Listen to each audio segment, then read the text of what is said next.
Due to copyright, I can't publish many audiobooks on YouTube. At our audiobook novel service, we offer access to over 300 full novels from Pocket FM, Webnovel, Audible, Wuxia, and more, all in high-quality audio format. Each novel is available with a one-time payment only. No subscriptions, no monthly payment, and no ads. Payments via PayPal or Ko-fi. To browse the full list of available novels, message me directly on Telegram or WhatsApp, or check out our full catalog on Discord. Chapter 757, Avalon's Grand Ball, 7. I made my way toward Rachel's group, first noting how the crowd seemed to naturally part before me as I approached. The advantages of being Guild Grandmaster were never more apparent than at events like this. Even in a room filled with the world's most powerful people, my status commanded immediate respect and recognition. Thank God for status, I thought as I reached the small gathering that represented one of the most politically complex situations of the evening. Isolde, Kathleen, and Rachel stood together in what appeared to be a family group, but the tension radiating from all three women was palpable to anyone with the experience to recognize such dynamics. The crowd around them maintained a respectful distance, though I could see several dignitaries clearly hoping for an opportunity to approach the legendary Creighton family. "I greet Her Majesty," I said with a formal bow that acknowledged Isolde's status as one of the two queens of the entire northern continent. Despite everything I knew about her, both from the novel and from personal experience, protocol demanded appropriate respect. Grandmaster Nightingale, Isolde replied with that same unsettling smile, her voice carrying the musical quality that had made her famous throughout the political world. "How wonderful to finally meet you in person at such a grand occasion." The words were perfectly appropriate for a first meeting, but they carried undertones that made my skin crawl. Because this wasn't our first meeting at all. What made her presence tonight so disturbing wasn't just that she was supposed to be dead. It was the knowledge of what she had done to Rachel during her childhood, psychological and emotional abuse that had left deep scars on one of the kindest people I had ever known. The saintess who devoted her life to healing others had herself been broken by the woman who should have protected her most. "Rachel," I said, turning my attention to the woman whose obvious distress was becoming more apparent with each passing moment. "Might I have the honor of your company for a few minutes? There are some people I'd like you to meet."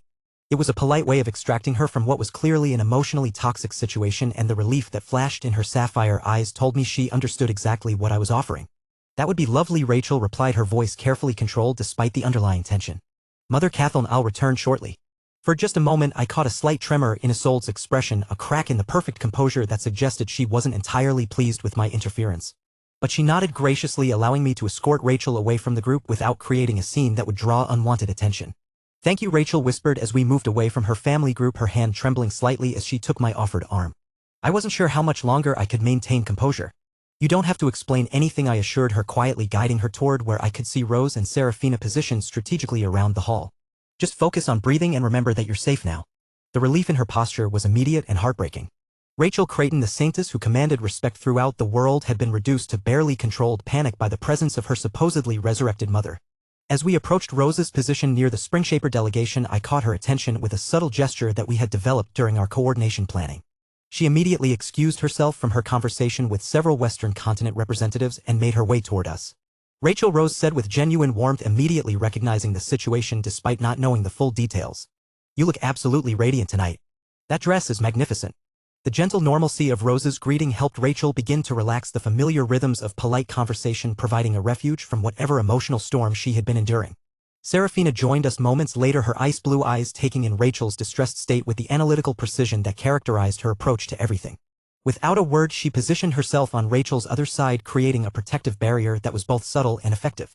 "The coordination worked perfectly," Serafina observed, referring to how our carefully planned color schemes complemented each other while allowing each of us to maintain our individual identities. "Arthur, you look quite handsome tonight." Within minutes I found myself surrounded by 4 of my girlfriends. Rachel clinging to my arm for emotional support, Rose and Serafina flanking us in a formation that provided both protection and social cover, and Reka maintaining her position as my official escort for the evening. The arrangement was both politically sophisticated and personally meaningful, demonstrating the unity we had achieved despite the complex dynamics involved. "Grandmaster Nightingale," came a familiar voice that made me turn toward the northern delegation area. Lucifer Windward approached with the confident stride that characterized everything he did, his verdant eyes bright with genuine friendship despite the formal setting. Behind him I could see Dia and Ciela maintaining respectful distance while clearly wanting to be closer to their beloved prince. "Prince Lucifer," I replied with a smile that reflected our genuine friendship. "It's good to see you here. The northern delegation seems to be well represented tonight." As we clasped hands in greeting, I felt the subtle magical pressure that confirmed what I had suspected. Lucifer was every bit as strong as I was, and given the injuries I had sustained from the gray that delayed my growth, he might actually have a slight advantage in raw power. "He's grown stronger," Luna observed with obvious respect. As you are now, you would lose more battles than you would win against him. Interesting. The assessment was sobering but not unexpected. Lucifer had always been exceptionally talented as the protagonist, and without the complications that had slowed my own development, his natural progression had been remarkably consistent. Rachel, Lucifer said with obvious concern as he noticed her subdued demeanor. Are you all right? You seem different tonight. I'm fine, Rachel replied, though her voice lacked its usual warmth and confidence. Just adjusting to some unexpected family developments. I squeezed her hand gently, offering silent comfort while maintaining the conversation with Lucifer. The gathering is impressive, I commented to Lucifer, gesturing toward the sea of international dignitaries that filled the grand hall. I can't remember the last time so many continental powers were represented in one place. Nor can I, Lucifer agreed, his own strategic mind clearly appreciating the political significance of the event. The opportunities for alliance building are unprecedented, but so are the potential complications. Before we could continue the conversation further, a change in the atmosphere of the hall caught everyone's attention. The crowd began shifting position, creating clear sight lines toward the main entrance as palace officials moved into position for what was obviously a major presentation. The imperial family, Rose murmured, her business instincts immediately recognizing the significance of the moment. Emperor Quinn Slaymark entered first, his presence commanding immediate respect from everyone in the hall. Behind him came Empress Adeline, her silver eyes surveying the gathering with obvious satisfaction at the success of the evening's arrangements. Prince Valerian followed, his expression carrying the arrogance that had always characterized his public appearances. And finally, Crown Princess Cecilia made her entrance, looking absolutely magnificent in the deep crimson and gold that marked her as heir to the empire. But it was movement near the main diplomatic section that caught my attention and made my pulse quicken with recognition. Archduke Leopold Astoria stood with several other high-ranking nobles, his distinguished bearing marking him as one of the empire's most powerful figures. But it was the young woman beside him that made everything else fade into background noise. Ilara Astoria. Even from across the crowded hall, her beauty was breathtaking, the kind of radiant grace that had made her legendary throughout the empire. Her pure heart and gentle spirit were apparent even in how she carried herself, the natural elegance that would make her such a tragic figure if I failed to change the course of events I knew were coming. Tonight was just the beginning. The real challenge would be winning her trust and affection while navigating the political minefield that surrounded us all. The game had officially begun. Chapter 758, Avalon's Grand Ball 8. The evening's formal presentations concluded with the traditional opening of the dancing as orchestral music began to fill the grand hall with melodies that had been carefully selected to honor all 5 continental traditions. This was the moment I had been preparing for, not just the careful choreography that my girlfriends had planned, but the delicate political ballet that would determine the success of everything that followed. The conversations we had held over the past few days had been some of the most difficult of my life. Explaining to 5 remarkable women that I needed to pursue another relationship not out of wandering affection but as a calculated move to prevent a war had required every bit of diplomatic skill I possessed. But their understanding and support had been nothing short of extraordinary. As Crown Princess of the host nation, Cecilia would naturally be my first dance partner. Protocol demanded it, and our coordination had been planned around this moment from the beginning. Your Highness, I said with a formal bow as I approached her near the imperial dais, might I have the honor of this dance? Cecilia's crimson eyes sparkled with obvious pleasure as she accepted my offered hand. The honor is mine, Grandmaster Nightingale. As we moved onto the dance floor, I was acutely aware of how many eyes were watching our every move. This wasn't just a romantic gesture, it was a political statement that would be analyzed and discussed by every diplomat in the room. The Crown Princess of the Slavemark Empire dancing with the Guild Grandmaster represented a level of political alliance that would have implications far beyond tonight's festivities. You're more relaxed than I expected, Cecilia murmured as we began the elegant waltz that would set the tone for the evening's festivities. Given what you're planning to do later. Having your support makes all the difference, I replied, honestly guiding her through the complex steps with the confidence that came from months of dancing lessons. I know this isn't easy for any of you, Arthur, she said with the directness that had made her such an effective crown princess. We discussed this thoroughly. We understand why it's necessary and we trust your judgment. More importantly, we trust your heart. The music swelled around us as we moved together with practiced grace, our coordination reflecting months of careful preparation for exactly this kind of public appearance. Cecilia was a magnificent dancer, her natural elegance enhanced by years of royal training that made every movement appear effortless. Besides, she added with a smile that carried both affection and strategic calculation, if this prevents the complications you've described, it serves everyone's interests, including the Empire's. As our dance concluded, Cecilia squeezed my hand briefly before releasing me with the gracious smile that had made her famous throughout diplomatic circles. Go charm the others, she whispered. And remember, we're all supporting you in this. Rachel was waiting near the edge of the dance floor, her sapphire eyes carrying the stress from her earlier encounter with her supposedly resurrected mother, but also the determined composure that had made her legendary as a saintess. She needed this dance more than the others, not for political reasons but for emotional support. Princess Rachel, I said with gentle formality, would you honor me with this dance? The relief in her expression was immediate as she accepted my hand. Thank you, she whispered as we moved into position for a slower, more intimate waltz that would allow for quieter conversation. How are you holding up? I asked as we began to move together, my hands steady and reassuring as she worked to maintain her composure. Better now, she admitted, her voice carrying the musical quality that had first caught my attention years ago. Dancing with you always helps me center myself. And knowing that you're going to help someone else who needs protection, it reminds me why I fell in love with you in the first place. The sincerity in her voice made my chest tighten with emotion. Rachel's capacity for selfless concern even while dealing with her own trauma continued to amaze me. During our planning conversations, she had been the first to express complete support for pursuing Alara, immediately recognizing the moral imperative involved. You're remarkable, I told her as we moved through the flowing patterns of Northern Court dancing. And whatever your mother represents, she can't diminish who you've become. I know, she replied with growing confidence. And I know you'll keep all of us safe while doing what needs to be done. As our dance drew to a close, Rachel's smile had regained much of its usual warmth. The combination of physical movement, emotional support, and the reminder of our shared values had helped her recover the equilibrium that her mother's presence had shattered. Serafina was next, her silver hair catching the light as she moved with the precise grace that characterized everything she did. The Eastern traditions required a different style of dance, one that emphasized controlled elegance over flowing movement. Lady Serafina, I said with the formal bow that honored her cultural heritage, may I have this dance? You may, she replied with a subtle smile that warmed her typically cool expression. As we moved through the structured patterns of Eastern court dancing, I marveled at how perfectly Serafina embodied the principles she had been taught. Every step was calculated, every gesture deliberate, yet the overall effect was one of natural beauty rather than mechanical precision. Masterly looks, pleased, I observed, noticing my former teacher watching our dance with obvious approval from her position near the Eastern delegation. She should be, Serafina replied with rare warmth. You've exceeded even her expectations. And your plan tonight demonstrates the kind of strategic thinking she values most, protecting the innocent while advancing larger goals. The fact that Serafina had immediately grasped both the moral and strategic dimensions of my plan had been crucial to securing everyone's support. Her analytical mind had helped the others understand the broader implications of what we were attempting. Your martial training shows in your dancing, I commented as we executed a particularly complex sequence that required perfect timing and coordination. As does yours, she replied. The discipline you've developed serves you well in all areas of life, including the challenging path you've chosen tonight.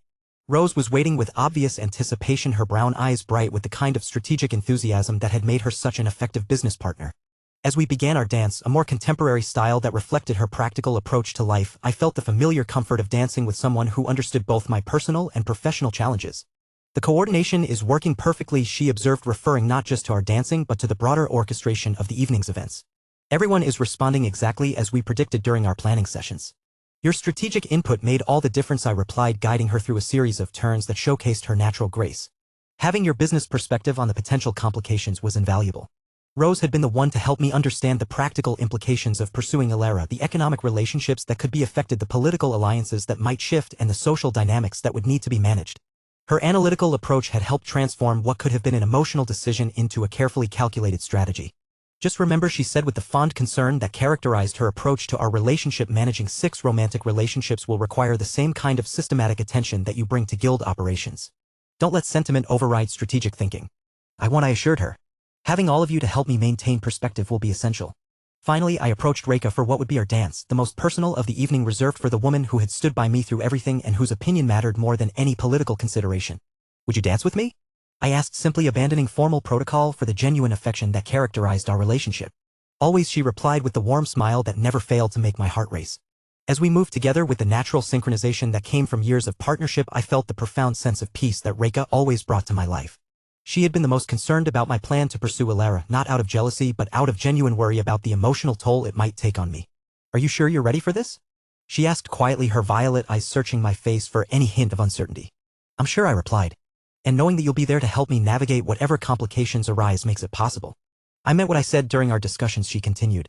I trust your judgment completely. But I also want you to promise that you'll talk to me if the emotional burden becomes too heavy. I promise, I assured her, meaning every word. Reika's unwavering support had been the foundation that allowed me to even consider taking on such a complex challenge. As our dance concluded, I felt a profound sense of gratitude for the extraordinary women who had chosen to be part of my life. Their trust and support would make everything that followed possible. But now came the most challenging part of the evening. I made my way across the dance floor toward where Alara Astoria stood with her father, Archduke Leopold. She was even more beautiful up close, golden hair that seemed to capture and reflect the ballroom's lighting, gentle blue eyes that spoke of kindness and innocence, and a natural grace that made every movement appear effortless. The conversations around us seemed to quiet as I approached, the political significance of my request obvious to everyone present.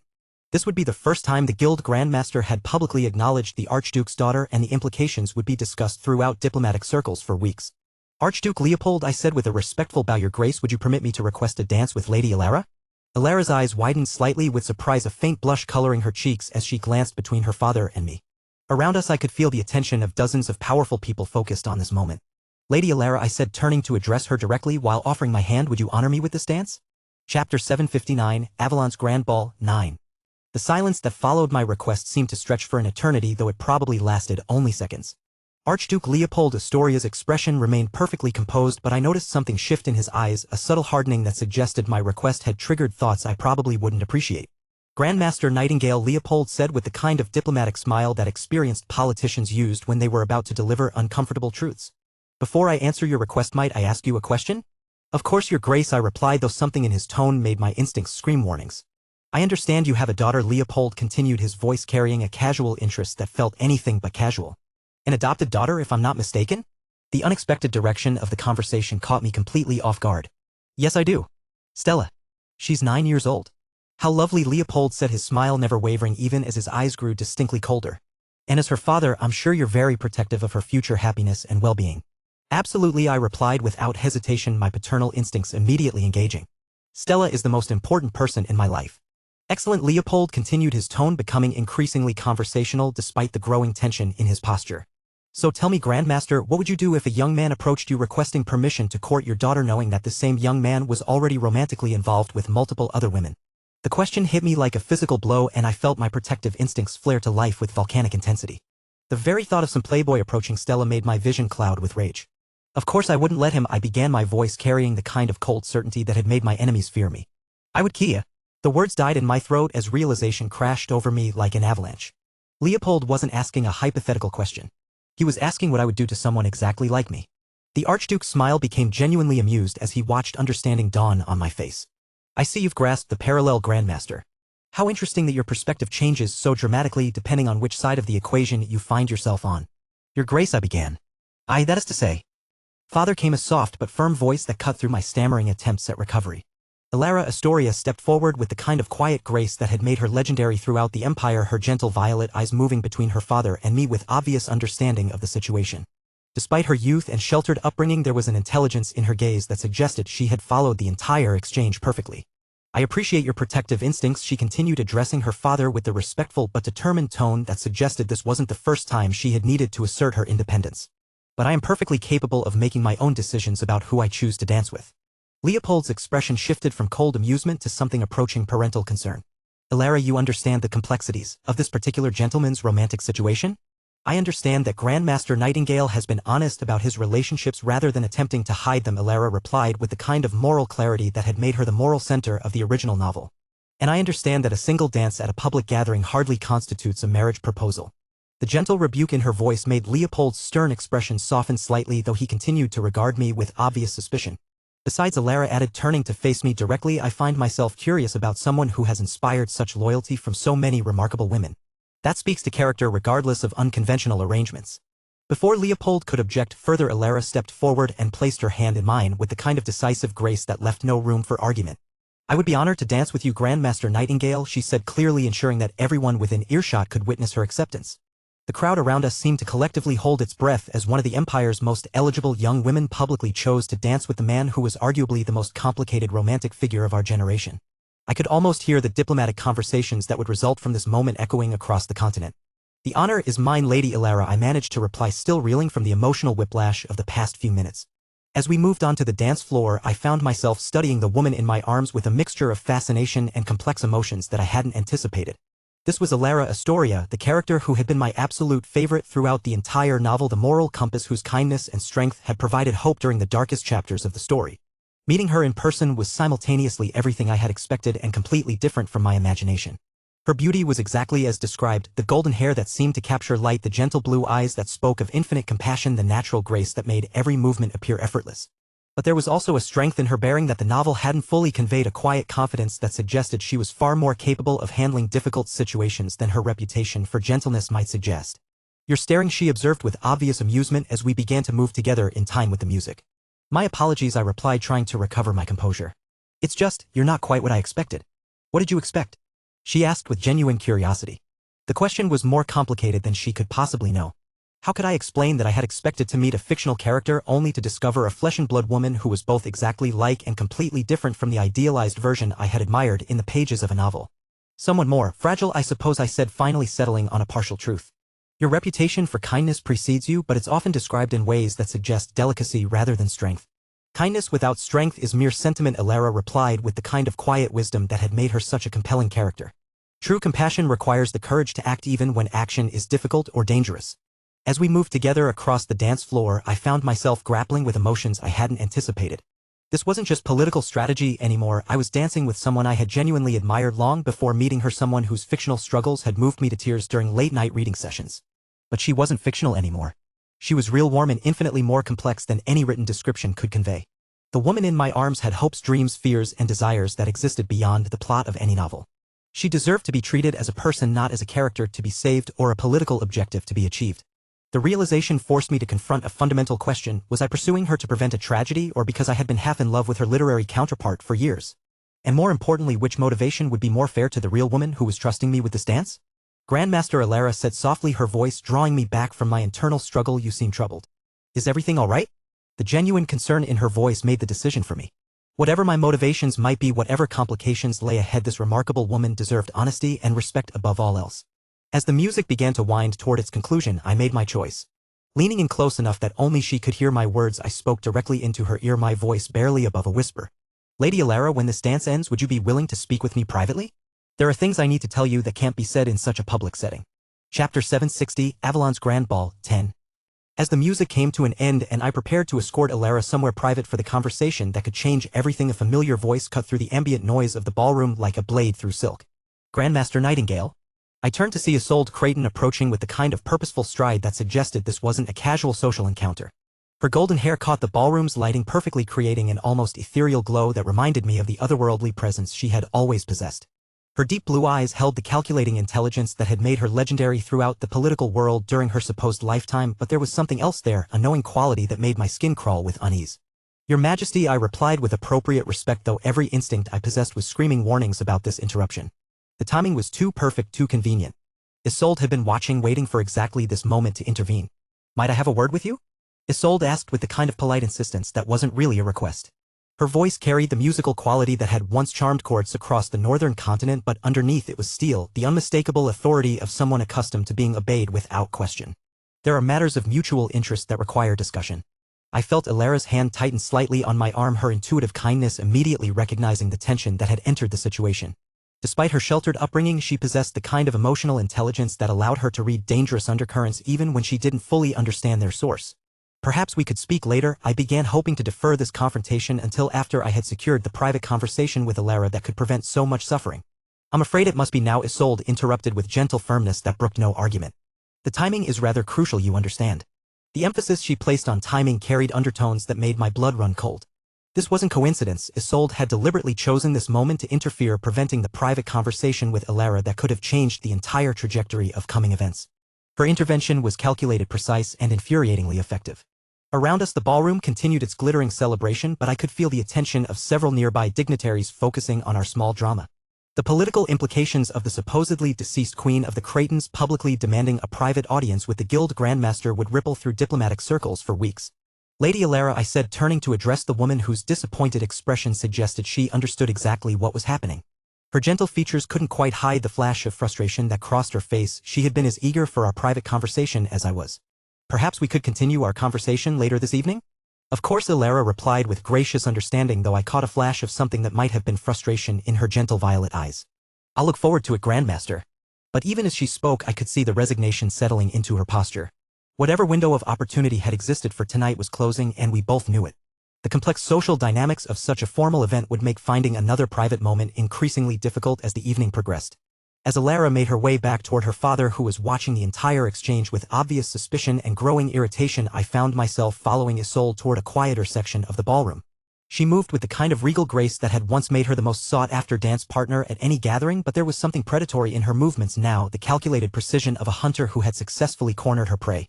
We positioned ourselves near one of the palace's magnificent tapestries, far enough from other guests to ensure privacy while maintaining the appearance of a casual social interaction.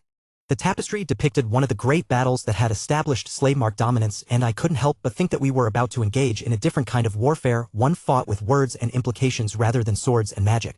"You have interesting timing, Your Majesty," I said once we were sufficiently isolated, making no effort to hide my irritation at her interference. "Timing is everything in politics," Arthur Isolde replied with a smile that never quite reached her eyes. "Though I must say," Isolde continued, her voice dropping to barely above a whisper, "you're looking remarkably well for someone who was so severely damaged just a few months ago. The healing process has been quite thorough. Please give my regards to the little Chelan," she said casually as if discussing the weather. "What do you want?" I asked, directly abandoning diplomatic niceties in favor of getting straight to the point. Whatever game Isolde was playing, I needed to understand the rules before I could hope to compete effectively. "To offer some friendly advice," Isolde replied, her tone becoming more serious despite maintaining her pleasant expression. "Your intentions regarding Alara are admirable, but perhaps premature." The fact that she knew about my plans regarding Alara shouldn't have surprised me, but it was still unsettling to have my carefully guarded strategies laid bare so casually. I had spent months developing contingencies and cover stories only to discover that this woman had been monitoring my intentions from the beginning. "Premature how?" I asked, though I suspected I already knew what she was going to say. Isolde's strategic mind had always been legendary, and if she was advising patience, it was because she saw complications that I hadn't anticipated. "Your guild is still expanding into other continents," Isolde observed with the kind of strategic analysis that reminded me why she had been such a formidable political figure during her supposed lifetime. "The Ouroboros Guild's reach is impressive but not yet fully stabilized. Your political power as Guild Grandmaster, while substantial, hasn't reached its full potential." She paused, studying my expression with the calculating gaze of someone who could read far more than most people revealed. It was like being examined by a predator that was deciding whether I was worth the effort of hunting. "More importantly," she continued, "you're only at high ascendant rank, which, while impressive for someone your age, lacks the flexibility that peak ascendant rank would give you. The magical capabilities you'll need for what's coming require that additional development." The analysis was uncomfortably accurate, cutting through my pride and forcing me to confront the limitations of my current position. While my guild was powerful and growing, several key expansion projects remained incomplete. Politically, I commanded respect, but not the kind of unassailable influence that could weather major scandals. And magically, the gap between high and peak ascendant rank was more significant than most people realized. "What are you suggesting?" I asked, though I suspected I already knew. Isolde's advice would be strategically sound, practically beneficial, and emotionally devastating, exactly the kind of counsel that effective seers specialized in providing. "Patience," Isolde replied, simply the single word carrying the weight of months of delayed action. "Wait until summer break. By then your guild's international expansion will be complete, your political position will be unassailable, and your magical development will have reached peak ascendant rank. You'll be in a much stronger position to protect everyone you care about." The suggestion made strategic sense, but it also meant months of watching Alara remain trapped in an engagement that was slowly destroying her spirit. The thought of leaving her unprotected for that long made my protective instincts flare with volcanic intensity, even as my rational mind recognized the wisdom of proper preparation. "And what happens to Alara in the meantime?" I asked pointedly, unable to keep the edge of anger from my voice. "She survives," Isolde said with cold certainty that suggested prophetic knowledge rather than mere hope. "The truly dangerous events won't begin until later. You have time to position yourself properly, but only if you don't rush into premature action that could complicate everything." "She's not wrong about the timing," Luna admitted reluctantly. "In my mind, your current position is strong but not optimal. Peak ascendant rank would make a significant difference in your capabilities, and the guild's complete international expansion would provide resources you don't currently possess. Think about what I've said," she continued, beginning to move away from our secluded conversation area. "Summer break will come sooner than you think, and when it does, you'll be grateful for the additional strength and stability. The battles ahead will require every advantage you can muster." As she departed, leaving me alone with my churning thoughts and Luna's concerned presence in my mind, I found myself grappling with the implications of everything she had revealed. The strategic advice was sound, the timing considerations were valid, and the analysis was uncomfortably accurate. Chapter 761, Avalon's Grand Ball 11. The second evening of the Grand Ball had transformed the Imperial Palace into something approaching pure magic. As midnight approached and the world prepared to welcome 2048, the celebration had reached a crescendo that would be remembered for decades. Every surface gleamed with enchanted lighting that shifted through spectrums of color, while the music and laughter of hundreds of international dignitaries created an atmosphere of genuine joy despite the underlying political tensions. I stood on one of the palace's grand terraces with my 5 girlfriends, watching as fireworks began to paint the sky above Avalon City in brilliant displays of light and color. The temperature control systems maintained perfect comfort despite the December date, allowing us to enjoy the outdoor spectacle without any of winter's usual inconveniences. 10 minutes until midnight, Rose observed, checking the elegant timepiece that had been a gift from her father. "Are we ready for this?" The question carried more weight than might have been apparent to casual observers. Tonight wouldn't just mark the transition to a new year, it would mark the beginning of the most challenging period any of us had ever faced. The decisions made and actions taken in the coming months would determine the fate of the empire and potentially the entire continent. As ready as we can be, I replied, though the weight of Isolde's advice from 3 days earlier continued to influence my thinking. The strategic wisdom of waiting until summer break had become more apparent with each passing day as I continued to receive reports about guild expansion projects and political developments that would significantly strengthen my position over the coming months. Cecilia moved closer to my left side, her crimson dress rustling softly in the evening breeze that carried the scent of the palace gardens. "You've been quieter than usual since the opening night," she observed with the perceptive insight that made her such an effective crown princess. "Are you having second thoughts about our plans?" "Not second thoughts exactly," I said carefully, not wanting to reveal the full details of my conversation with Isolde. "More like refined timing considerations." Rachel stepped up to my right side, her golden hair catching the reflected light from the fireworks display. Despite the emotional stress of dealing with her supposedly resurrected mother's presence, she had shown remarkable resilience throughout the 3-day celebration. "Whatever you're thinking, we trust your judgment," she said quietly. "The important thing is that we're all committed to preventing the tragedy you've described." Serafina and Reika positioned themselves to complete our small circle, both of them radiating the kind of calm confidence that had made them such essential parts of my life. The coordination between all 5 women continued to amaze me. They had transformed what could have been a logistical nightmare into a demonstration of unified purpose that impressed even experienced diplomats. 5 minutes, Serafina announced, her ice blue eyes reflecting the colorful explosions illuminating the sky above us. "Arthur, have you given more thought to the timeline adjustments we discussed?" The question referred to conversations we had held over the past few days about potentially modifying our approach to saving Alara. While none of them knew the full details of Isolde's advice, they had all recognized that my initial urgency had given way to more strategic thinking about optimal timing. I confirmed. And I think there might be wisdom in building our position more thoroughly before making our most decisive moves. "How much more time are we talking about?" Rose asked with the practical focus that characterized her approach to complex planning. "Until summer break," I replied, noting how they all immediately understood the implications. "By then the guild's international expansion will be complete, my magical development will have reached peak ascendant rank, and our political influence will be unassailable." "That makes sense from a strategic standpoint," Cecilia agreed, though I caught a note of concern in her voice. "But it also means several more months of watching Alara remain trapped in that engagement." The reminder of what my strategic patience would cost made my protective instincts flare with familiar intensity. Knowing that Alara would continue suffering while I built my position was almost unbearable, but Isolde's analysis had been uncomfortably convincing about the necessity of proper preparation. 2 minutes, Reika announced softly, moving even closer to my side with the kind of natural intimacy that had characterized our relationship from its beginning. "Arthur, whatever timeline we choose, we're all committed to supporting you completely." 1 minute, Rachel said, her voice carrying the kind of serene certainty that had made her legendary as a saintess. "And whatever challenges we face in the coming year, we'll face them together." As the countdown to midnight began echoing across the palace grounds and throughout Avalon City, I found myself reflecting on how dramatically my life had changed over the past year. 12 months ago I had been focused primarily on guild operations and magical development. Now I was positioned at the center of continental politics, romantically involved with 5 extraordinary women and planning to prevent a war that could destroy everything I cared about.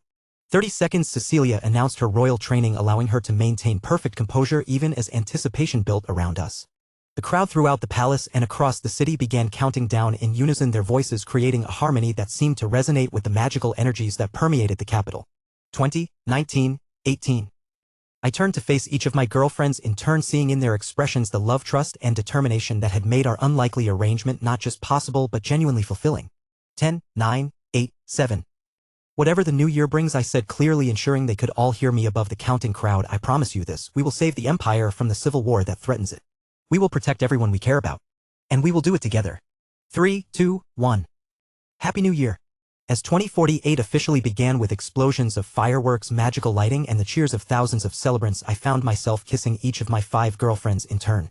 A New Year's tradition that felt both intimate and symbolic of the unity we had achieved.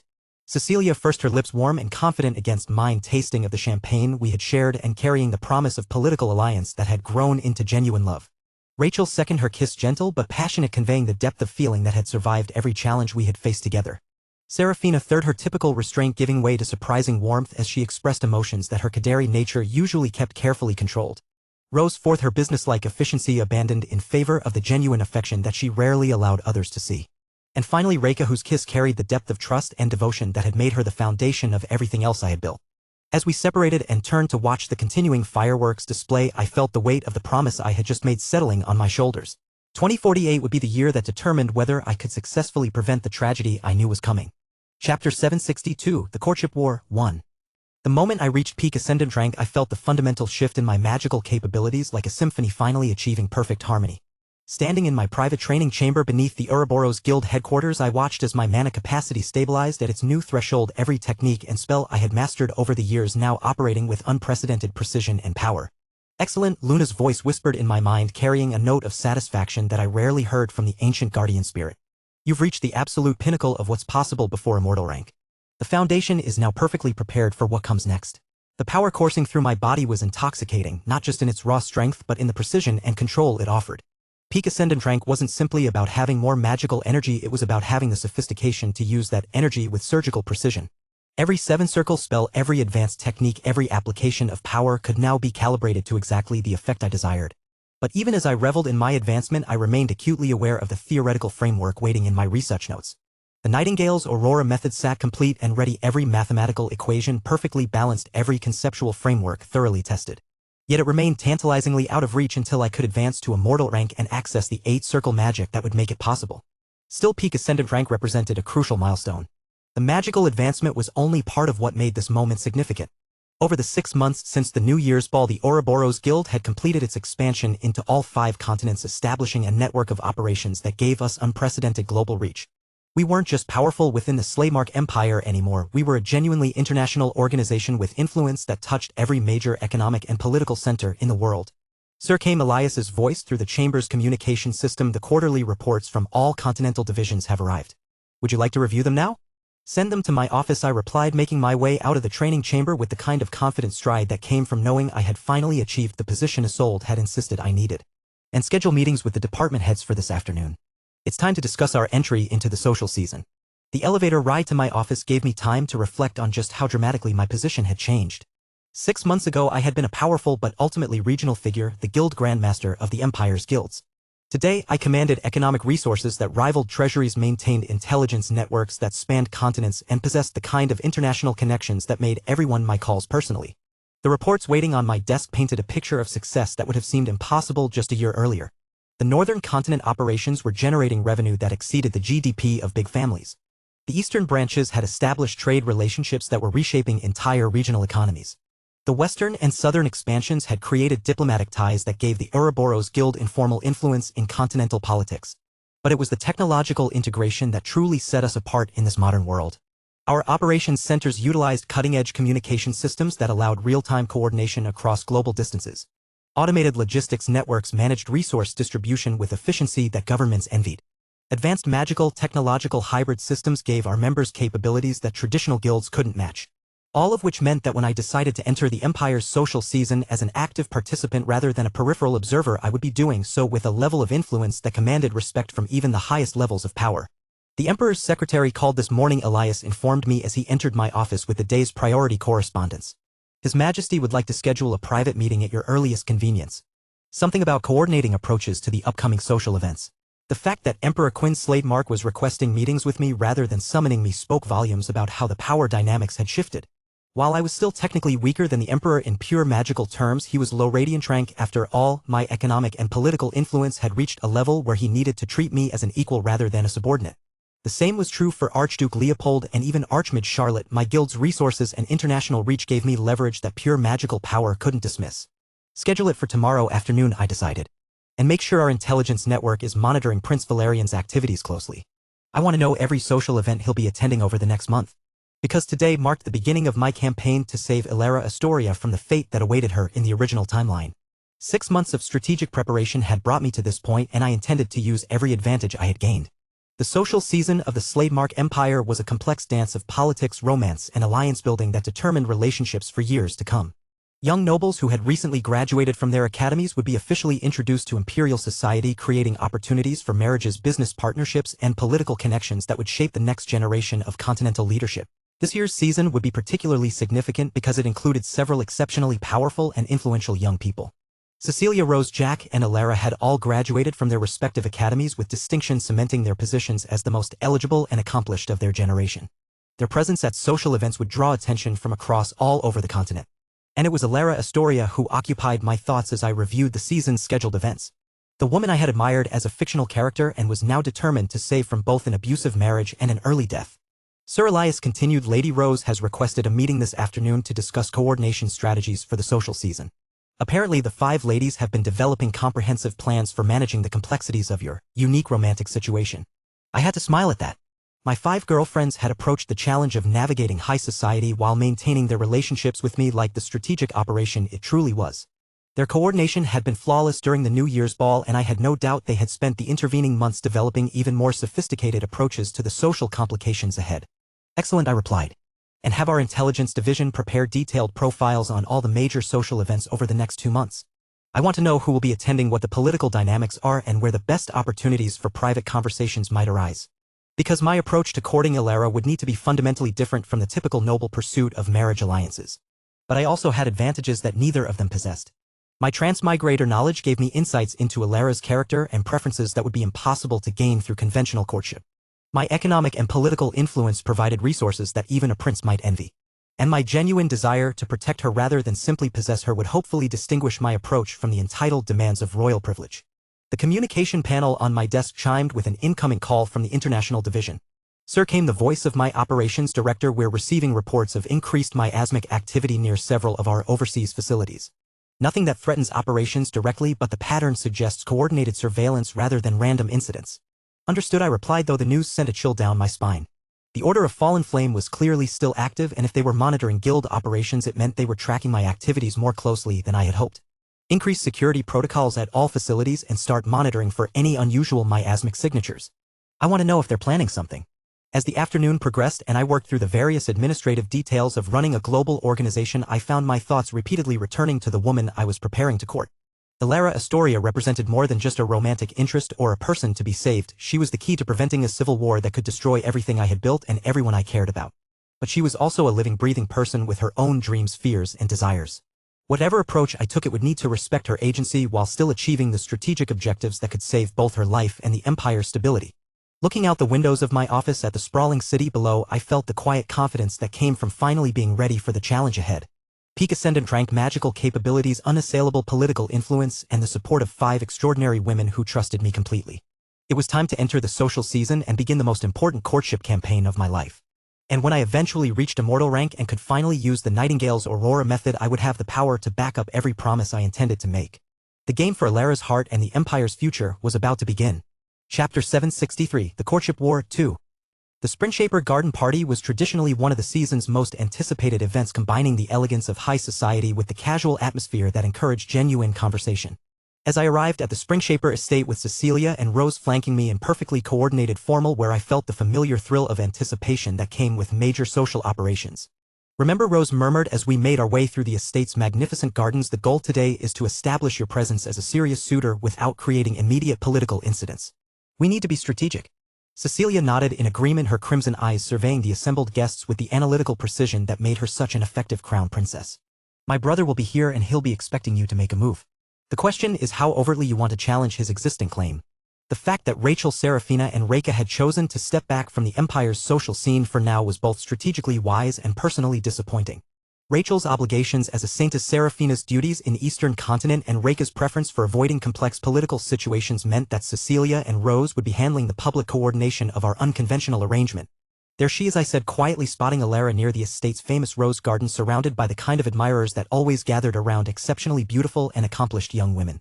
She looked absolutely radiant in a flowing white dress that somehow managed to be both elegantly formal and naturally graceful, her golden hair catching the afternoon sunlight in ways that made her appear almost ethereal. But it was the slightly strained quality of her smile that reminded me of the pressure she was under, trapped in an engagement to a man whose true nature she was only beginning to understand. Arthur, came a voice that immediately set my teeth on edge. How wonderful to see you here. I turned to see Jack Blaze Spout approaching with the kind of confident stride that had always characterized his public appearances. Dressed in impeccably tailored formal wear that emphasized his natural charisma, he looked every inch the successful young noble that society believed him to be. Only I knew about the demonic flames that lurked beneath the charming exterior. Jack, I replied with diplomatic neutrality, though every instinct I possessed was screaming warnings. I wasn't expecting to see you at a garden party. This hardly seems like your usual type of event. Jack's smile was perfectly pleasant, but I caught the cold calculation in his eyes that confirmed we both understood exactly what game we were playing. He knew that I knew his true identity as the future Third Calamity. I knew that he knew I was aware of his connection to the Order of Fallen Flame. The mutual knowledge created a tension that made every interaction feel like a duel fought with polite conversation. Oh, but I've recently developed an appreciation for gardens, Jack replied with emphasis that left no doubt about his meaning. particularly rare and beautiful flowers that require careful cultivation. The metaphor was about as subtle as a sword through the chest. Jack wasn't just here for social reasons, he was here to pursue Alara. But why? In the original timeline he had shown no romantic interest in her whatsoever. His focus had been entirely on accumulating power and eliminating obstacles to his ambitions. How interesting, I said carefully. I wouldn't have thought you'd have time for such delicate pursuits given your other interests. People change, Jack replied with the kind of meaningful look that suggested layers of planning I hadn't anticipated. Sometimes we discover that what we thought we wanted isn't nearly as valuable as what we never knew we needed. Before I could respond to that cryptic comment, another voice cut through our tense conversation with the kind of royal authority that commanded immediate attention. "Gentlemen," came Prince Valerian's smooth tones as he approached our small group with obvious confidence. "I hope you're both enjoying the garden party. Though I must say some of the most beautiful flowers are already spoken for." Where Jack's approach had been subtle manipulation wrapped in polite conversation, Valerian's was pure aristocratic charm backed by undeniable royal privilege. He moved with the natural grace that came from a lifetime of court training, his handsome features arranged in the kind of smile that had made him legendary among the empire's social elite. The contrast between his public persona and the psychological abuser I knew him to be was jarring. In social settings like this, Valerian was genuinely charismatic, witty, charming, and possessed of the kind of effortless confidence that drew people to him like moths to flame. It was only in private that his true nature emerged. "Your Highness," Jack replied with perfect diplomatic respect, though I noticed how his eyes never left Valerian's face. Indeed, though one might argue that the most beautiful flowers deserve the freedom to choose their own garden. "An interesting perspective," Valerian said with obvious amusement. "Though I believe most flowers prefer the security of established gardens rather than the uncertainty of experimental arrangements." The verbal sparring was becoming increasingly pointed, and I realized that both men were treating this as a public demonstration of their respective positions. Jack was positioning himself as the alternative to royal tradition while Valerian was asserting the strength of existing claims. Perhaps I interjected, deciding it was time to make my own position clear. The flowers' preferences should be the primary consideration. After all, the most beautiful gardens are those where everything grows naturally rather than being forced into predetermined patterns. Both men turned to look at me with expressions that mixed surprise with calculation. Jack's eyes narrowed slightly as if he was reassessing something he had previously dismissed. Valerian's charming smile gained a harder edge that suggested I had just declared myself a more serious threat than he had anticipated. "Grandmaster Nightingale," Valerian said with the kind of polite formality that barely concealed his irritation. "How noble of you to concern yourself with gardening. Though I wonder if someone with such extensive international responsibilities has the time for such delicate cultivation." "Oh, I always make time for things that truly matter," I replied, meeting his gaze directly. "And I've found that the most valuable investments are often those that require the most careful attention." The tension between the three of us was becoming palpable, and I noticed several nearby guests beginning to take subtle notice of our conversation. Cecilia and Rose had positioned themselves strategically to observe without appearing to eavesdrop, their expressions carefully neutral despite what I knew must be intense curiosity about the dynamics at play. "Fascinating," Jack said with obvious amusement at the developing situation. "It seems Lady Alara has attracted quite a diverse group of admirers. I wonder what she thinks of all this attention." As if summoned by our conversation, Alara herself approached our small group with the kind of graceful confidence that had made her the moral center of the original novel. Up close I could see the intelligence in her gentle violet eyes, the subtle strength in her bearing that suggested she was far more aware of the undercurrents around her than most people realized. "Gentlemen," she said with polite warmth, "I hope you're all enjoying the garden party. The spring shaper roses are particularly beautiful this year." "Not nearly as beautiful as the company," Valerian replied smoothly, moving to position himself beside her with the kind of proprietary gesture that made my protective instincts flare. "Lady Alara, might I have the honor of showing you the estate's famous moonflower garden? It's supposed to be particularly spectacular this time of day." "That sounds lovely," Alara replied, though I caught a flicker of something that might have been reluctance in her expression. "Though perhaps a group tour would be more appropriate? I'm sure everyone would enjoy seeing them." "Actually," Jack interjected with perfectly calculated timing, "I was hoping to discuss some mutual acquaintances with Lady Alara. Perhaps we could arrange a more private conversation later?" And I added, refusing to be left out of this increasingly complex courtship dance. "Would be honored to continue our conversation from the New Year's ball. There were several topics we didn't have time to explore fully." "I remember," she said softly. "That was one of the most interesting conversations I've had in quite some time." The impact of her words on both Valerian and Jack was immediate and obvious. Valerian's charming mask slipped slightly, revealing a flash of possessive anger that he quickly suppressed. Jack's eyes narrowed as he realized that my relationship with Alara might be more advanced than he had anticipated. "Well then," Valerian said with forced joviality, "it seems we all have reasons to seek Lady Alara's company. Perhaps we should let the lady herself decide how she'd like to spend the remainder of the afternoon." All three of us turned to look at Alara, who seemed to realize that she had suddenly become the center of a very public courtship competition. Chapter 764, The Courtship War, 3. Standing in the Spring Shaper Gardens with three very different men waiting for my response, I felt the familiar sensation of being caught between forces far larger than myself. This wasn't just about choosing who to spend an afternoon with. Everyone present understood that my decision would signal something significant about my preferences and potentially reshape the entire social dynamic surrounding the potential engagement that had been discussed between my family and the royal house. I looked at each of them in turn, trying to process the complex emotions their presence stirred within me. Prince Valerian stood with the confident bearing that had always characterized his public appearances, his handsome features arranged in that charming smile that had made him legendary among the empire's social elite. He was everything a prince should be: powerful, charismatic, politically astute. Yet something about the way he positioned himself beside me, as if my acceptance of his invitation was a foregone conclusion, made me feel more like a possession than a person being courted. Jack Blaze's pout radiated a different kind of appeal entirely. Where Valerian commanded through royal authority, Jack charmed through genuine charisma and the hint of exciting danger that always seemed to surround him. His dark eyes held an intensity that was both thrilling and slightly unsettling, as if he saw things in me that I didn't even know existed. But there was something about his smile that never quite reached his eyes, a calculation behind his charm that my instincts warned me to be cautious about. And then there was Arthur Nightingale. The Guild Grandmaster stood with quiet confidence that didn't need to prove itself through displays of power or charm. Where the others had positioned themselves to subtly claim territory, Arthur simply waited for my decision with the kind of patience that suggested he genuinely cared about my preferences rather than his own strategic objectives. His blue eyes held warmth and intelligence, but more importantly they held respect for me as a person rather than as a prize to be won. I think I said, carefully aware that everyone within earshot was listening to my words, I would enjoy continuing that conversation from the New Year's ball. Grandmaster Nightingale, would you care to show me the estate's herb gardens? I've heard they have some fascinating medicinal varieties. The relief in Arthur's expression was immediate and genuine, while the reactions from Valerian and Jack were telling in their own ways. Valerian's charming mask slipped just enough to reveal a flash of possessive irritation before he recovered his composure. Jack's eyes narrowed slightly, as if he was recalculating something he had previously taken for granted. Of course, Lady Elara, Arthur replied with obvious pleasure. I'd be honored. As we walked away from the group toward the more secluded section of the gardens where the Springshaper family cultivated their famous medicinal herbs, I felt some of the tension leaving my shoulders. There was something about Arthur's presence that made me feel genuinely comfortable in a way that I rarely experienced in formal social settings. Thank you, I said quietly once we were out of immediate earshot of the other guests. For what? Arthur asked, though his tone suggested he already knew. For not assuming my answer, I replied honestly. For actually waiting to hear what I wanted rather than simply expecting me to comply with your wishes. Arthur stopped walking and turned to face me fully, his expression serious despite the gentle smile playing at the corners of his mouth. Elara, may I be completely honest with you about something? The use of my first name was bold for someone I had met formally only once before, but somehow it felt natural rather than presumptuous. Please do. I have no interest in courting someone who doesn't want to be courted, he said simply.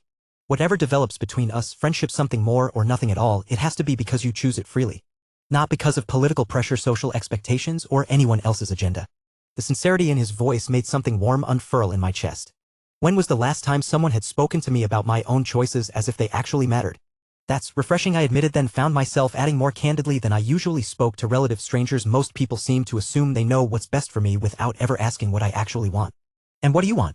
Arthur asked, his tone making it clear that he was asking about far more than just our afternoon plans. The question caught me off guard because it was so rare for anyone to ask it seriously. I found myself considering not just the polite answer I was supposed to give, but what I actually felt. I want a matter, I said, finally surprised by my own honesty. Not as a political alliance or a social trophy or a way to achieve someone else's goals. I want to be seen as myself for who I actually am rather than who people think I should be. Arthur's expression grew thoughtful as we continued walking through the herb gardens, the fragrant scent of medicinal plants creating a peaceful atmosphere that encouraged genuine conversation. Tell me about yourself then, he said. Not Lady Elara Astoria, daughter of the Archduke. Just Elara. What do you care about? What makes you happy? What keeps you awake at night thinking? The questions were so different from the usual social pleasantries that I found myself actually pausing to consider them seriously. When was the last time someone had asked me about my thoughts rather than my opinions on acceptable social topics? I care about healing, I said, slowly thinking through my response. Not just the magical healing that everyone expects from someone with my abilities, but understanding why people hurt each other and how to prevent that pain in the first place. I spend a lot of time thinking about how much suffering could be avoided if people just listened to each other more. That's remarkably wise for someone who's supposedly naive, Arthur observed with obvious respect. People mistake kindness for ignorance, I replied, feeling more comfortable than I had in months. They assume that because I prefer to see the best in people, I'm blind to their flaws. But understanding someone's potential for goodness doesn't mean ignoring their capacity for harm. Arthur stopped walking and turned to study my face with an intensity that would have been unsettling from anyone else. From him it felt like being truly seen for the first time in years. You're not at all what I expected, he said quietly. What did you expect? I asked, genuinely curious about his answer. Someone more fragile, I suppose. Your reputation focuses so much on your gentleness and purity that I thought you might be sheltered to the point of helplessness. But you're not fragile at all, are you? You're strong in ways that most people don't even recognize as strength. The accurate assessment made my chest tighten with emotion I wasn't prepared for. No one has ever described me that way before. Then they haven't been paying attention, Arthur replied with such conviction that I found myself believing him. We settled on a bench near a particularly beautiful section of the herb garden where the afternoon sunlight filtered through carefully cultivated flowering vines to create a sense of peaceful seclusion. For the first time in longer than I could remember, I felt genuinely relaxed in the company of someone outside my immediate family. May I ask you something? I said, emboldened by the easy atmosphere between us. Anything, Arthur replied without hesitation. Why are you interested in me? The question came out more vulnerably than I had intended, but I found I genuinely wanted to know. You could court anyone, you're powerful, accomplished, internationally respected. You don't need a political alliance with my family. So why? Because Arthur said with the same careful honesty he had shown throughout our conversation, you're the most genuinely good person I've ever met. Not perfect, no one is, but fundamentally decent in a way that's rare in our world. And because when I look at you I don't see a political opportunity or a social prize. I see someone worth knowing for her own sake. The warmth spreading through my chest at his words was both wonderful and terrifying. I had never felt anything quite like it before, this combination of safety and excitement, comfort and possibility. Arthur, I said softly, testing how his name felt on my lips. I should warn you about something. What? He asked, though his tone suggested he was prepared to hear almost anything. There have been discussions about a potential engagement between my family and Prince Valerian, I said, the words feeling heavy and constraining. It's not finalized, but the political pressure is significant. Whatever this is between us, it can't be simple. I know, Arthur replied quietly. And I want you to know that I understand the complications. But Alara, I also want you to know that you deserve to have a choice in your own future. You deserve better than being trapped in arrangements that don't consider your happiness. The gentle conviction in his voice made something inside me recognize a truth I had been trying to ignore for months. I did deserve a choice. I deserve to be considered as more than just a political alliance. I deserve to have my feelings matter in decisions about my own life. Thank you, I whispered, meaning it more deeply than he could possibly know. For what this time? Arthur asked with gentle humor. For seeing me, I replied simply. For the first time in my life, I feel like someone actually sees me. As we sat together in the peaceful garden, I found myself thinking that whatever complications lay ahead, this moment of genuine connection was worth treasuring. Arthur Nightingale might not be able to offer me the simple life I had once imagined, but he was offering something far more precious, the chance to be myself without apology. For now, that was enough. Chapter 765, The Courtship War, 4. Returning from the herb gardens with Alara at my side, I felt a satisfaction that went far beyond simple strategic success. The genuine connection we had established during our conversation was something I hadn't anticipated. I had expected to need weeks of careful courtship to achieve the kind of comfortable rapport that had developed naturally between us in a single afternoon. But as we rejoined the main gathering at the Springshaper garden party, I immediately noticed Jack Blaze Pout standing near the estate's famous fountain, his expression darker than I had ever seen it in public. His usual charming mask had slipped enough to reveal something that looked remarkably like frustration, though he quickly composed himself as he noticed our approach. Typical, I thought to myself, studying Jack's reaction with familiar irritation. He can't stand that I'm succeeding where he expected to have a clear field. Jack had always been the type to insert himself into any situation where he might gain advantage or simply cause problems for his rivals. His interest in Alara was clearly motivated by his desire to interfere with my plans, the same petty competitiveness that had characterized our relationship since we'd first encountered each other. The fact that I was making genuine progress in winning Alara's trust was obviously grating on his nerves. Grandmaster Nightingale, Jack said as we approached, his voice carrying its usual polite warmth despite the tension I had glimpsed moments earlier. I trust you and Lady Alara had an enlightening conversation? Very much so, I replied, carefully noting how his eyes tracked every detail of Alara's expression and posture. The Springshaper herb gardens are truly remarkable. Lady Alara has an impressive knowledge of medicinal applications. I'm sure she does, Jack replied, though something in his tone suggested he was thinking about far more than botanical expertise. Lady Alara, I don't suppose I could interest you in viewing the estate's conservatory? I understand they have some rare specimens that might interest someone with your healing inclinations. The emphasis he placed on healing carried undertones that made my protective instincts flare with sudden intensity. Jack was clearly trying to capitalize on the rapport I had established with Alara, attempting to redirect her attention toward himself through similar appeals to her interests. It was exactly the kind of opportunistic behavior I had come to expect from him. That sounds fascinating, Alara replied with the kind of genuine enthusiasm that had characterized her throughout our own conversation. Though perhaps we could arrange that for another time? I promised my father I would make rounds to greet all the major families present today. The diplomatic deflection was handled with the kind of graceful skill that reminded me why Alara commanded such respect throughout the empire. She managed to decline Jack's invitation without giving offense while providing a perfectly reasonable excuse that no one could argue with. Of course, Jack said with what appeared to be gracious understanding, though I caught a flash of something much darker in his eyes before he controlled his expression. Family obligations must always take precedence. As we moved away from Jack to continue circulating through the garden party, I found myself analyzing his behavior with growing annoyance. The intensity of his reaction confirmed that he was taking my competition for Alara's attention as a personal challenge rather than simply a political necessity. If Jack was determined to interfere with my mission out of nothing more than spite, it could complicate everything I was trying to achieve. The rest of the afternoon proceeded with the kind of sophisticated social interaction that characterized the Empire's finest gatherings. Alara moved through the assembled guests with natural grace, engaging in conversations that revealed her genuine interest in the people around her rather than simply performing the social obligations expected of someone in her position. "You're remarkably good at this," I observed as we paused near the estate's famous rose garden, watching her skillfully navigate a complex conversation between two minor nobles who had been feuding over trade agreements. "At what?" Alara asked with genuine curiosity. "Reading people," I replied, noting how she had managed to identify the root of their disagreement and guide them toward common ground without either man realizing they were being diplomatically managed. "You see past the surface tensions to what people actually need." "It's not that difficult," Alara said with the kind of modest smile that suggested she genuinely didn't recognize how unusual her abilities were. "Most conflicts happen because people aren't really listening to each other.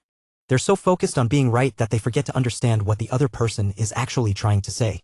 The insight was both simple and profound, the kind of wisdom that came from genuine empathy rather than formal training. Watching her apply these principles in real time was impressive in ways that had nothing to do with romantic attraction and everything to do with recognizing exceptional competence. "Have you considered applying that approach to larger-scale diplomatic situations?" I asked, curious about her broader ambitions. "Your insights could be valuable in preventing conflicts before they escalate." "I've discussed it with my father," Alara admitted, her expression growing more thoughtful.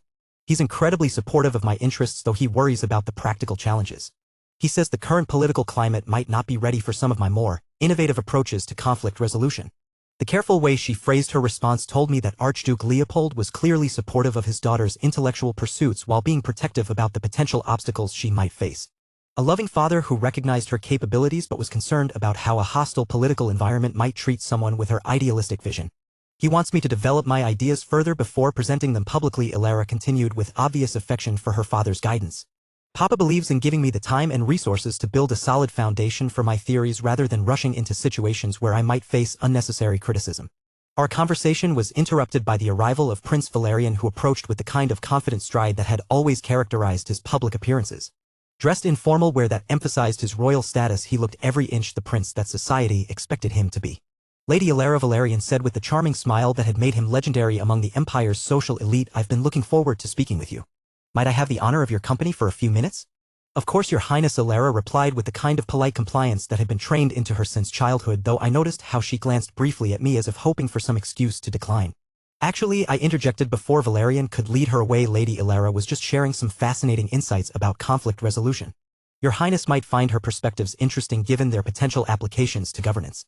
The suggestion was calculated to keep their conversation in a group setting rather than allowing Valerian the private audience he clearly wanted.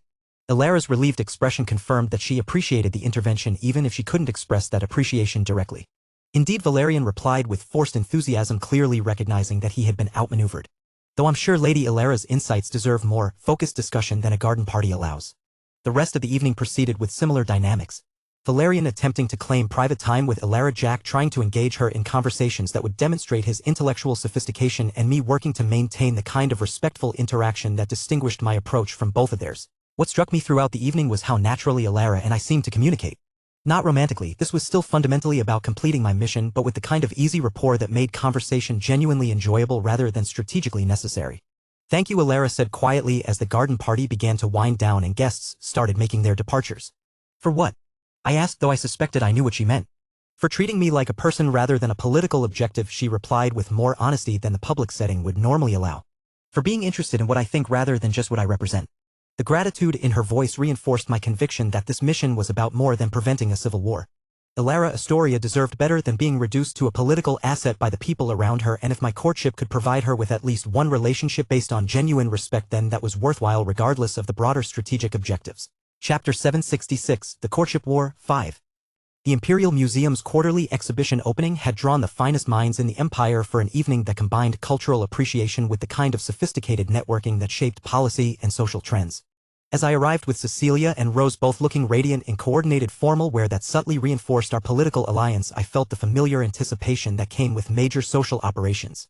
The medieval magical artifacts collection should provide excellent conversation topics, Rose observed as we made our way through the museum's grand entrance hall. Alara mentioned having strong opinions about the ethical implications of displaying items that were created through questionable methods. Perfect, I replied, appreciating how my girlfriends continued to provide strategic intelligence that made these events more productive. That's exactly the kind of substantial discussion that distinguishes my approach from the competition. Cecilia's crimson eyes sparkled with amusement. Speaking of competition, I see both your rivals have arrived early. They seem to be positioning themselves strategically.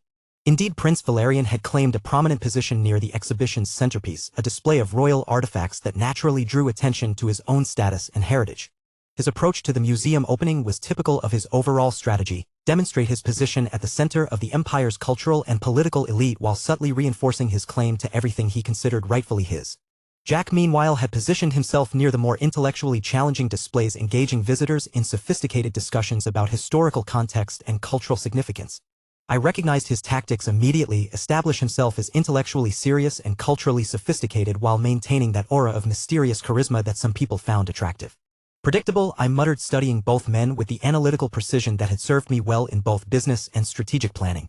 Arthur, came Alara's voice from behind me, warm with genuine pleasure at our encounter. I was hoping you would attend tonight. The exhibition has some fascinating pieces that relate to our previous conversations about healing applications. She looked absolutely lovely in a sophisticated dress that managed to be both elegantly formal and uniquely suited to her personality, but it was the genuine enthusiasm in her expression that struck me most. Unlike the carefully controlled pleasantness she displayed with most social acquaintances, her interactions with me had developed a quality of natural ease that made our conversations genuinely enjoyable. I wouldn't miss it, I replied honestly. Especially when you've recommended specific pieces worth examining. Your insights about historical healing methods have been remarkably thought-provoking. Oh, you must see the Meridian Dynasty collection, Alara said with obvious excitement, gesturing toward a section of the exhibition that featured magical medical instruments from several centuries earlier. The integration of artistic beauty with practical function is extraordinary, but what's really fascinating is how their approach to treating trauma was so much more sophisticated than current methods. As we made our way toward the historical medical collection, I found myself genuinely impressed by the depth of Alara's knowledge. This wasn't casual interest or polite social conversation. She had clearly studied these artifacts extensively and developed informed opinions about their broader implications. Look at this diagnostic amulet, she continued, pointing to an intricately carved pendant that still hummed with residual magical energy. It could identify not just physical ailments but emotional and spiritual imbalances that contributed to illness. Imagine if we could recreate the kind of holistic approach with modern magical techniques. The applications could be revolutionary, I agreed, studying the artifact with new appreciation. Both for individual healing and for understanding social problems on a larger scale. Exactly. Alara's face lit up with the kind of intellectual excitement that transformed her from merely beautiful to genuinely captivating. If we could identify the root causes of societal discord the way this amulet identified the sources of individual suffering. Our conversation was interrupted by the arrival of Jack, who approached with his usual confident stride and that charming smile that I had learned to distrust completely. Lady Alara, Jack said with obvious pleasure at encountering us, I couldn't help but overhear your discussion about holistic healing approaches. Have you considered the philosophical implications of attempting to heal discord that might serve necessary evolutionary functions? The question was phrased as intellectual curiosity, but I recognized it as Jack's typical strategy of introducing complicated ideas designed to make him appear sophisticated while subtly undermining whatever topic Alara was enthusiastic about. An interesting perspective, Alara replied thoughtfully, though I would argue that growth and evolution can occur through positive challenge rather than destructive conflict. The goal isn't to eliminate all discord but to transform harmful patterns into constructive ones. Remarkably optimistic, Jack observed, his eyes never leaving Alara's face as she spoke. Though one wonders whether such an approach is practical when dealing with forces that are fundamentally opposed to harmony. I watched this exchange with growing irritation, recognizing Jack's technique of posing as the worldly realist challenging Alara's supposedly naive idealism.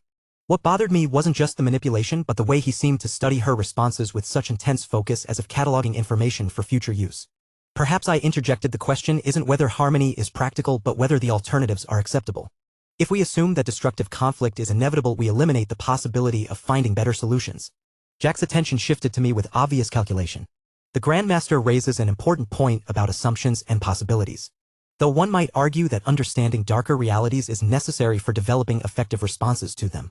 The conversation continued in this vein for several minutes, with Jack continuing his pattern of intellectual sparring that I now recognized as deliberate interference with any meaningful connection between Alara and myself. Every topic she raised he would complicate with supposedly sophisticated objections. Every insight she offered he would challenge with alternative perspectives that sounded thoughtful but were clearly designed to disrupt rather than enhance the discussion. What struck me most was Alara's patient grace in handling his interruptions. She engaged with his ideas seriously despite their obvious manipulative purpose, demonstrating the kind of intellectual generosity that made her worthy of far better treatment than she was receiving. "Gentlemen," came Prince Valerian's smooth voice as he joined our group near the historical medical collection. "I hope you're all finding the exhibition educational. Though I must say some of the most beautiful artifacts deserve to be appreciated for their aesthetic value rather than being analyzed for purely practical applications." Where Jack's approach was intellectual manipulation, Valerian's was pure aristocratic dismissal. His comment was clearly directed at Alara's enthusiasm for the healing applications of historical artifacts, reducing her scholarly interests to mere practical concerns beneath the notice of properly cultured people. "I disagree, Your Highness," Alara replied with polite firmness. "Beauty and function aren't mutually exclusive. These artifacts are remarkable precisely because they achieved both aesthetic excellence and healing effectiveness." "Of course," Valerian said with the kind of condescending smile that suggested he was humoring a child's innocent interests.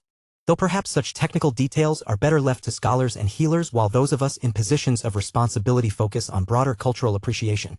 The casual dismissal of Alara's intellectual capabilities made my protective instincts flare with immediate intensity. Valerian wasn't just disagreeing with her perspective, he was suggesting that her interests were inappropriate for someone of her social status, attempting to shame her into conforming to his narrow expectations of proper feminine behavior. "Actually," I said with careful emphasis, "Lady Alara's analysis demonstrates exactly the kind of innovative thinking that could revolutionize both healing arts and social policy. Her insights deserve serious consideration from anyone interested in genuine progress rather than superficial cultural posturing." The public correction was deliberate and unmistakable, a direct challenge to Valerian's attempt to diminish Alara's intellectual contributions. The prince's charming mask slipped slightly, revealing a flash of genuine irritation before he managed to reassert his composure. Naturally, Valerian replied with forced politeness, "The Grandmaster's appreciation for diverse perspectives is well known. Though some of us prefer to maintain traditional standards of discourse appropriate to refined society." The remainder of the evening proceeded with similar dynamics, but the fundamental tension had been established. Valerian's increasingly possessive attitude toward Alara was becoming more obvious, while Jack's pattern of intellectual interference continued to disrupt every meaningful conversation. And I found myself genuinely enjoying Alara's company in ways that had nothing to do with my mission and everything to do with her remarkable intelligence and kindness. "Thank you," Alara said quietly as we paused near the exhibition's concluding display, "for taking my ideas seriously. For understanding that beauty and function can enhance each other rather than being mutually exclusive." "Your ideas deserve serious consideration," I replied honestly. "Anyone who dismisses them is missing the opportunity to learn from someone with genuine wisdom." The grateful smile she gave me was worth every moment of social maneuvering required to earn it. This remarkable woman was being systematically undervalued by the people around her, and if my presence in her life could provide some relief from that dismissive treatment, then the mission was achieving more than just strategic objectives. As the museum opening concluded and guests began to depart, I found myself looking forward to whatever event would bring us together next. Not because I was falling in love, but because Alara Astoria was proving to be exactly the kind of person who made the world better simply by being in it. The mission continued, and it was becoming increasingly clear that success would require not just preventing her tragic fate but ensuring she had the opportunity to reach her full potential. Chapter 767, The Courtship War, 6. The Astoria family's summer estate was renowned throughout the empire for its magnificent gardens and its tradition of hosting intimate gatherings that brought together the most thoughtful members of society for genuine intellectual discourse. As I arrived for what had been billed as an afternoon of philosophical discussion and cultural appreciation, I felt the familiar anticipation that came with knowing these smaller gatherings allowed for more meaningful interaction than the typical crowded social events. Alara had extended personal invitations to a carefully selected group of young nobles and intellectuals, creating an environment that would encourage the kind of substantial conversation that represented the best of imperial cultural life. The guest list was impressively diverse: scholars, artists, political theorists, and social reformers who rarely gathered in the same setting. Arthur Alara greeted me as I entered the estate's famous library where the afternoon's discussions would take place. "I'm so glad you could attend. I've been looking forward to hearing your thoughts on some of the questions we'll be exploring today." She looked perfectly at ease in the elegant informality of her family's private space, wearing a simple but sophisticated dress that somehow managed to convey both accessibility and refined taste. But it was the genuine excitement in her expression as she welcomed each guest that reminded me why these smaller gatherings brought out the best in her personality. "The honor is mine," I replied, noting how the intimate setting allowed for a different quality of interaction than the public venues where we typically encountered each other. "Your intellectual salons are becoming legendary for bringing together people who might never otherwise have the opportunity to exchange ideas." The afternoon progressed with exactly the kind of sophisticated discussion that made imperial society at its best truly remarkable.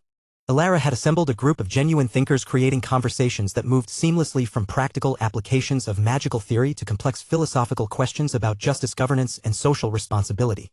What impressed me most was watching Alara moderate these discussions with the kind of skillful grace that encouraged everyone to contribute their best thinking. She had a remarkable talent for identifying the underlying connections between different perspectives and helping participants find common ground even when they started from apparently opposing positions.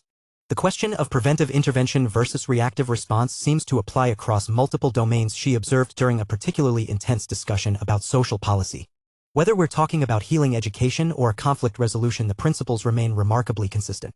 Indeed, replied one of the visiting scholars, though the challenge is always determining when intervention is helpful versus when it becomes interference with natural processes of growth and development. I found myself genuinely engaged with these conversations in ways that went beyond strategic necessity.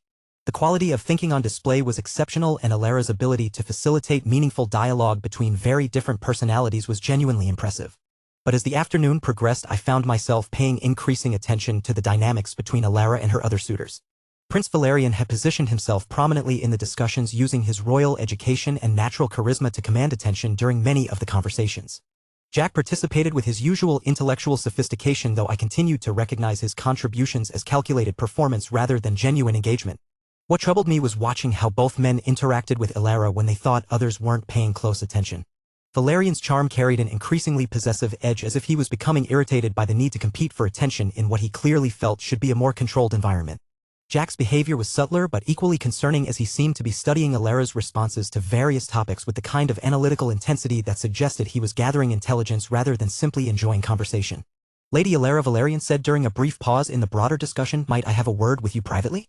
There are some matters related to upcoming family events that we should discuss." The request was phrased politely enough, but something in his tone made my protective instincts immediately alert. The way he was looking at Alara carried an edge of frustration that suggested this wouldn't be the kind of gentle conversation appropriate for such a refined gathering. "Of course, Your Highness," Alara replied with the kind of gracious compliance that had been trained into her since childhood, though I caught a flicker of something that might have been reluctance in her expression. As they moved toward a more secluded section of the library, I found myself torn between respecting Alara's autonomy and my growing concern about Valerian's increasingly possessive behavior. The prince's public charm was impressive, but I had seen enough glimpses of his true nature to know that private conversations with him might not be as pleasant as their public interactions suggested. Concerning development, Jack observed quietly, positioning himself where he could observe their private conversation without appearing to eavesdrop. His attention was focused entirely on Alara rather than on whatever Valerian might be saying, which struck me as oddly intense for someone supposedly just interested in causing problems for my plans. Within minutes it became clear that the private conversation was not proceeding smoothly. Valerian's voice, though kept low enough to avoid disturbing the other guests, carried an edge of frustration that was becoming increasingly obvious. Alara's responses were more subdued, her body language suggesting growing discomfort with whatever direction their discussion was taking. Then I saw Valerian's hand move to Alara's arm with a grip that looked far too firm for polite conversation, and her expression shifted to something approaching genuine fear. "Lady Alara," I said, clearly crossing the library with purposeful strides that drew the attention of everyone present, "didn't you want to show me your family's collection of historical healing texts? I believe you mentioned some rare manuscripts that might be relevant to our earlier discussion about preventive intervention strategies." The interruption was obvious and deliberate, a direct challenge to Valerian's attempt at private intimidation. Every guest in the library understood exactly what had just happened. The Guild Grandmaster had publicly intervened to extract Lady Alara from whatever the prince had been doing to cause her obvious distress. Valerian's reaction was immediate and telling. His charming mask slipped completely for a moment, revealing a flash of genuine fury before he managed to reassert his composure. But the damage was done. Everyone had seen the prince's true face, if only briefly. "Grandmaster Nightingale," Valerian said with forced politeness that barely concealed his rage, "how thoughtful of you to take such an active interest in Lady Alara's scholarly pursuits. I find intellectual curiosity should always be encouraged and protected," I replied, evenly positioning myself between Valerian and Alara in a way that made my protective intent unmistakable. Especially when it involves such innovative thinking about important social issues. The tension in the library was now palpable, with every guest recognizing that they were witnessing a direct confrontation between two of the Empire's most powerful young men. Jack watched the entire exchange with obvious fascination, though his attention remained focused primarily on Alara's reaction rather than the broader political implications. "Perhaps," Alara said with the kind of diplomatic grace that had made her famous throughout the Empire, "we should return to our group discussion. I believe Professor Meridian had some interesting points about educational reform that deserve further exploration." The suggestion was clearly intended to defuse the situation before it escalated into something that could create lasting political complications. But as we rejoined the broader group, I noticed how Alara positioned herself closer to me than to Valerian, and how her relief at being extracted from their private conversation was obvious to anyone paying attention.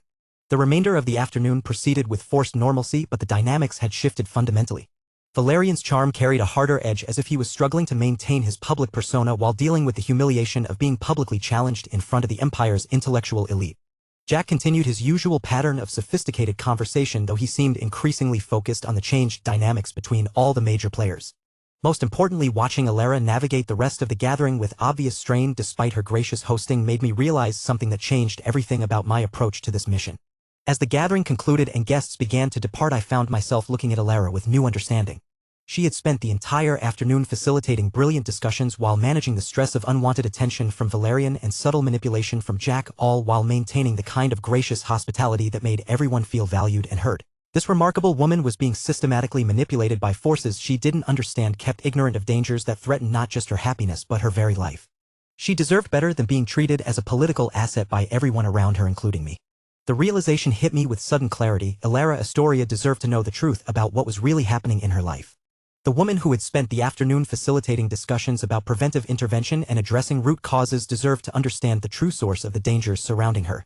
She deserved the opportunity to make informed decisions about her own life rather than being maneuvered by people who saw her as a means to their own ends. As I prepared to request a private audience with her, I felt the weight of decision settling on my shoulders. Everything I had worked for could be at risk, but keeping her ignorant while everyone around her played games with her life had become morally unacceptable. The time had come to tell Alara the complete truth. Chapter 768, The Courtship War, 7. The emergency alert reached me through multiple channels simultaneously. Priority messages flashing across my personal tablet, urgent notifications through my Neuralink communication implant, and even backup audio warnings through the office's environmental systems. Elias had activated every available protocol to ensure the message penetrated my exhaustion-induced tunnel vision after 46 hours of continuous research. Sir Elias' voice came through the intercom with professional concern that carried undertones of genuine alarm. Lady Alara Astoria is at the guild headquarters requesting immediate access to your location. She's expressing significant concern about your well-being, and frankly, sir, her worry appears well-founded. The statement penetrated my exhaustion with the force of genuine alarm. Alara's presence at the guild at 3 in the morning suggested either emergency or crisis, neither of which I was equipped to handle in my current depleted state. My biometric monitors were displaying warning indicators that I had been ignoring for hours, while my magical system diagnostics showed dangerous levels of sustained overdraw. Grant her access, I replied through the voice-activated interface, attempting to inject alertness into my response despite feeling like my neural pathways had been scrambled by sustained magical overload. And Elias? Initialize privacy protocols. Full digital blackout for this conversation. Already implemented, Sir. Elias replied with obvious approval. Though if I may suggest, the latest concern appears entirely justified based on your current readings. The observation carried more weight than diplomatic courtesy, reminding me that the guild's medical monitoring systems had been tracking my increasingly erratic vital signs with growing alarm. The drive to excel, to prove worthy of the trust placed in me by so many people, had led me to override safety protocols and ignore automated health warnings. Arthur Alara's voice reached me before she fully entered my office, carrying a mixture of relief and gentle reproach that made my chest tighten with unfamiliar emotion. The biometric alerts your system sent to Papa's medical staff indicated you've been here for 2 days straight without rest. Is that accurate? She moved through my office with confident familiarity despite having visited only once before, her violet eyes immediately assessing my condition while a discreet medical scanner in her hand provided real-time data about my physical state. The elegant evening dress she wore suggested she had come directly from some social obligation, yet her primary concern was clearly my welfare rather than the inconvenience of the late hour. Research requires sustained focus, I replied weakly, attempting to maintain dignity despite being caught in such an obviously compromised state. Some theoretical breakthroughs can't be achieved through incremental progress or automated analysis. Arthur Alara said with the kind of firm gentleness that brooked no argument while consulting the medical readings on her scanner. You're exhibiting signs of severe neural fatigue and magical system overload. When did you last engage sleep protocols? Consume proper nutrition? Allow your biological systems to recover from artificial stimulation? The questions forced me to confront the reality that I couldn't answer any of them with specific timeframes. The past 2 days had blurred together in a haze of theoretical frameworks, data analysis, and obsessive refinement that had consumed my attention so completely that basic human needs had become irrelevant distractions. The work was important, I said, though even to my own ears the justification sounded hollow.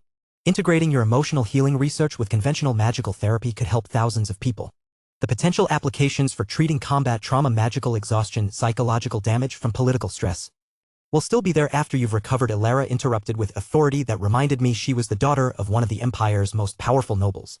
Arthur, you're driving yourself toward a neurological breakdown that will prevent you from helping anyone. She approached my desk where I sat surrounded by holographic displays, research databases, and consumed nutrition supplements that my assistant had provided in lieu of actual meals. Her medical scanner was clearly cataloging the extent of my depletion while her expression grew increasingly concerned as the device provided detailed analysis of my condition. May I? She asked, gesturing toward my hands with the kind of professional courtesy that healers used when requesting permission to conduct direct examination. I nodded, too exhausted to maintain the pretense that I was functioning normally. Alara's touch was gentle but immediately diagnostic, her healing magic interfacing with the biometric sensors embedded in my skin to assess the damage I had inflicted through sustained neglect of basic biological requirements. Your neural pathways are showing dangerous levels of artificial stimulation, she said with clinical calm that somehow made her concern more rather than less evident. Your cardiovascular system is operating on magical enhancement rather than proper rest. Arthur, you're not optimizing your capabilities, you're systematically degrading them. The observation cut through my exhaustion with the force of truth I had been avoiding. My obsessive pursuit of enhanced performance had led me to treat my own biological limitations as obstacles to be overcome rather than parameters to be respected, creating exactly the kind of vulnerability I was supposedly trying to prevent. I don't know how to stop, I admitted with honesty that surprised us both. There's always another threat, another crisis, another problem that requires immediate attention. If I'm not strong enough, prepared enough, knowledgeable enough, people get hurt. People die. Alara's expression softened with understanding that went beyond her medical training to touch something deeper about the psychological burden I carried. Arthur, you can't save everyone by destroying yourself. That's not optimization, that's fear disguised as dedication. The insight hit me like a physical blow because it identified something I had never acknowledged. My relentless pursuit of enhanced capabilities wasn't just about protecting others, it was about the terror of being helpless when people I cared about faced danger.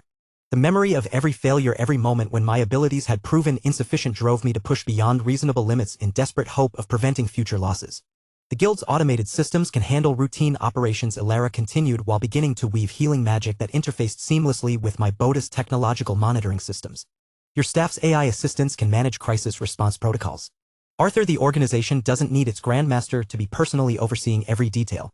Her healing magic flowed through my system with warmth that went beyond mere restoration of physical energy. The technique she was using addressed not just magical depletion but the psychological exhaustion that had driven me to such extremes, while my biometric displays showed vital signs returning to healthy parameters for the first time in days. Better? Alara asked as the healing magic completed its work, leaving me feeling more genuinely rested than I had in weeks.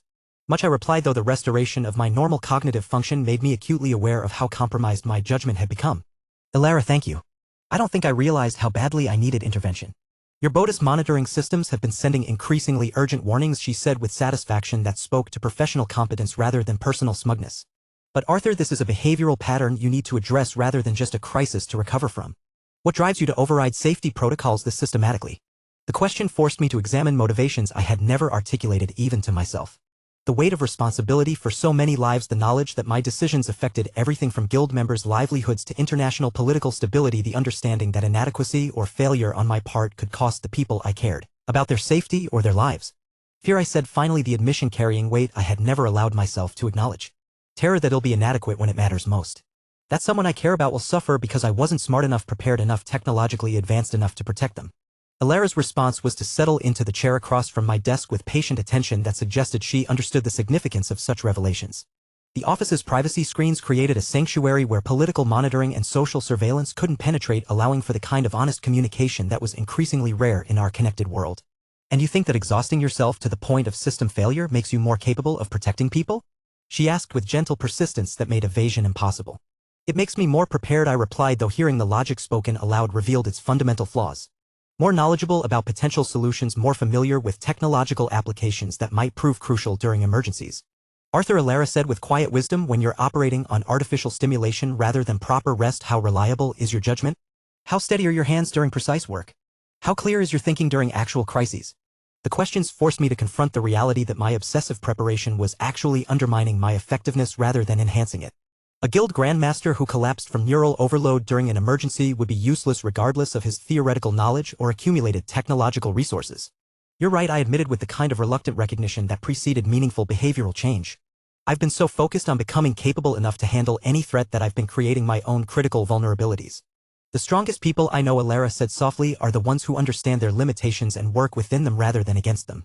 True strength comes from sustainable practices that build capability over time, not from desperate attempts to transcend biological requirements. We sat in comfortable silence for several minutes while I processed both her insights and the profound relief of finally feeling genuinely rested. The research data that had seemed so urgently critical hours earlier now appeared manageable rather than overwhelming, while the theoretical problems that had driven my obsessive focus revealed themselves as complex but solvable challenges rather than existential crises. Alara, I said, studying her face in the soft lighting of my office while privacy screens created gentle luminescence around us. Why did you come here tonight? What made you check on my well-being at such an unusual hour? Her cheeks colored slightly as she considered her response, suggesting that her motivations were more personal than mere charitable concern for an overworked colleague. Papa's medical monitoring systems flagged your biometric anomalies as potentially dangerous. But that wasn't really why I came. What was? I asked, though something in her expression made my heart race with anticipation. Because I realized that your well-being matters to me for reasons that have nothing to do with professional collaboration or political alliance, Alara replied with vulnerability that made my protective instincts flare alongside deeper emotions I was still learning to acknowledge. I care about you, Arthur. Not as the guild grandmaster or as a strategic partner, but as someone whose happiness affects my own peace of mind. The admission created a moment of intimacy that transcended the careful boundaries we had been maintaining throughout our courtship.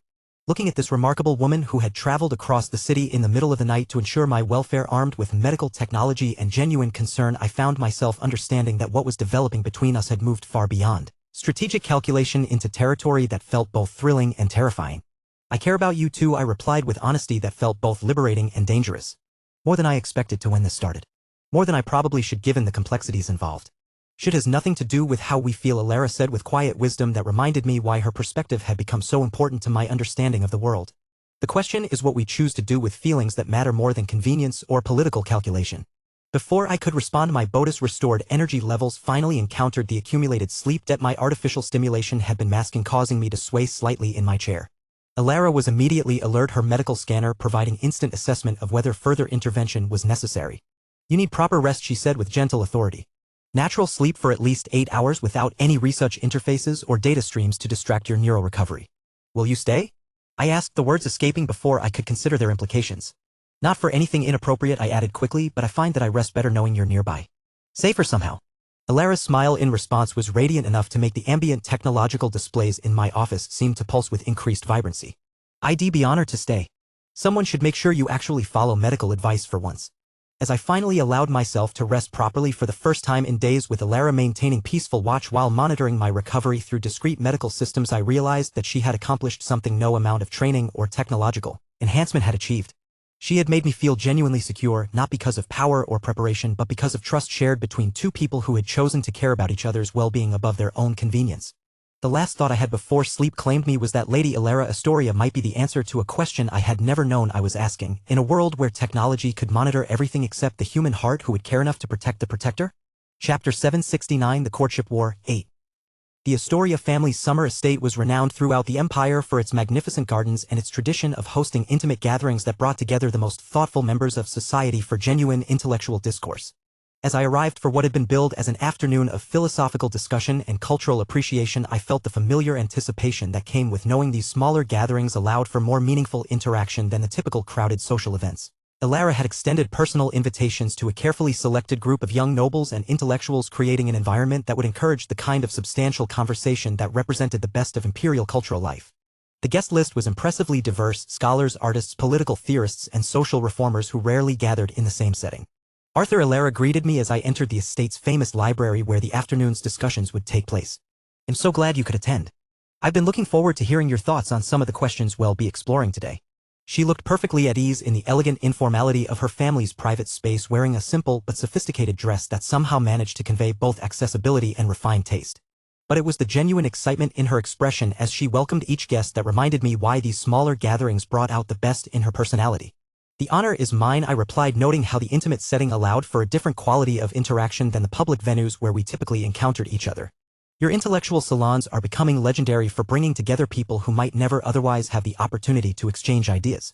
The afternoon progressed with exactly the kind of sophisticated discussion that made imperial society at its best truly remarkable. Alara had assembled a group of genuine thinkers, creating conversations that moved seamlessly from practical applications of magical theory to complex philosophical questions about justice, governance, and social responsibility. What impressed me most was watching Alara moderate these discussions with the kind of skillful grace that encouraged everyone to contribute their best thinking. She had a remarkable talent for identifying the underlying connections between different perspectives and helping participants find common ground even when they started from apparently opposing positions. The question of preventive intervention versus reactive response seems to apply across multiple domains she observed during a particularly intense discussion about social policy.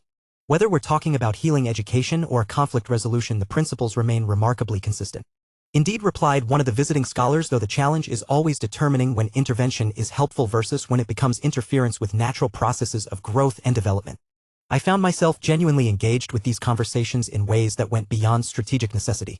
The quality of thinking on display was exceptional, and Alara's ability to facilitate meaningful dialogue between very different personalities was genuinely impressive. But as the afternoon progressed, I found myself paying increasing attention to the dynamics between Alara and her other suitors.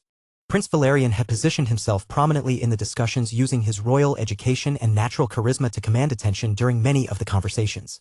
Jack participated with his usual intellectual sophistication, though I continued to recognize his contributions as calculated performance rather than genuine engagement. What troubled me was watching how both men interacted with Alara when they thought others weren't paying close attention. Valerian's charm carried an increasingly possessive edge, as if he was becoming irritated by the need to compete for attention in what he clearly felt should be a more controlled environment. Lady Alara, Valerian said during a brief pause in the broader discussion, might I have a word with you privately? There are some matters related to upcoming family events that we should discuss. The request was phrased politely enough, but something in his tone made my protective instincts immediately alert. The way he was looking at Alara carried an edge of frustration that suggested this wouldn't be the kind of gentle conversation appropriate for such a refined gathering. Concerning development, Jack observed, quietly positioning himself where he could observe their private conversation without appearing to eavesdrop. His attention was focused entirely on Alara rather than on whatever Valerian might be saying, which struck me as oddly intense for someone supposedly just interested in causing problems for my plans. Of course, Your Highness, Alara replied with the kind of gracious compliance that had been trained into her since childhood, though I caught a flicker of something that might have been reluctance in her expression. As they moved toward a more secluded section of the library, I found myself torn between respecting Alara's autonomy and my growing concern about Valerian's increasingly possessive behavior. The prince's public charm was impressive, but I had seen enough glimpses of his true nature to know that private conversations with him might not be as pleasant as their public interactions suggested. Concerning development, Jack observed, quietly positioning himself where he could observe their private conversation without appearing to eavesdrop. His attention was focused entirely on Alara rather than on whatever Valerian might be saying, which struck me as oddly intense for someone supposedly just interested in causing problems for my plans. Within minutes, it became clear that the private conversation was not proceeding smoothly. Valerian's voice, though kept low enough to avoid disturbing the other guests, carried an edge of frustration that was becoming increasingly obvious. Alara's responses were more subdued, her body language suggesting growing discomfort with whatever direction their discussion was taking. Then I saw Valerian's hand move to Alara's arm with a grip that looked far too firm for polite conversation, and her expression shifted to something approaching genuine fear. Lady Alara, I said, clearly crossing the library with purposeful strides that drew the attention of everyone present, didn't you want to show me your family's collection of historical healing texts? I believe you mentioned some rare manuscripts that might be relevant to our earlier discussion about preventive intervention strategies. The interruption was obvious and deliberate, a direct challenge to Valerian's attempt at private intimidation. Every guest in the library understood exactly what had just happened. The guild grandmaster had publicly intervened to extract Lady Alara from whatever the prince had been doing to cause her obvious distress. Valerian's reaction was immediate and telling. His charming mask slipped completely for a moment, revealing a flash of genuine fury before he managed to reassert his composure. But the damage was done. Everyone had seen the prince's true face, if only briefly. Grandmaster Nightingale, Valerian said with forced politeness that barely concealed his rage, how thoughtful of you to take such an active interest in Lady Alara's scholarly pursuits. I find intellectual curiosity should always be encouraged and protected, I replied, evenly positioning myself between Valerian and Alara in a way that made my protective intent unmistakable. Especially when it involves such innovative thinking about important social issues. The tension in the library was now palpable, with every guest recognizing that they were witnessing a direct confrontation between two of the Empire's most powerful young men. Jack watched the entire exchange with obvious fascination, though his attention remained focused primarily on Alara's reaction rather than the broader political implications. Perhaps, Alara said with the kind of diplomatic grace that had made her famous throughout the Empire, we should return to our group discussion. I believe Professor Meridian had some interesting points about educational reform that deserve further exploration. The suggestion was clearly intended to defuse the situation before it escalated into something that could create lasting political complications. But as we rejoined the broader group, I noticed how Alara positioned herself closer to me than to Valerian, and how her relief at being extracted from their private conversation was obvious to anyone paying attention. The remainder of the afternoon proceeded with forced normalcy, but the dynamics had shifted fundamentally. Valerian's charm carried a harder edge, as if he was struggling to maintain his public persona, while dealing with the humiliation of being publicly challenged in front of the Empire's intellectual elite. Jack continued his usual pattern of sophisticated conversation, though he seemed increasingly focused on the changed dynamics between all the major players. Most importantly, watching Alara navigate the rest of the gathering with obvious strain despite her gracious hosting made me realize something that changed everything about my approach to this mission. As the gathering concluded and guests began to depart, I found myself looking at Alara with new understanding. She had spent the entire afternoon facilitating brilliant discussions while managing the stress of unwanted attention from Valerian and subtle manipulation from Jack, all while maintaining the kind of gracious hospitality that made everyone feel valued and heard. This remarkable woman was being systematically manipulated by forces she didn't understand, kept ignorant of dangers that threatened not just her happiness but her very life. She deserved better than being treated as a political asset by everyone around her, including me. The realization hit me with sudden clarity. Alara Astoria deserved to know the truth about what was really happening in her life. The woman who had spent the afternoon facilitating discussions about preventive intervention and addressing root causes deserved to understand the true source of the dangers surrounding her. She deserved the opportunity to make informed decisions about her own life rather than being maneuvered by people who saw her as a means to their own ends. As I prepared to request a private audience with her, I felt the weight of decision settling on my shoulders. Everything I had worked for could be at risk, but keeping her ignorant while everyone around her played games with her life had become morally unacceptable. The time had come to tell Alara the complete truth. Chapter 770. Alara's Heart. When Arthur requested a private meeting with me using the kind of formal language that suggested serious matters rather than casual conversation, I found myself both curious and slightly apprehensive. Our interactions had always been pleasant and intellectually stimulating, but there was something in his expression during the request that hinted at depths I hadn't previously glimpsed. The Astoria Estate's private study was one of my favorite rooms, filled with books, comfortable seating, and the kind of peaceful atmosphere that encouraged honest conversation. As I waited for Arthur's arrival, I found myself wondering what could be so important that it required such formal privacy.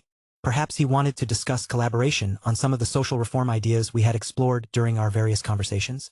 Lady Alara, Arthur said as he entered the study, his expression carrying an unusual combination of determination and what might have been concern. Thank you for agreeing to meet with me. What I need to discuss with you is complex, and I hope you'll bear with me as I explain. Of course, I replied, gesturing for him to take a seat across from me.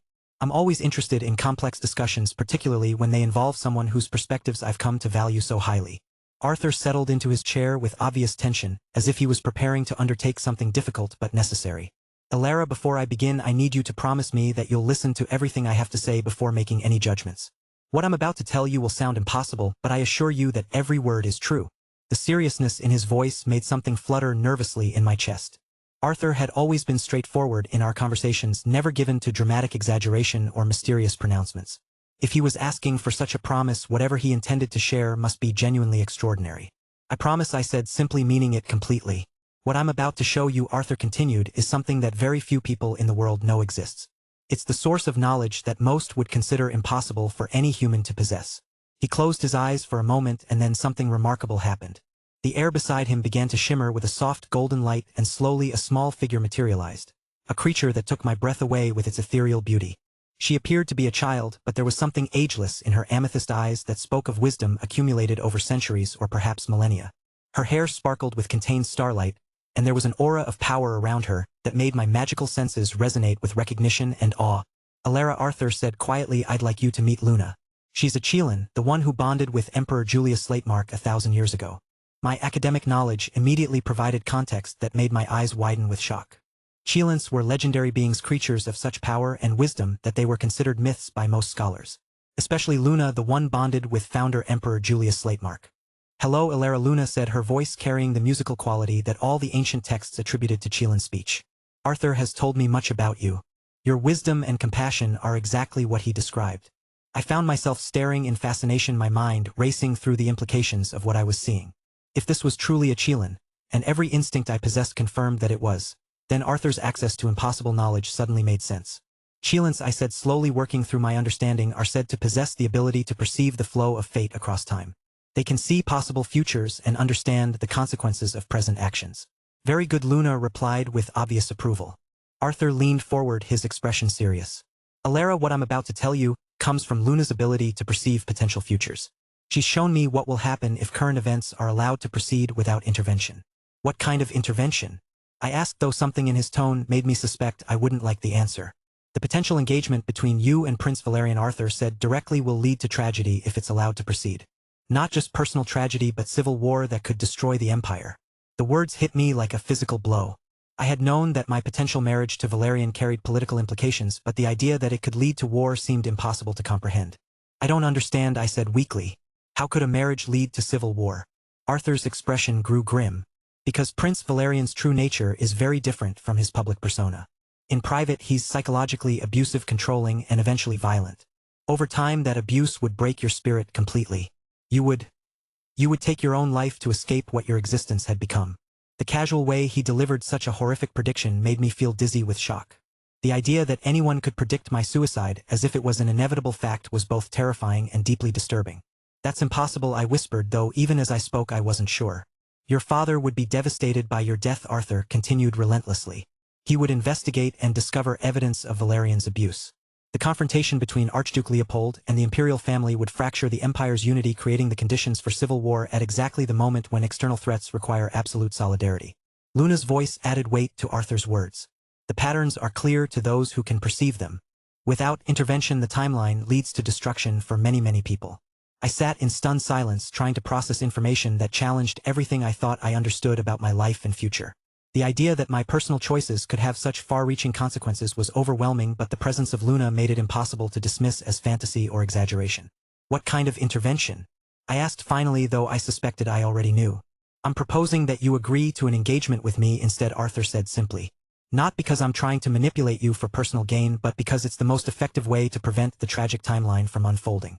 The proposal was so straightforward that it took me a moment to fully comprehend what he was suggesting. You want me to agree to marry you to prevent a civil war?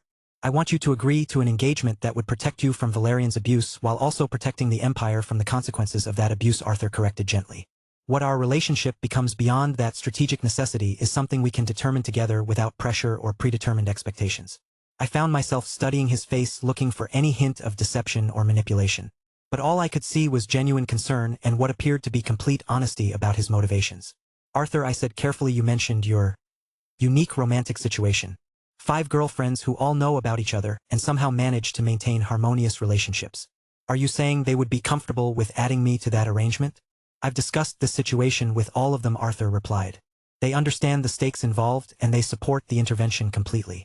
Not because they want to share me with another woman, but because they recognize that preventing civil war is more important than personal convenience. The idea that 5 remarkable women had discussed my potential inclusion in their unconventional arrangement and agreed to support it was both touching and slightly overwhelming. It suggested a level of sophistication and selflessness that challenged many of my assumptions about human nature. They must be extraordinary people, I said softly. They are, Arthur agreed with obvious affection. And I believe they would come to value you for the same reasons I do: your intelligence, your compassion, and your potential to make the world better. I sat quietly for several minutes trying to process everything I had learned. The revelation about Luna's nature, the predictions about my potential future with Valerian, and Arthur's proposal all swirled together in my mind as I struggled to understand what choice I was really being offered. Arthur, I said finally, if I agree to this engagement, what would you expect from me? What would our relationship actually involve? Honesty, Arthur replied without hesitation. Mutual respect. The freedom to develop whatever feelings might emerge naturally without pressure or artificial expectations. And most importantly, the knowledge that you're safe from harm and free to pursue your own goals and interests.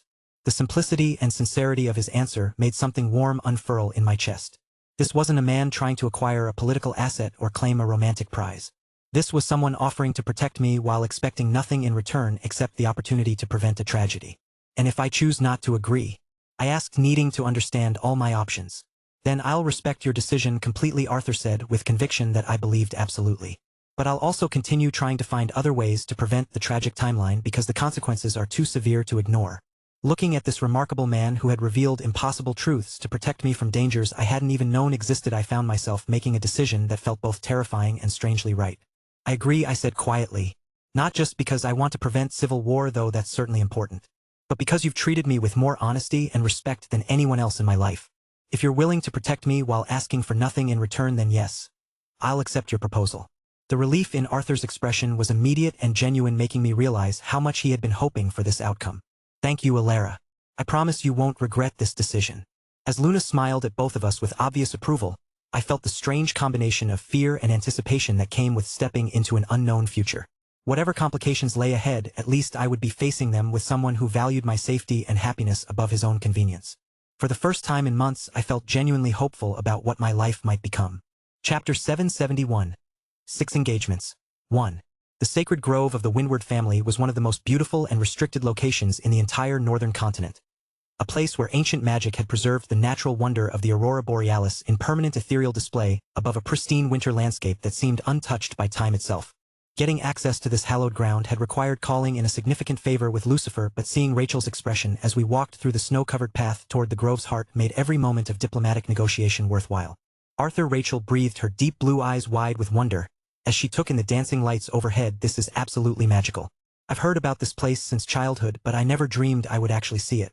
The aurora cast shifting patterns of green, blue, and silver across the snow-covered clearing, creating an atmosphere that seemed designed by nature itself for momentous occasions.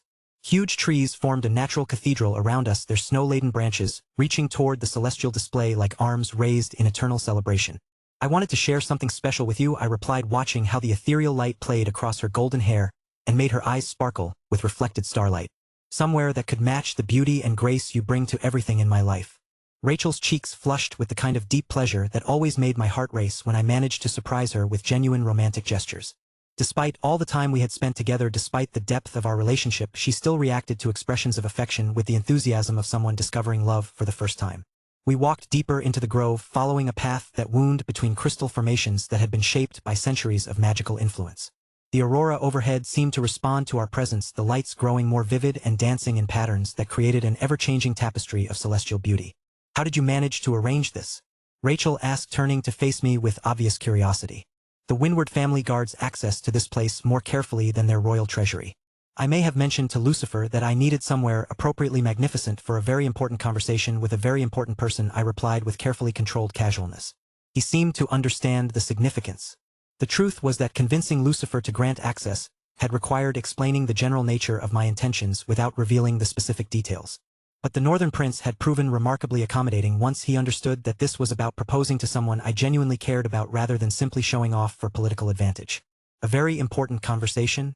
Rachel repeated, her voice carrying a note of breathless anticipation that suggested she was beginning to suspect this evening might involve more than a romantic date. We reached the center of the grove, where a natural clearing provided an unobstructed view of the aurora display overhead. The ancient magic that preserved this place had created a pocket of perfect climate, warm enough to be comfortable despite the northern winter, while maintaining the pristine beauty of the snow-covered landscape. Rachel, I said, turning to face her fully as the dancing lights overhead seemed to intensify in response to the moment's significance. Over the past few years, you've become far more than I ever expected when we first met. Her breath caught as she recognized the seriousness in my tone, her deep blue eyes reflecting both the aurora's glow and something that looked remarkably like hope mixed with almost desperate longing. You've shown me what it means to truly care about other people's welfare, I continued, taking her hands in mine and feeling how they trembled slightly with emotion. Your dedication to healing, to helping those who can't help themselves, to making the world better through compassion and skill. It's inspired me to become a better person. Rachel whispered, her voice carrying the kind of raw emotion that she rarely allowed herself to express so openly. You've stood by me through every challenge, supported every decision, trusted me, even when my choices seemed impossible to understand, I said, studying her face and seeing the tears beginning to gather in her eyes. You've been my partner, my confidant, and my closest friend. I released her hands and reached into my coat pocket, withdrawing the ring case that had been crafted by the finest artisans in the empire according to specifications I had spent weeks perfecting. The case itself was made from rare northern crystal that seemed to capture and hold aurora light within its crystalline structure. Rachel Creighton, I said, dropping to one knee on the snow-covered ground as the aurora overhead burst into the most magnificent display I had ever witnessed, would you do me the honor of becoming my wife? The case opened to reveal a ring that represented months of careful design and magical craftsmanship. The band was forged from pure etherite that had been infused with northern magical traditions, creating a foundation that would enhance Rachel's natural healing abilities while providing protection against harmful magical influences. Set into the band were 3 perfectly matched northern sapphires, each one cut to reflect the deep blue of her eyes and arranged in a pattern that symbolized the eternal cycle of healing, growth, and renewal. But it was the magical properties embedded within the etherite that made this ring truly special. The ancient enchantments woven into its structure would allow Rachel to channel her healing magic with unprecedented precision and power, while also creating a bond between us that would allow me to sense if she was ever in danger or distress. Rachel's reaction was immediate and overwhelming. Her hands flew to cover her mouth as tears began streaming down her cheeks, her entire body trembling with emotion that seemed too intense to contain. Yes, she breathed the word barely audible through her tears. Yes, yes, of course, yes. I slipped the ring onto her finger, watching as the etherite immediately began to resonate with her natural magical energy, creating a soft glow that seemed to pulse in harmony with her heartbeat. The sapphires caught the aurora light and reflected it back in patterns that made her hand appear to be holding captured starlight. Arthur, Rachel said, her voice breaking with the intensity of her emotions. I've dreamed of this moment for so long, but I never dared hope it would actually happen. I love you so much it sometimes frightens me with how completely you've become part of who I am. She threw her arms around me with such enthusiasm that we both nearly lost our balance, her lips finding mine in a kiss that carried years of accumulated affection and longing. The aurora overhead seemed to explode in response to our emotions, painting the entire grove in shifting patterns of celestial light that made the moment feel like something from a fairy tale. I love you too, I murmured against her lips, meaning every word with a depth that still sometimes surprised me. More than I ever thought possible. You've changed my life in ways I'm still discovering. I was so afraid you might never propose, Rachel confessed as we held each other in the center of the magical grove, the aurora continuing its ethereal dance overhead. I knew you cared about me, but with everything else in your life, all your responsibilities and other relationships, I worried that marriage might be too much to hope for. The vulnerability in her admission made my chest tighten with protective tenderness. Rachel's devotion to me had always been absolute and unwavering, but I was beginning to understand how much uncertainty she had been carrying about the security of our future together. Rachel, I said firmly, cupping her face in my hands, so she had to meet my eyes, you never have to doubt your place in my life again. This ring represents a promise that you'll always be one of the most important people in my world, regardless of what complications or challenges we might face. I know there will be adjustments, she said with the kind of practical wisdom that balanced her emotional intensity. Sharing you with 5 other remarkable women won't always be easy. But Arthur, I'd rather have part of your heart than all of anyone else's. You're worth any compromise. The absolute conviction in her voice reminded me why I had fallen for her in the first place. Rachel's capacity for love was both generous and fierce, encompassing not just her feelings for me but genuine care for the other women in my life who she recognized as deserving of happiness. The others are going to be so excited, she continued with obvious joy, her tears now mixed with laughter. We've all been hoping this day would come, but none of us wanted to pressure you about timing. As we stood together in the sacred grove surrounded by the eternal beauty of the northern aurora, I felt the profound satisfaction that came from making someone I genuinely cared about happier than I had ever seen her. Rachel's joy was infectious and absolute, transforming an already magical evening into something that would remain perfect in my memory for the rest of my life. The first proposal was complete, and it had exceeded even my highest expectations for how meaningful this moment could be. Chapter 772. 6 Engagements. 2. 3 days had passed since my proposal to Rachel in the windward sacred grove, and I continued to be impressed by her discretion in keeping our engagement private. Despite her overwhelming joy, which I caught glimpses of whenever she thought no one was looking, she had maintained perfect secrecy about the ring now hidden beneath her formal gloves and the promise that had transformed her entire outlook on our future together. She hasn't told anyone, I mused to myself as I made final preparations for this evening's proposal to Cecilia. Not even a hint to the other girls, despite how excited she must be to share the news. Rachel's ability to maintain such discipline while practically glowing with happiness demonstrated the kind of strategic thinking that made her such an effective saintess. She understood instinctively that each proposal needed to feel special and individual rather than being overshadowed by knowledge of previous engagements. Her gift of preserving the surprise factor for the others was yet another reason why I had fallen for her so completely. But tonight belonged to Cecilia, and the setting I had chosen reflected both her royal status and the unique nature of our relationship. The Imperial Palace's highest balcony was normally restricted to the Emperor and his immediate family, but my position as Guild Grandmaster had made it possible to arrange private access for what I had described to Emperor Quinn as a matter of significant political and personal importance. The location offered an unobstructed view of the entire Slatemark Empire spread out below, with the capital city's lights beginning to twinkle as sunset approached. Arthur, Cecilia's voice came from behind me as she arrived at the appointed time. This is quite the dramatic setting you've chosen for our evening together. Should I be expecting something particularly momentous? I turned to see her silhouetted against the palace's elegant architecture, wearing a sophisticated dress in deep crimson that complemented her blonde hair and made her eyes appear to glow like rubies in the fading sunlight. She moved with the natural grace that had been trained into her since childhood, but there was something in her expression that suggested she had suspicions about this evening's true purpose. You could say that I replied with carefully controlled casualness, gesturing toward the breathtaking vista spread below us. I wanted to share this view with you because it represents something important about our relationship. Cecilia stepped closer to the balcony's edge, her crimson eyes surveying the empire with obvious appreciation for both its beauty and its significance. The view from the top, she observed with characteristic insight. Very symbolic, Arthur. Are you making some kind of point about power and perspective? Among other things, I confirmed, moving to stand beside her as the sunset painted the sky in shades of gold and crimson that seemed designed to complement her appearance. Cecilia, when I look at this empire, I see not just what it is now but what it could become. And increasingly I find it impossible to imagine that future without you as part of it. Her breath caught slightly at the seriousness in my tone, though she maintained the composed exterior that characterized her public persona. Arthur, what exactly are you saying?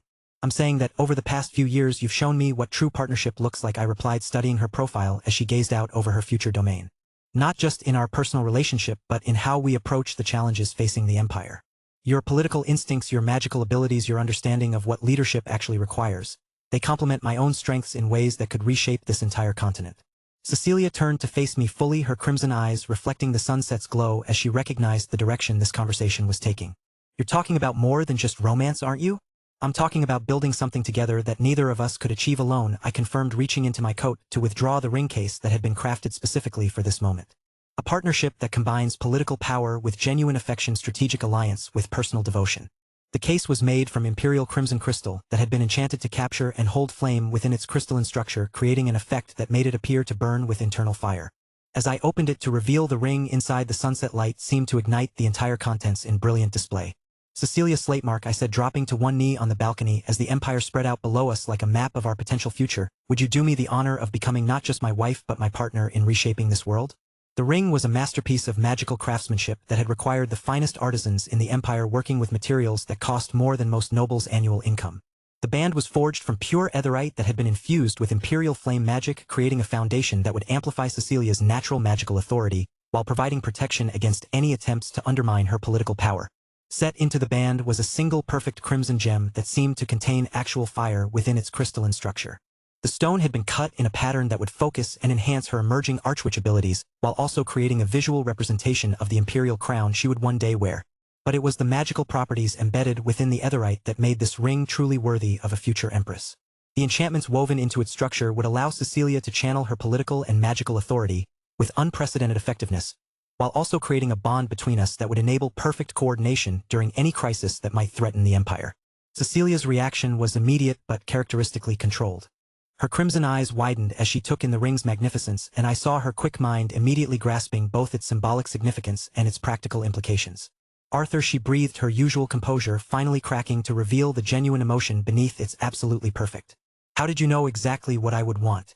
Because I've been paying attention to who you really are, I replied, slipping the ring onto her finger and watching as the etherite immediately began to resonate with her natural magical energy. Not just the crown princess everyone sees in public, but the woman who dreams of building an empire worthy of its people's trust and devotion. The ring settled onto her finger as if it had been made specifically for her, which of course it had. The crimson gem caught the sunset light and reflected it back in patterns that made her hand appear to be wreathed in controlled flame, while the etherite band pulsed with magical energy that seemed to enhance her natural aura of authority. Yes, Cecilia said, clearly, her voice carrying the kind of decisive certainty that characterized all her most important decisions. Yes, Arthur, absolutely yes. I've been hoping for this moment longer than you probably realize. She pulled me to my feet and kissed me with the kind of passionate intensity that she rarely allowed herself to display her usual political control, giving way to genuine emotional expression. The sunset continued to paint the sky in brilliant colors around us, creating a backdrop that seemed designed for exactly this kind of momentous occasion. I love you, she murmured against my lips, but more than that, I respect you. I admire your vision for what we could accomplish together. This isn't just about marriage. It's about partnership in the truest sense. Exactly, I agreed, holding her close as the lights of the capital city began to twinkle below us like earthbound stars. Together we can build something that will benefit not just ourselves but everyone who depends on the Empire for stability and prosperity. The others don't know yet, do they? Cecilia asked with characteristic perceptiveness, noting the careful timing of this proposal. You're doing this individually so each of us gets our own special moment. Rachel has been remarkably discreet, I confirmed with obvious admiration for both women. She understands that each relationship deserves its own recognition. Smart woman, Cecilia replied with genuine respect. Though I imagine she's practically vibrating with excitement about finally getting engaged to you. As we stood together on the imperial balcony looking out over the empire that would one day be partially hers to govern, I felt the profound satisfaction that came from building something meaningful with someone who truly understood the scope of what we were attempting to achieve. When this becomes public, Cecilia said thoughtfully, it's going to change everything about how people perceive both of us politically. Are you ready for that level of scrutiny? I asked, wanting to ensure she understood the full implications. Arthur, Cecilia replied with a smile that combined affection with steel-hard determination. I've been preparing for this my entire life. The only difference now is that I won't be facing the challenges alone. The second proposal was complete, and it had established exactly the kind of partnership that could reshape the political landscape of the entire continent. Chapter 773. 6 Engagements. 3. The hidden mountain lake on the eastern continent was one of Serafina's new most closely guarded secrets. A pristine body of water fed by glacial streams that maintained a temperature cold enough to make most people's teeth chatter just from looking at it. When she had mentioned during one of our conversations that she sometimes traveled here to swim alone, when she needed to clear her mind, I had filed that information away as potentially useful for understanding her unique personality. Now standing beside the crystalline lake as dawn broke over the surrounding peaks, I was beginning to understand why she found this place so appealing. "You're certain you want to do this?" Serafina asked, studying my expression with those ice-blue eyes that seemed to see straight through any pretense or uncertainty. "The water temperature is not what most people would consider pleasant." She stood at the lake's edge wearing a simple but elegant bikini that somehow managed to be both practical and aesthetically pleasing, her silver hair catching the early morning light in ways that made it appear almost luminescent. Despite the cold air, she seemed completely comfortable, as if the mountain's chill was exactly what she needed to feel truly alive. "I've been looking forward to this," I replied, honestly noting how the anticipation in her expression was carefully controlled but unmistakably genuine. "Besides, I trust your judgment about what constitutes an enjoyable experience." Serafina's rare smile, genuine rather than merely polite, made the prospect of freezing water seem entirely worthwhile. "In that case, try to keep up." Without further ceremony, she dove into the lake with the kind of fluid grace that characterized all her movements, disappearing beneath the surface with barely a splash. I followed immediately, and the shock of the glacial water hitting my body was like being struck by controlled lightning. But as the initial shock faded, I began to understand what drew Serafina to this experience. The cold was invigorating rather than merely uncomfortable, sharpening every sense and creating a kind of crystalline clarity of thought that was impossible to achieve under normal circumstances. Swimming in water this cold required complete focus and present moment awareness that left no room for distraction or unnecessary thinking. "Better than expected?" Serafina asked as we surfaced together near the lake's center, her ice-blue eyes bright with the kind of quiet satisfaction that indicated she was genuinely enjoying sharing this experience with me. "Much better," I confirmed, noting how the cold water seemed to enhance rather than diminish her natural beauty. "I can see why you find this restorative. It's like meditation through controlled challenge." "Exactly," she replied with obvious pleasure at my understanding. "Most people assume I swim in cold water because I enjoy suffering, but it's actually about achieving clarity. The cold eliminates everything except what's truly important." We swam together for nearly an hour, sometimes racing across the lake's width, sometimes simply floating and enjoying the pristine mountain scenery that surrounded us. What struck me most was how this environment brought out a different side of Serafina's personality. Still controlled and precise, but with an underlying joy that she rarely allowed herself to display in more formal settings. "You're different here," I observed as we made our way back toward the shore, both of us invigorated rather than exhausted by the challenging swim. "Different how?" Serafina asked, though something in her tone suggested she knew exactly what I meant. "More yourself, I suppose," I replied, choosing my words carefully. "Less concerned with maintaining the perfect composure that everyone expects from you." We reached the shallows and stood together in the chest-deep water, the morning sun creating patterns of light and shadow that made the entire lake seem to sparkle with contained magic. Serafina's expression grew thoughtful as she considered my observation. "This place represents freedom from expectations," she said finally. "Here I don't have to be the perfect Eastern princess or the flawless swordswoman or the diplomatic representative of my continent. I can just be me." The vulnerability in her admission made something warm unfurl in my chest despite the frigid water surrounding us. Serafina's Kaderi nature meant that moments of genuine emotional openness were rare and precious, to be treasured rather than taken for granted. "Serafina," I said, moving closer to her in the shallow water, "you should know that I've always preferred the real you to any of the masks you feel obligated to wear for other people." Her ice-blue eyes widened slightly at the directness of my statement, though she maintained the controlled composure that characterized even her most emotional moments. "Arthur, you've shown me what it means to find strength through discipline," I continued, studying her face as the morning light played across her features. "Your dedication to excellence, your unwavering principles, your ability to remain centered even in the midst of chaos. They've made me a better person." I reached into the waterproof pouch I had secured to my swimming outfit, withdrawing the ring case that had been specially designed to withstand even glacial water temperatures. The case itself was carved from Eastern ice crystal that would never melt, creating a container worthy of what it held. "You've been my anchor," I said, opening the case to reveal the ring inside as we stood together in the pristine mountain lake. "The one person I can always count on to provide honest counsel and unwavering support regardless of how complicated situations become." The ring was a masterpiece of Eastern craftsmanship that had required months of collaboration with the finest artisans in the mountain kingdoms.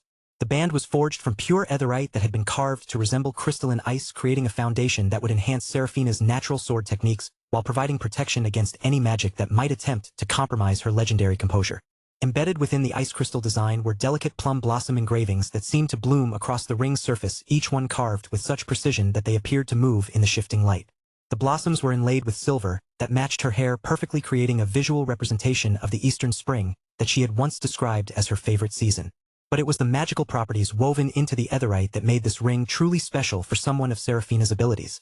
The enchantments would allow her to channel her sword techniques with unprecedented precision and power, while also creating a bond between us that would enable perfect coordination during combat situations. Serafina Zenith, I said, holding the ring case above the water as the dawn light made the ice crystal appear to glow with internal fire, would you honor me by becoming my wife? Her reaction was subtle but unmistakable to anyone who knew how to read her expressions. Her ice-blue eyes grew wider as she took in the ring's beauty, and I saw her quick mind immediately grasping both its symbolic significance and its practical applications for her martial arts. Arthur, she breathed, her usual controlled tone carrying an undertone of genuine amazement. It's perfect. How did you know to incorporate the plum blossoms? Because you mentioned once that they represent resilience and hope, I replied, slipping the ring onto her finger, and watching as the etherite immediately began to resonate with her natural magical energy. Qualities that you embody more completely than anyone I've ever known. The ring settled onto her finger as if it had been waiting for her, specifically the ice crystal design seeming to pulse with cold fire that matched the mountain lake around us. The plum blossom engravings caught the morning light and reflected it back in patterns that made her hand appear to be wreathed in crystalline beauty. For a moment Serafina simply stared at the ring, her expression cycling through emotions too complex for most people to follow. Then she looked up at me with ice-blue eyes that held more warmth than I had ever seen from her. Yes, she said simply, the single word carrying absolute conviction despite her typical economy of expression. Of course, yes. She moved closer to me in the shallow water, her hands finding my face as she kissed me with the kind of controlled passion that characterized everything she did. The kiss was perfect. Neither too restrained nor too overwhelming, but exactly right for this moment and this place that meant so much to her. I love you, she said quietly against my lips, the admission all the more powerful for how rarely she expressed such sentiments directly. I have for longer than you probably realize, but I wasn't certain you saw me as more than a reliable ally. Serafina, I replied with conviction that made her eyes brighten, you've never been just an ally to me. You've been the person who keeps me grounded when everything else threatens to spiral out of control. As we stood together in the glacial lake surrounded by the pristine beauty of the eastern mountains, I felt the profound satisfaction that came from sharing a perfect moment with someone who had chosen to reveal her true self rather than hiding behind protective composure. The others don't know yet? She asked with characteristic perceptiveness, noting the careful timing and privacy of this proposal. Rachel and Cecilia have been remarkably discreet about their own engagements, I confirmed. Everyone deserves their own special moment. Wise, Serafina replied with obvious approval. Though I suspect the remaining 3 will be growing curious about all these private dates you've been arranging.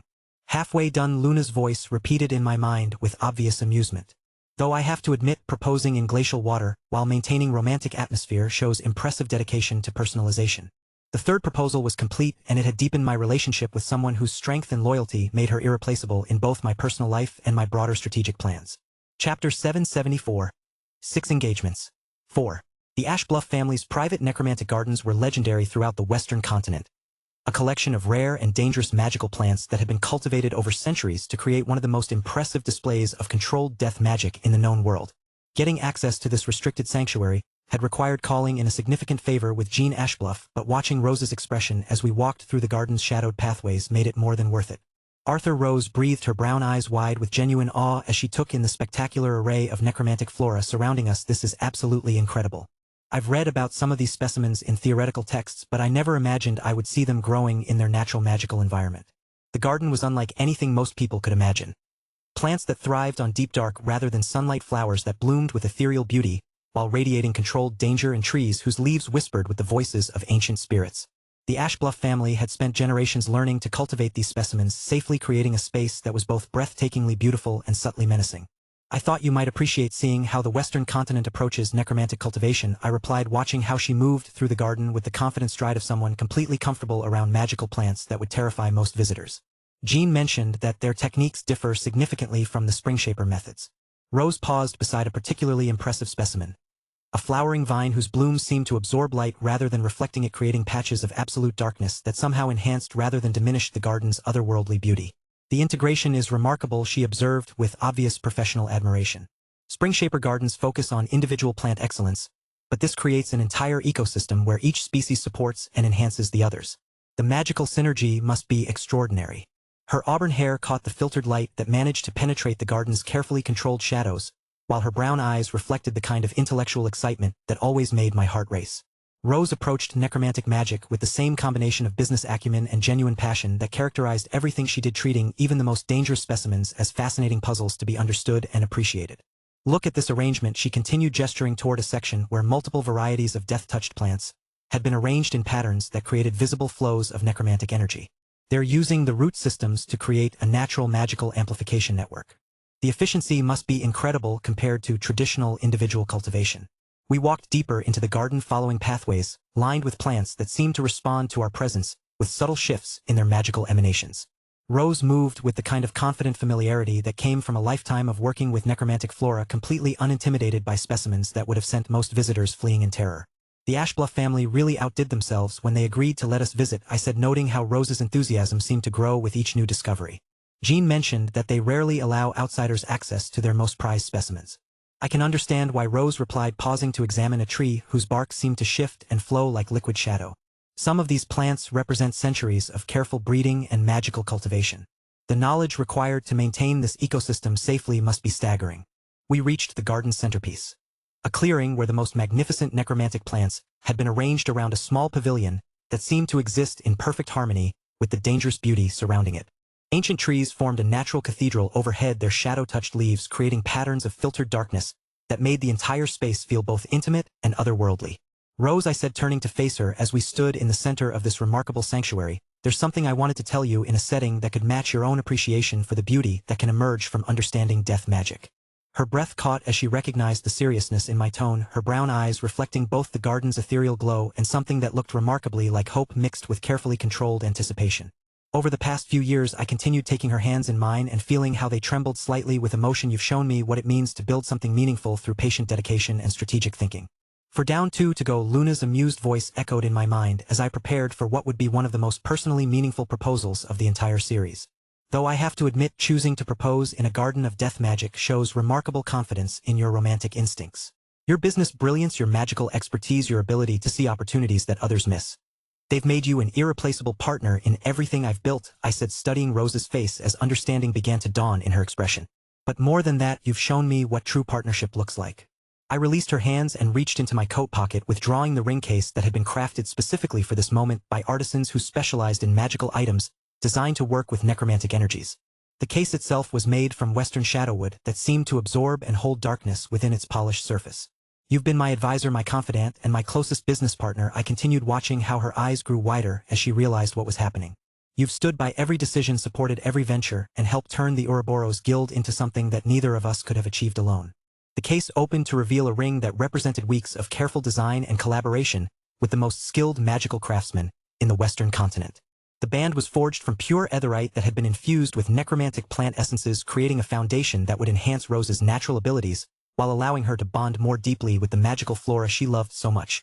The etherite had been colored to match her auburn hair perfectly, creating warm tones that seemed to pulse with life even while incorporating death magic principles. Embedded throughout the band were intricate nature motifs, leaves, vines, and flowers that seemed to move and grow across the ring's surface in response to magical energy. But it was the ring's most unique feature that made it truly special for someone of Rose's abilities. The etherite had been designed to form symbiotic bonds with necromantic plants, allowing her to communicate with and influence magical flora in ways that even traditional Springshaper techniques couldn't achieve.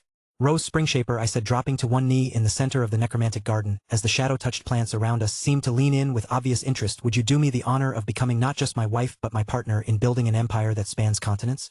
Rose's reaction was immediate and characteristically thoughtful. Her brown eyes widened as she took in the ring's beauty and immediately grasped both its symbolic significance and its practical applications for her magical work.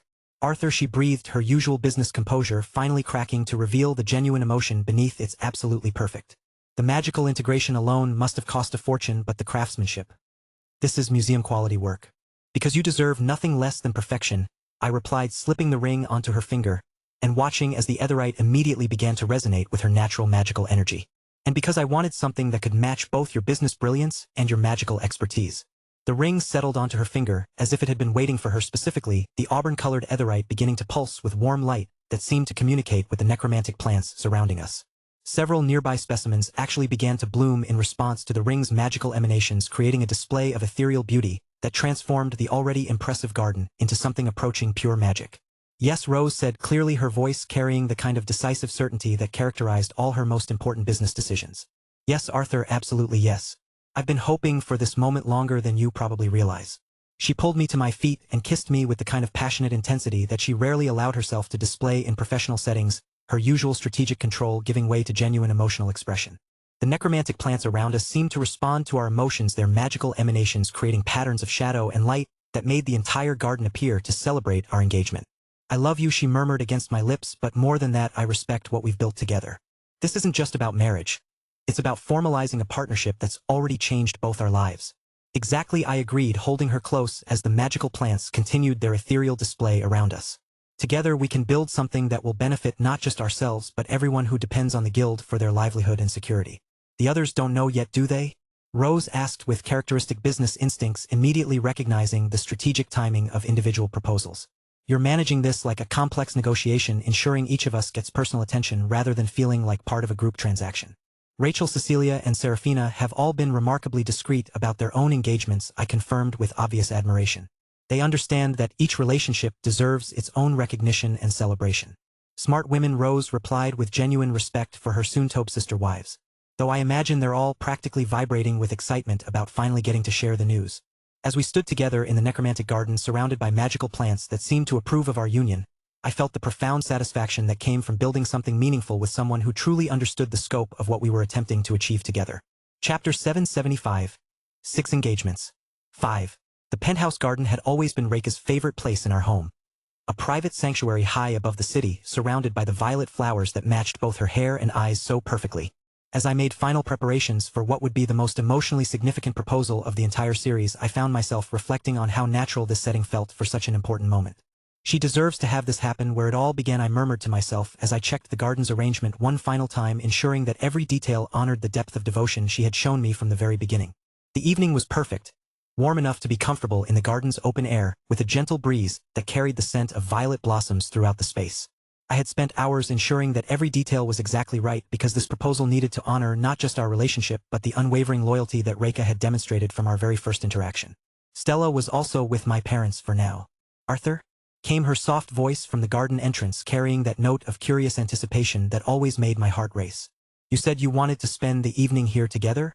I turned to see her silhouetted against the penthouse's elegant interior lighting, wearing a simple but beautiful dress in deep violet that seemed designed to complement both the garden's flowers and her own remarkable coloring. Her violet hair caught the evening light in ways that made it appear almost luminescent, while her flower-like eyes held the kind of wondering curiosity that made my chest tighten with protective tenderness. I confirmed, moving toward her with the kind of easy familiarity that came from years of shared intimacy. This place has always been special to us. I thought it was time to add another important memory to its history. Reika's expression grew more curious as she stepped into the garden proper, her eyes taking in the careful arrangements I had made. Additional violet flowers positioned to create natural pathways, soft lighting that enhanced rather than overwhelmed the space's natural beauty, and the small table set with her favorite evening refreshments. You've gone to a lot of trouble, she observed with obvious pleasure, moving deeper into the garden with the graceful confidence that characterized her behavior in spaces where she felt completely secure. This looks like you're planning something special. Very special, I agreed, watching how the garden's violet blooms seemed to respond to her presence with subtle shifts in their magical emanations. Reika, do you remember the first time you told me how you felt about me? Her cheeks flushed with the kind of deep rose color that always made my heart race, her violet eyes growing brighter as she recalled that pivotal moment in our relationship. Right here, she said softly, gesturing toward the section of the garden where she had first confessed her feelings with trembling courage. I was so nervous I could barely speak, but I knew I had to tell you the truth about how completely you had captured my heart. And do you remember what I told you in response? I asked, moving closer to her among the violet flowers that seemed to bloom more vibrantly in her presence. You said that my honesty was one of the most beautiful gifts anyone had ever given you, Reika replied, her voice carrying the kind of warm emotion that suggested she treasured that memory as much as I did.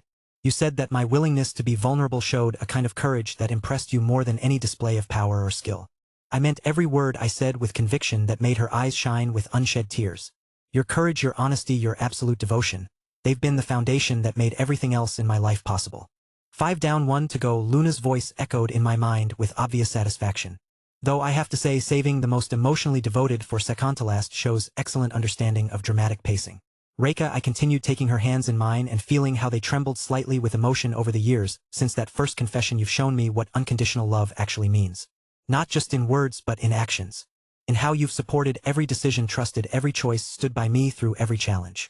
Her violet eyes grew wider as she recognized the direction this conversation was taking, her entire body beginning to tremble with the kind of overwhelming emotion that she had never learned to control around me. "You've been my anchor," I said, studying her face as tears began to gather in those extraordinary eyes. "The one person I could always count on to understand not just what I was trying to achieve but why it mattered to me. You've never asked me to change or compromise or be anything other than exactly who I am." I released her hands and reached into my coat pocket, withdrawing the ring case that had been crafted with more personal attention and detailed customization than any of the others. This case was carved from violet crystal that seemed to pulse with the same gentle light that characterized Reika's magical aura, creating a container that was beautiful enough to be treasured in its own right. "You've given me the gift of being completely accepted," I continued, watching how her tears began to spill down her cheeks as understanding dawned. "The freedom to be vulnerable without fear, to share my thoughts and feelings and dreams without worrying about judgment or rejection." The case opened to reveal a ring that represented not just weeks of design work but years of understanding what would be most meaningful to someone whose entire world revolved around our relationship. The band was forged from pure etherite that had been shaped and colored to match her violet hair perfectly, creating a foundation that would enhance her natural magical abilities while symbolizing the perfect harmony between us. But it was the ring's centerpiece that made it truly special for Reika specifically. Instead of a traditional gemstone, the etherite had been crafted into the shape of her signature flower, the rare violet blossom that bloomed only in the most carefully tended magical gardens. Every petal was carved with such precision that the flower appeared to be alive, seeming to move and sway in response to magical energy. The magical properties embedded within the design would allow Reika to channel her natural abilities with unprecedented effectiveness, while also creating a bond between us that would enable perfect emotional synchronization, the ultimate expression of the devotion she had always shown me. "Reika," I said, dropping to one knee in the center of the garden, where she had first confessed her love, surrounded by the violet flowers that had witnessed the beginning of our relationship, "would you do me the honor of becoming my wife?" Her reaction was immediate and overwhelming. Her hands flew to cover her mouth as tears began streaming down her cheeks in earnest, her entire body shaking with emotion that seemed too intense to contain within such a delicate frame. "Yes," she sobbed, the word barely audible through her tears. "Yes, yes, of course, yes. Arthur, I've dreamed of this moment every day since I first told you I loved you." I slipped the ring onto her finger, watching as the violet etherite immediately began to resonate with her natural magical energy in ways that made the flower-shaped centerpiece appear to bloom with actual life. The effect was so realistic that several of the garden's actual violet flowers began responding to the ring's emanations, creating a cascade of blooming that transformed the entire space into something approaching pure magic. "Arthur," Reika whispered, staring at the ring through her tears, "it's the most beautiful thing I've ever seen. How did you know to make it look exactly like my favorite flower?" "Because I've been paying attention to everything that makes you happy," I replied, pulling her into my arms as she continued to shake with overwhelming emotion. "Because every detail of who you are matters to me." She buried her face against my chest, her words muffled but still clearly audible as she spoke through her tears. "I love you so much it frightens me sometimes. You're everything I ever dreamed of finding in another person, and I still can't believe you chose me." "Reika," I said, firmly, tilting her chin up so she had to meet my eyes, "you were never a choice I had to make. You were a gift I was lucky enough to receive.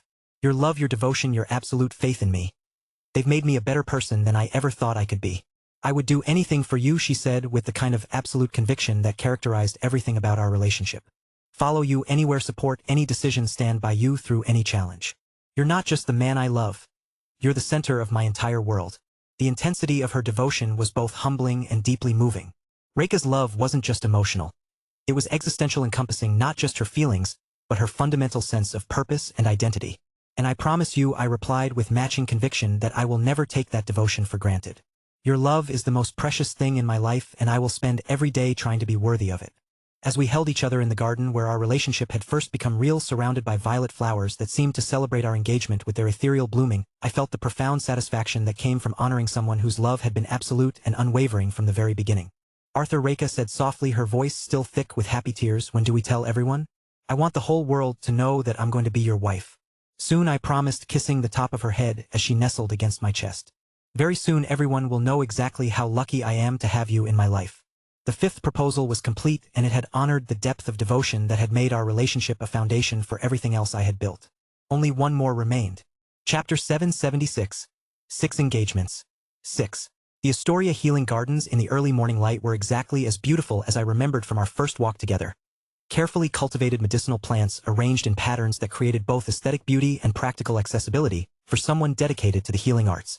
As I made final preparations for what would be the most delicate proposal of the entire series, I found myself reflecting on how much this relationship had evolved from its strategic origins. She deserves to be treated with the same respect and ceremony as the others, I murmured to myself as I checked the garden's peaceful atmosphere one final time. Regardless of how our relationship began, she's agreed to become my wife, and that deserves to be honored properly. The morning was perfect, warm enough to be comfortable among the healing plants with a gentle breeze that carried the therapeutic sense of rare medicinal herbs throughout the space. I had spent considerable time ensuring that every detail reflected both Alara's interests and the dignity she deserved, because this proposal needed to transform what had started as a strategic arrangement into something that felt genuinely meaningful. "Arthur?" came her soft voice from the garden entrance, carrying that note of curious warmth that had characterized our interactions from the beginning. "You said you wanted to show me something special in the healing gardens?" I turned to see her approaching with the graceful confidence that had made her such a respected figure throughout the empire, wearing a simple but elegant dress in pale blue that complemented both her golden hair and the garden's natural beauty.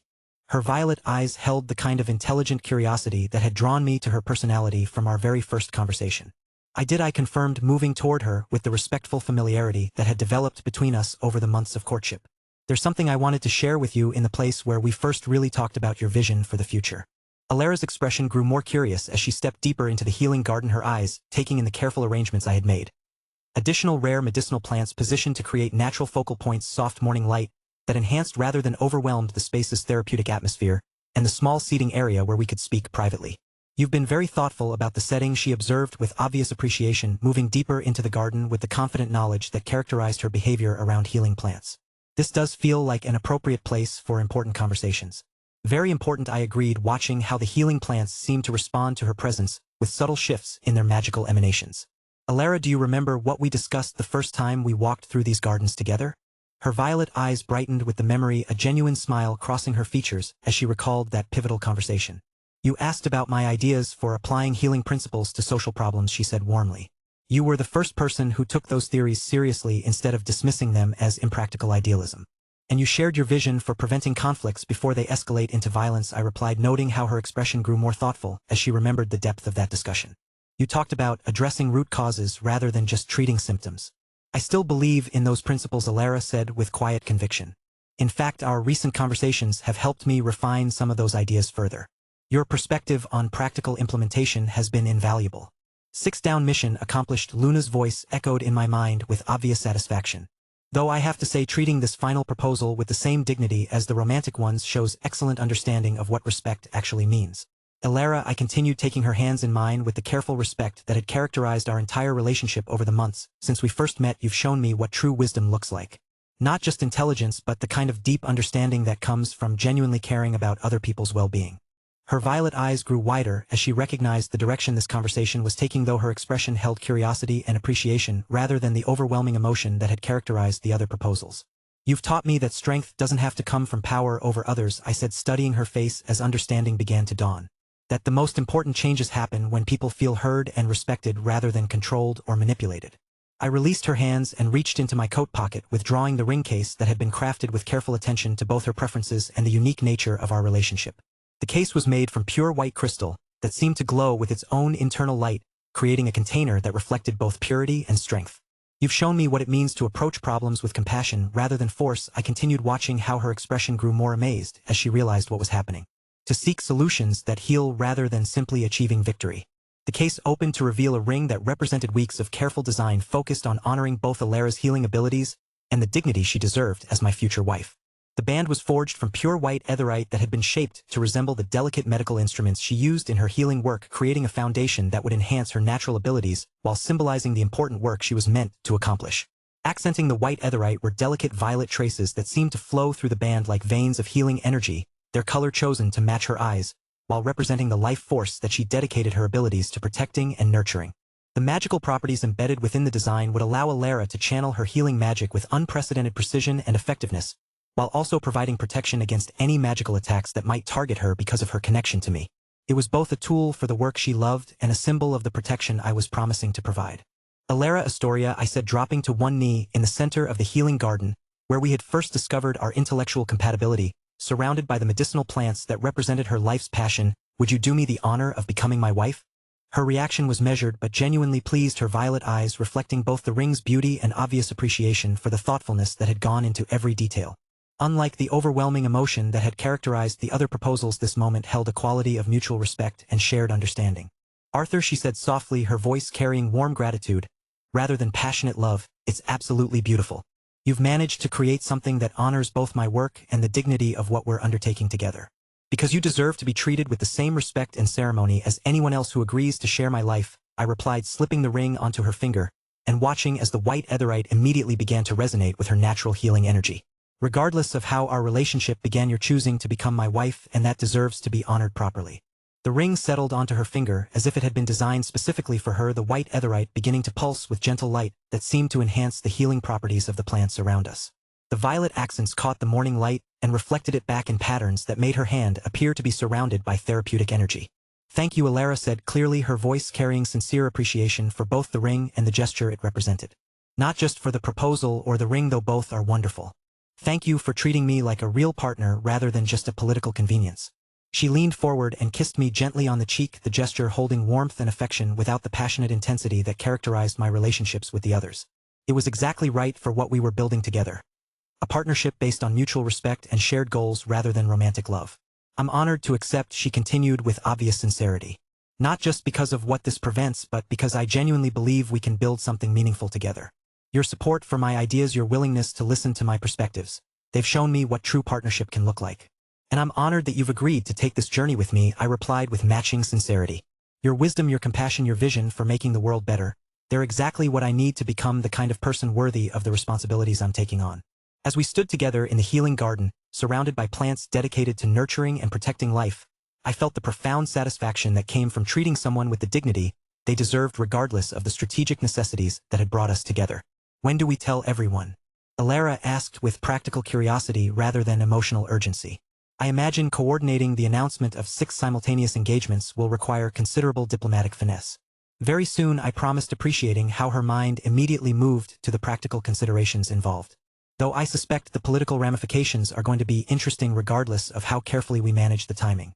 "Indeed," Alara replied with obvious thoughtfulness about the broader implications. 6 wives representing different continents and magical traditions.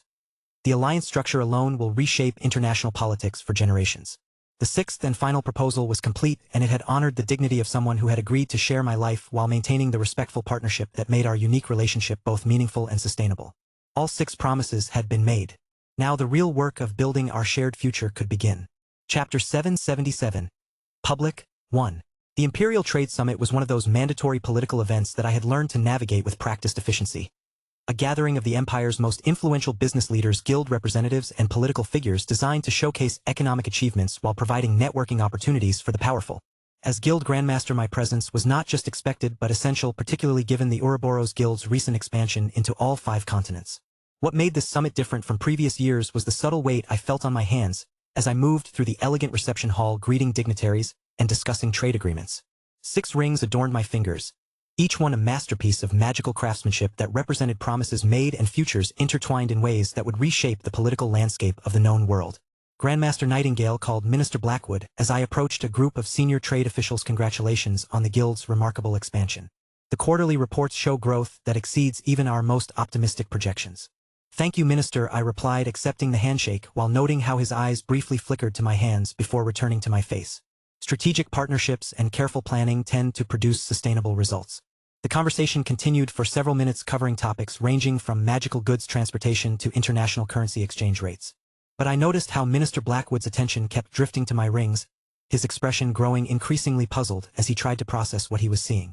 Similar reactions occurred throughout the evening as I made my rounds through the summit's various presentations and networking sessions. Subtle glances, double takes, whispered conversations that ceased when I approached. The kind of behavior that suggested people were noticing something unusual but hadn't quite pieced together what it meant. The first breakthrough came during the formal dinner portion of the evening, when I was seated at the head table alongside other guild leaders and senior imperial officials. The lighting was bright enough for detailed observation, and the prolonged seating arrangement gave people ample time to study the intricate details of each ring. "My word," murmured Lady Ashworth, seated to my right, "those are some remarkable rings, Grandmaster. The craftsmanship is extraordinary. Each one appears to be a unique masterpiece. They are," I confirmed with carefully controlled casualness, "each one designed for a very specific purpose and recipient." What I didn't mention was that similar conversations were likely occurring at events across all 5 continents. Rachel would be attending a northern diplomatic gathering, her Aurora-inspired ring catching light in ways that would draw inevitable attention. Cecilia would be present at imperial functions throughout the week, her flame-wreathed band impossible to miss during formal ceremonies. Serafina would be representing Eastern interests at trade negotiations, her ice crystal design standing out against traditional Eastern jewelry. Rose would be managing Springshaper business operations, her living necromantic ring responding to magical plants in ways that would fascinate botanical experts. And Alara would be attending noble meetups, her pure white band glowing with therapeutic energy that would intrigue medical professionals. The breakthrough moment came when young Lord Pemberton, recently returned from diplomatic missions to multiple continents, suddenly straightened in his chair with obvious recognition. "Those rings," he said loudly enough to draw attention from nearby tables. "I've seen similar designs recently." The northern delegation Saintis was wearing something remarkably similar during trade negotiations last week. And the Eastern princess had a ring that seemed to share design elements with one of yours. The revelation hit the assembled dignitaries like a magical explosion. Conversations stopped mid-sentence as people processed the implications of what Lord Pemberton had observed. If the guild grandmaster was wearing rings that matched those worn by princesses and other high-ranking nobles from multiple continents, 6 rings, whispered someone from across the table, and 6 different design styles that correspond to.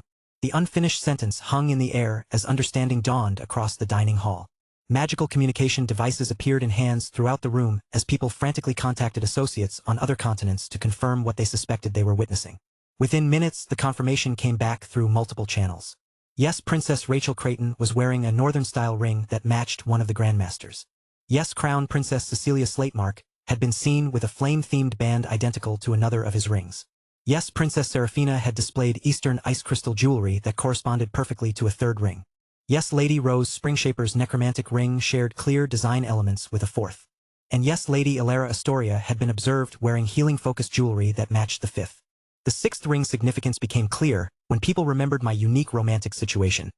Reka, whose violet-flowered ring would complete the set of 6 simultaneous engagements that represented the most unprecedented political alliance in modern history.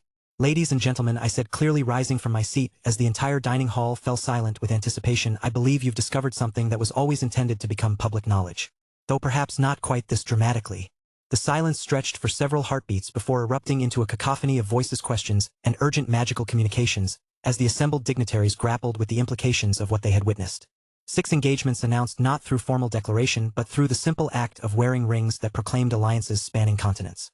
I remained at the summit for another hour, answering what questions I could while deflecting others with diplomatic skill. But as the evening wound down and I prepared to depart, I felt the profound satisfaction that came from successfully executing a plan that would reshape international politics without requiring dramatic proclamations or formal ceremonies. The ride home gave me time to prepare for conversations that would be far more personally meaningful than any political maneuvering. My family deserved to hear about these developments directly from me, rather than discovering them through news reports or social gossip. "Arthur?" My mother called as I entered the penthouse. "How was the summit? You look like something significant happened." "Something very significant," I confirmed, settling into the living room where both my parents were reviewing their own business correspondence. "I need to tell you about some decisions I've made regarding my personal life." What followed was a 20-minute explanation of the 6 engagements, the political implications, and the strategic necessities that had driven these choices. My parents listened with the kind of careful attention that characterized their approach to any major family development.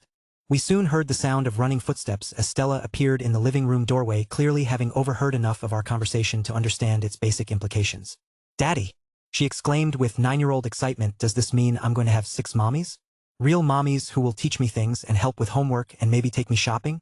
The innocent enthusiasm in her voice made my chest tighten with affection. "Yes, Stella. 6 very smart, very kind women who are all looking forward to being part of our family. That's the best news ever," Stella declared, launching herself at me for a hug that nearly knocked me off balance. "Can I meet them all soon? I want to show them my math projects, and maybe they can teach me about magic and other continents and healing and all sorts of things." As I held my delighted daughter while my parents exchanged amused glances, I reflected on how different perspectives could transform the same situation, from complex political maneuvering into simple family expansion. For Stella, 6 new family members meant 6 new sources of attention, education, and affection. Perhaps her perspective was the most accurate of all. The rings had done their work. By tomorrow, the revelation would be international news, reshaping diplomatic relationships across all 5 continents. But tonight, it was simply good news shared with the people who mattered most. Chapter 778. Public. 2. The news reached me through official diplomatic channels at precisely the same time it arrived via emergency magical communication from my mother, which told me everything I needed to know about the magnitude of what Arthur had just accomplished.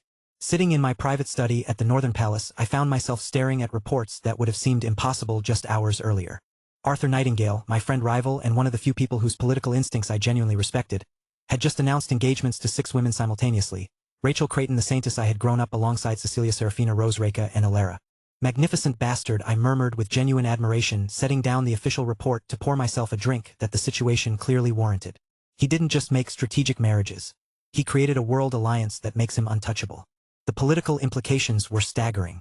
Arthur now had direct marital connections to 3 of the 6 superpowers plus a marquis and an archduke within the Slatemark Empire itself.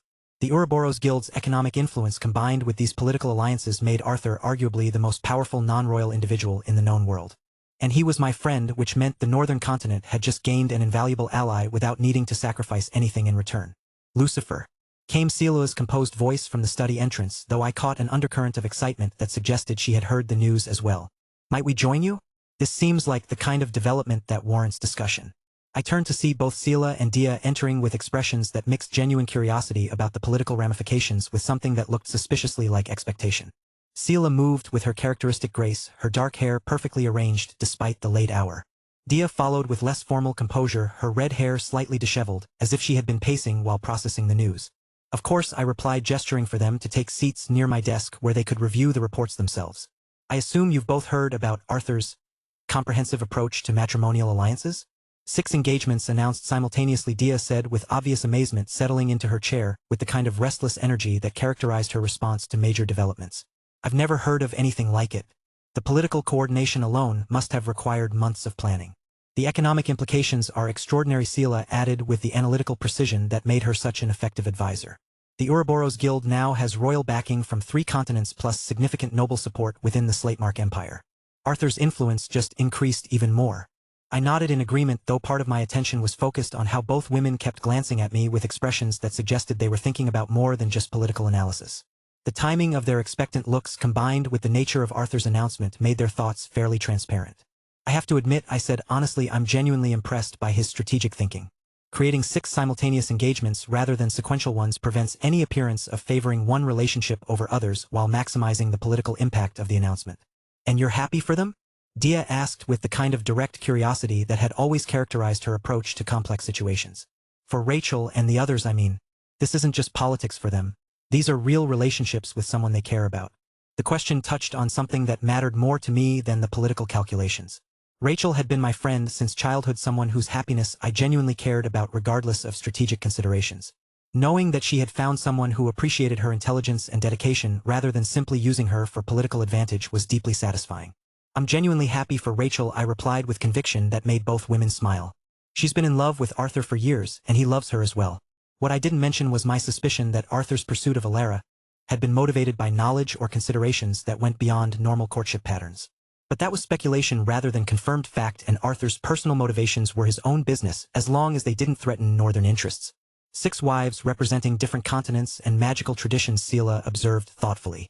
The alliance structure alone will reshape international politics for generations. Arthur has positioned himself at the center of a network that could influence everything from trade agreements to military cooperation.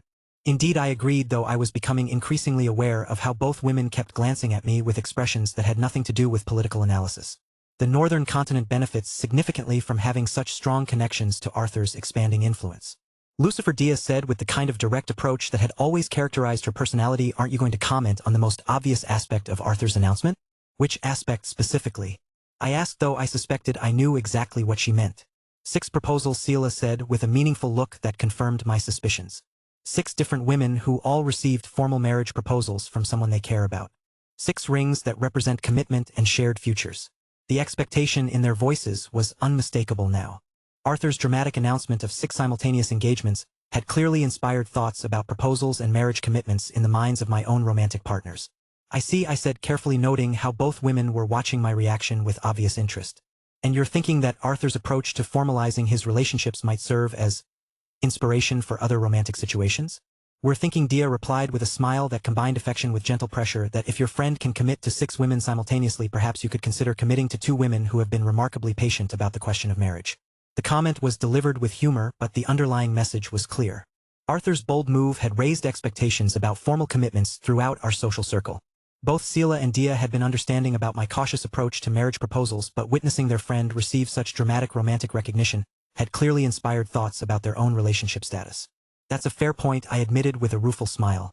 Arthur has certainly raised the bar for romantic gestures.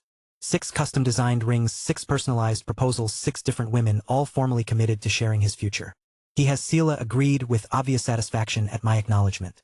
Though we're not expecting anything quite so elaborate. 2 rings, 2 proposals, 2 women who are already completely committed to sharing your future. That seems much more manageable. Looking at these 2 remarkable women who had chosen to build their lives around our relationship, I felt the familiar combination of affection and responsibility that characterized my feelings for both of them. Arthur's announcement had been impressive from both political and personal perspectives, but it had also highlighted how my own cautious approach to marriage might be creating unnecessary uncertainty for people who deserved better. You're absolutely right, I said with growing conviction about what needed to happen next. If Arthur can commit to 6 women who will help him build an empire, I should certainly be able to commit to 2 women who are already helping me prepare to rule a continent. The delighted expressions on both their faces told me everything I needed to know about how long they had been hoping for this conversation. Arthur's dramatic announcement had accomplished more than just reshaping international politics. It had inspired romantic developments that would ripple through our entire social circle. So Dia said with obvious excitement, when should we expect these hypothetical proposals to become less hypothetical? Soon, I promised, meaning it completely. Very soon. Arthur has reminded me that the most important commitments shouldn't be delayed by political convenience or strategic timing. As we sat together in my study, reviewing reports about Arthur's unprecedented announcement, while discussing our own romantic future, I reflected on how my friend's bold move had created opportunities for everyone in his orbit. The political implications would dominate international headlines for months, but the personal implications might prove even more significant in the long run. Arthur had changed the game for all of us, and it was time to follow his example. Chapter 779. Public. 3. The news reached me through my carefully maintained network of digital informants at precisely the moment Arthur Nightingale announced his political masterstroke to the world. 6 engagements. 6 rings. 6 women who now represented the most comprehensive alliance structure in modern political history. And one of those women was supposed to be mine. I sat in my private study staring at the secure tablet that had delivered this devastating intelligence through encrypted channels, feeling something cold and furious unfurl in my chest. The live stream of the Imperial Trade Summit was still playing on my wall display, showing Arthur's composed face as reporters bombarded him with questions about the unprecedented announcement. Arthur had taken everything. Not just the woman who was supposed to be my path to greater influence, but the entire strategic landscape I had been so carefully constructing. Illyria Astoria, I murmured her name, carrying a bitter taste that I hadn't expected. The perfect asset now completely beyond reach. That was what she had been after all. An asset. A means to an end. The pure-hearted support mage and healer whose influence could have opened doors that raw power alone could never breach. Her reputation for absolute moral integrity made her invaluable for someone who needed to operate in shadows while maintaining public respectability. But Arthur had seen her value too, and his positioning had been superior from the beginning. While I had been subtle, he had been direct. While I had been calculating the perfect moment to strike, he had been building genuine rapport. While I had been treating the courtship as a strategic campaign, he had apparently been winning her actual affection. The memory surfaced unbidden, sharp and unwelcome in its clarity. 3 years ago, during one of the cultural exhibitions where I had been carefully studying Illyria's responses to different stimuli, measuring her reactions to determine the most effective approaches for future manipulation. She had been standing before a display of war orphan artwork, her violet eyes reflecting the pain and hope captured in childish drawings of families torn apart by conflict. I had positioned myself nearby, observing how she processed emotional information, cataloging her responses for strategic reference. "It's heartbreaking," she had said softly, not realizing I was close enough to hear. Her voice carried genuine anguish that couldn't be manufactured or performed. "These children have lost everything, but they're still dreaming of love and safety."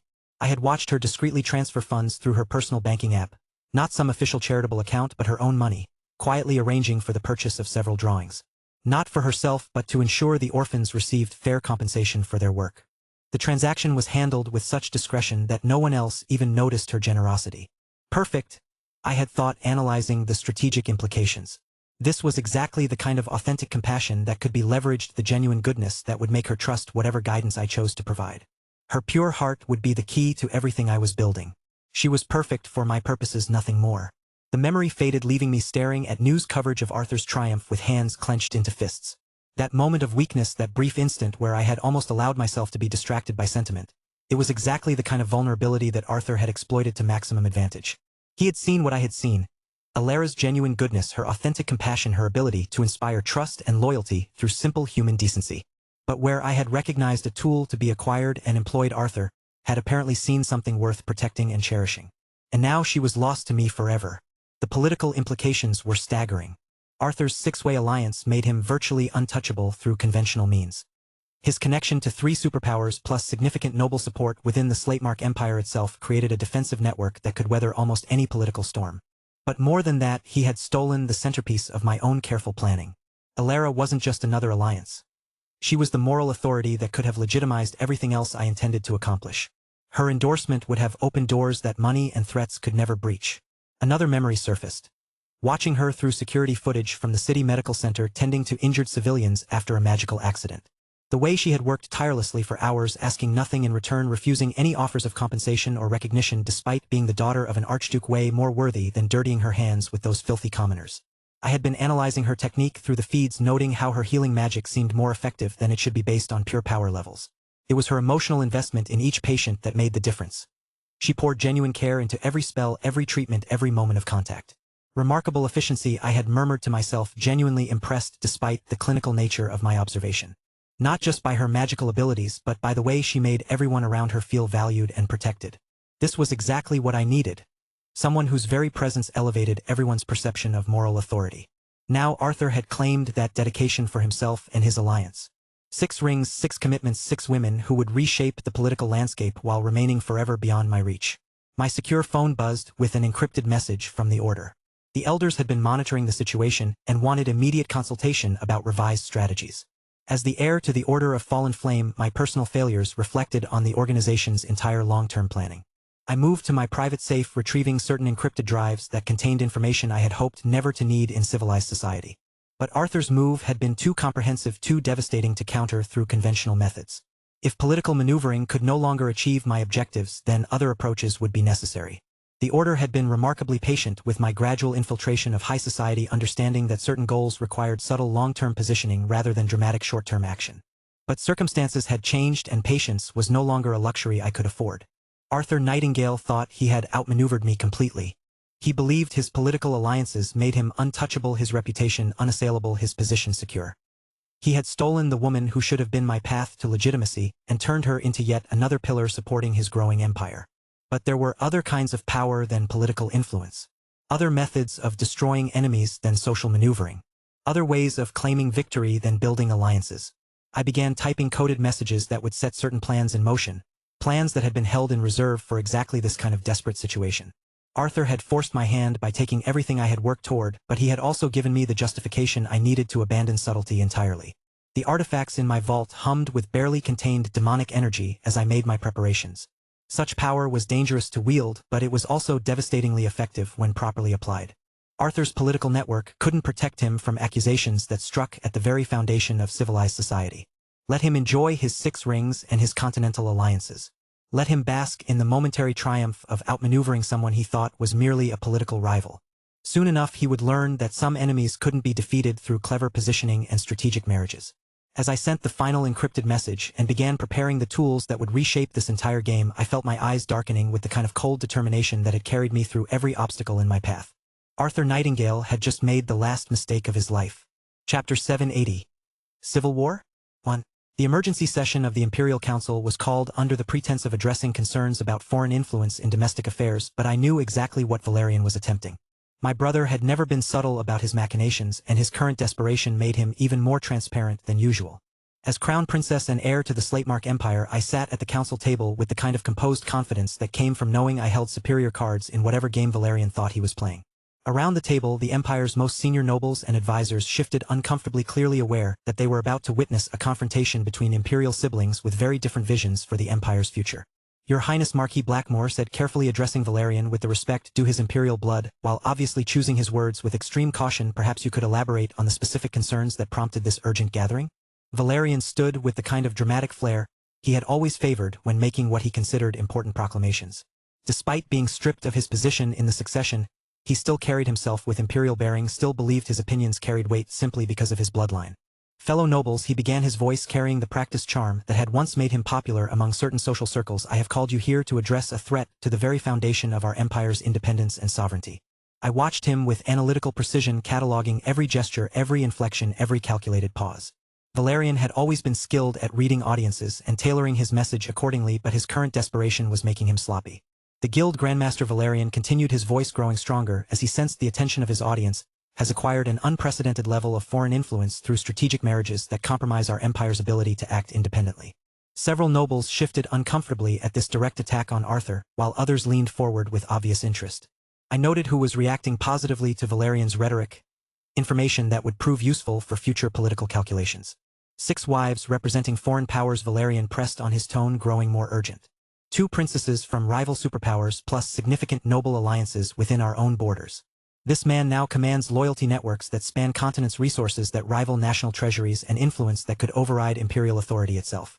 The accusations were cleverly crafted to appeal to nationalist sentiment and concerns about foreign manipulation. Valerian was positioning Arthur not as a successful businessman who had built valuable international relationships, but as a threat to imperial sovereignty, who had compromised the empire's independence through excessive foreign entanglements. Furthermore, Valerian continued warming to his theme. One of these marriages involves Lady Alara Astoria, daughter of Archduke Leopold, a woman who was being considered for marriage within the imperial family itself. This represents not just political overreach but a direct challenge to imperial prerogatives. Now we were getting to the heart of his grievance. Valerian wasn't concerned about imperial sovereignty. He was furious about losing Alara to someone he considered beneath his status. This was personal vendetta disguised as patriotic concern. I let him continue for several more minutes, allowing him to fully commit to his position, while the assembled nobles revealed their own inclinations through body language and subtle reactions. When he finally paused for effect, I rose from my seat with deliberate calm. "Brother," I said clearly, my voice carrying the kind of imperial authority that had been trained into me since childhood, "your concerns about foreign influence are noted. However, I believe there are some factual corrections that need to be addressed." The shift in the room's atmosphere was immediate. Where Valerian had been playing to emotions and prejudices, everyone knew I would be presenting cold political analysis backed by verifiable facts. First, I continued, moving around the table with the kind of controlled grace that commanded attention. "The marriages you describe as foreign influence actually represent unprecedented opportunities for the Slatemark Empire to extend its own influence across all 5 continents." I gestured toward a wall display that showed detailed economic projections. The Ouroboros Guild's operations, now backed by alliances from 3 superpowers, create trade opportunities and diplomatic leverage that benefit our empire directly. Rather than compromising our independence, these relationships enhance our global position. Several nobles nodded as they processed the economic implications. These were practical people who understood the value of profitable alliances regardless of their personal feelings about Arthur or marriage politics.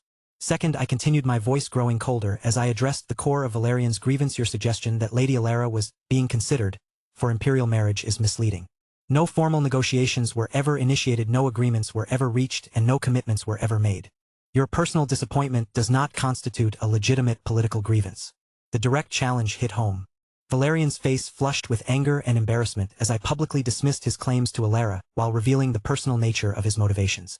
Third, I said, allowing a note of steel to enter my voice as I prepared to destroy his position completely, "Your characterization of Grandmaster Nightingale as a threat to imperial authority ignores the reality that he has consistently supported imperial interests, enhanced our economic position, and strengthened our international relationships." I paused, letting the silence stretch as I studied Valerian's increasingly desperate expression. It was time to remind him of certain truths he had apparently forgotten. "Valerian," I said quietly, using the tone that had once reduced him to tears during our childhood confrontations, "do you remember the last time you challenged my judgment in front of witnesses?" The color drained from his face as the memory surfaced. He was 12, I was 10, and he had made the mistake of publicly questioning my competence during a family gathering. What followed had been a systematic dismantling of his arguments, his credibility, and his confidence that had left him sobbing in front of relatives and advisors. "I remember explaining to you then," I continued with deadly calm, "that challenging my positions without proper preparation would always end badly for you. That lesson apparently needs reinforcing." I turned back to the assembled nobles, my voice returning to its normal authoritative tone. "Grandmaster Nightingale's marriages represent strategic victories for the Slatemark Empire, not threats to our sovereignty. Any attempt to undermine these alliances would damage our international position and economic interests." The political argument was sound, but I wasn't finished with Valerian personally. "Furthermore," I said, looking directly at my brother with the kind of cold assessment that had always terrified him, "anyone attempting to create political instability based on personal grievances rather than legitimate imperial concerns would be acting against the empire's interests." I moved closer to where Valerian stood, noting how he unconsciously stepped backward as I approached. The childhood dynamic between us had never really changed. I had always been smarter, more politically astute, and more willing to use whatever tools were necessary to achieve my objectives. "Do you understand me, brother?" I asked quietly, making sure only he could hear the full implications of my words. "This isn't a game you can win. These aren't opponents you can overcome. Walk away now while you still have the option to do so with dignity intact." Valerian's hands were trembling slightly as the full weight of his situation became clear. He had expected to rally noble support against Arthur based on nationalist sentiment and personal grievance, but instead he had exposed his own weakness while giving me the opportunity to demonstrate my superior political position. He began then stopped as he realized he had no viable response.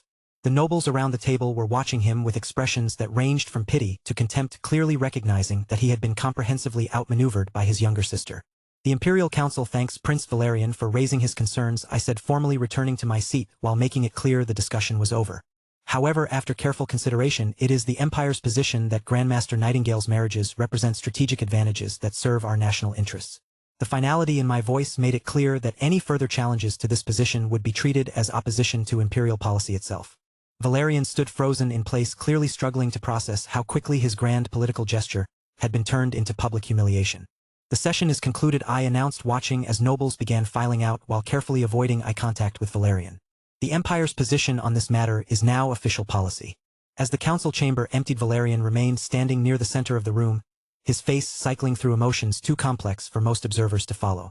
The confident prince who had called this session was gone, replaced by someone who looked remarkably like the broken 12-year-old I remembered from our childhood.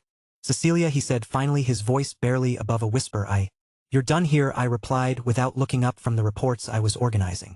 Go home, Valerian. Count yourself fortunate that I chose to handle this privately rather than making your humiliation a public spectacle. He turned to leave, moving with the defeated posture of someone who had just learned a lesson he should have remembered from childhood. But as he reached the chamber's main entrance, I noticed my father standing quietly in the doorway, watching the entire scene with unreadable expression. Emperor Quinn Slatemark stepped aside to let Valerian pass, then entered the chamber with the kind of measured pace that suggested he had been observing for some time. His presence immediately changed the atmosphere. Where I commanded authority through political skill and status, my father's authority was absolute and unquestionable. Father, I said, rising from my seat with the respect due the emperor, while wondering how much of the confrontation he had witnessed. Valerian will live a quiet life as a count, he said, simply, the words carrying implications that hit me like a physical blow. Effective immediately. The announcement stunned me into momentary silence. Stripping Valerian of his princely status and reducing him to a county title was a punishment so severe it essentially amounted to exile from imperial life entirely. Father, I said carefully, what aren't you telling me? But Emperor Quinn was already moving toward the chamber's exit, leaving me alone with the realization that whatever I thought I knew about Valerian's situation, there were clearly larger forces at work than I had anticipated. Chapter 781. Civil War? 2. The private meeting room in the Imperial Palace's diplomatic wing was supposed to be neutral ground, a place where even enemies could conduct necessary business without fear of interference or surveillance, which made it the perfect location for Jack Blazespout to spring whatever trap he had been preparing since my engagement announcements shattered his careful political plans. Arthur, Jack said as I entered the elegantly appointed chamber, his voice carrying that familiar combination of charm and malice that had characterized our relationship since our first confrontation 4 years ago. Thank you for agreeing to meet with me on such short notice. He stood near the room's tall windows, silhouetted against the afternoon light in a way that made his features appear sharper and more predatory than usual. There was something different about his demeanor today, a confidence that went beyond his typical arrogance, as if he knew something I didn't. Jack, I replied with carefully controlled neutrality, positioning myself where I could observe both him and the room's exits. Your message suggested urgent business that required private discussion. I'm curious what could be so important. The tension between us was immediate and familiar. 4 years had passed since our last private confrontation, but nothing had changed about the fundamental dynamic. We both knew exactly what the other was. I understood his connection to the Order of Fallen Flame while he was aware of Luna's existence within me. A stalemate of mutual knowledge that had kept us from openly destroying each other. Several things actually, Jack said with a smile that never reached his eyes. But let's start with what we both know has always been the most pressing issue between us. He's different today, Luna's voice whispered in my mind with obvious concern. More confident. More dangerous. Be very careful, Arthur. I'm not aware of any pressing issues between us, I replied evenly, though my magical senses were already beginning to detect subtle wrongness in the room's atmosphere. Perhaps you could be more specific. Rose Springshaper, Jack said bluntly, his mask of diplomatic courtesy dropping entirely to reveal the obsessive hunger that had driven his interest in her for years. As I mentioned before, her mother Evelyn has been quite distressed about the lack of communication from her beloved daughter. The Pope of the Order of Fallen Flame feels entitled to guidance regarding Rose's recent marriage arrangements. The demand was both politically impossible and personally offensive, but I recognized it as the same pattern from our previous confrontations. Jack pushing boundaries to see how far he could press before I broke. And if I decline this request? I asked, already knowing the answer but wanting to hear him say it directly. Then we moved to more persuasive Approaches, Jack said with the kind of cold smile that suggested he was looking forward to such escalation. Though I should mention that there's another matter we need to discuss as well. Which is Elara Astoria, Jack said, his voice carrying a note of possessive anger that made my protective instincts flare immediately. That particular arrangement was always intended to be temporary. She belongs with someone who can appreciate her unique qualities properly. The barely controlled fury in his voice when he mentioned Elara told me more about his motivations than any amount of political analysis could have revealed. This wasn't just about strategic positioning. Jack had developed genuine feelings for her, which made him exponentially more dangerous. Elara belongs with whoever she chooses, I replied with steel in my voice, my own anger beginning to override diplomatic caution. And she's made her choice clear. Any attempt to interfere with that decision would be inadvisable. Still playing the noble protector emperor of the world? Jack asked with obvious amusement, using the title he had discovered during our first confrontation. How long do you think you can keep protecting all of them? Against us? The echo of his words from 4 years ago sent chills down my spine. He had threatened me then about my inability to protect everyone I cared about, and now he was making good on that promise. Be very careful about your next words, Jack, I said quietly, my voice carrying the kind of controlled threat that came from peak ascendant rank magical power barely held in check. Some accusations can't be taken back. Threats, Arthur? Jack replied with obvious delight, his own magical aura beginning to manifest as dark energy that seemed to absorb light rather than reflecting it. From someone who's supposed to be a pillar of civilized society? How disappointing. I could feel the room's atmosphere growing heavier as both our magical energies clashed in the space between us. Peak ascendant rank power was nothing to trifle with, and having two such forces in direct opposition was creating pressure that made the air itself seem to vibrate with potential violence. You know what I am, and I know what you are, I said, allowing some of my true power to manifest as golden light that pushed back against Jack's encroaching darkness. The difference is that I'm not hiding behind political immunity while threatening innocent people. Innocent? Jack laughed with genuine mirth. Arthur, you really don't understand what's happening here, do you?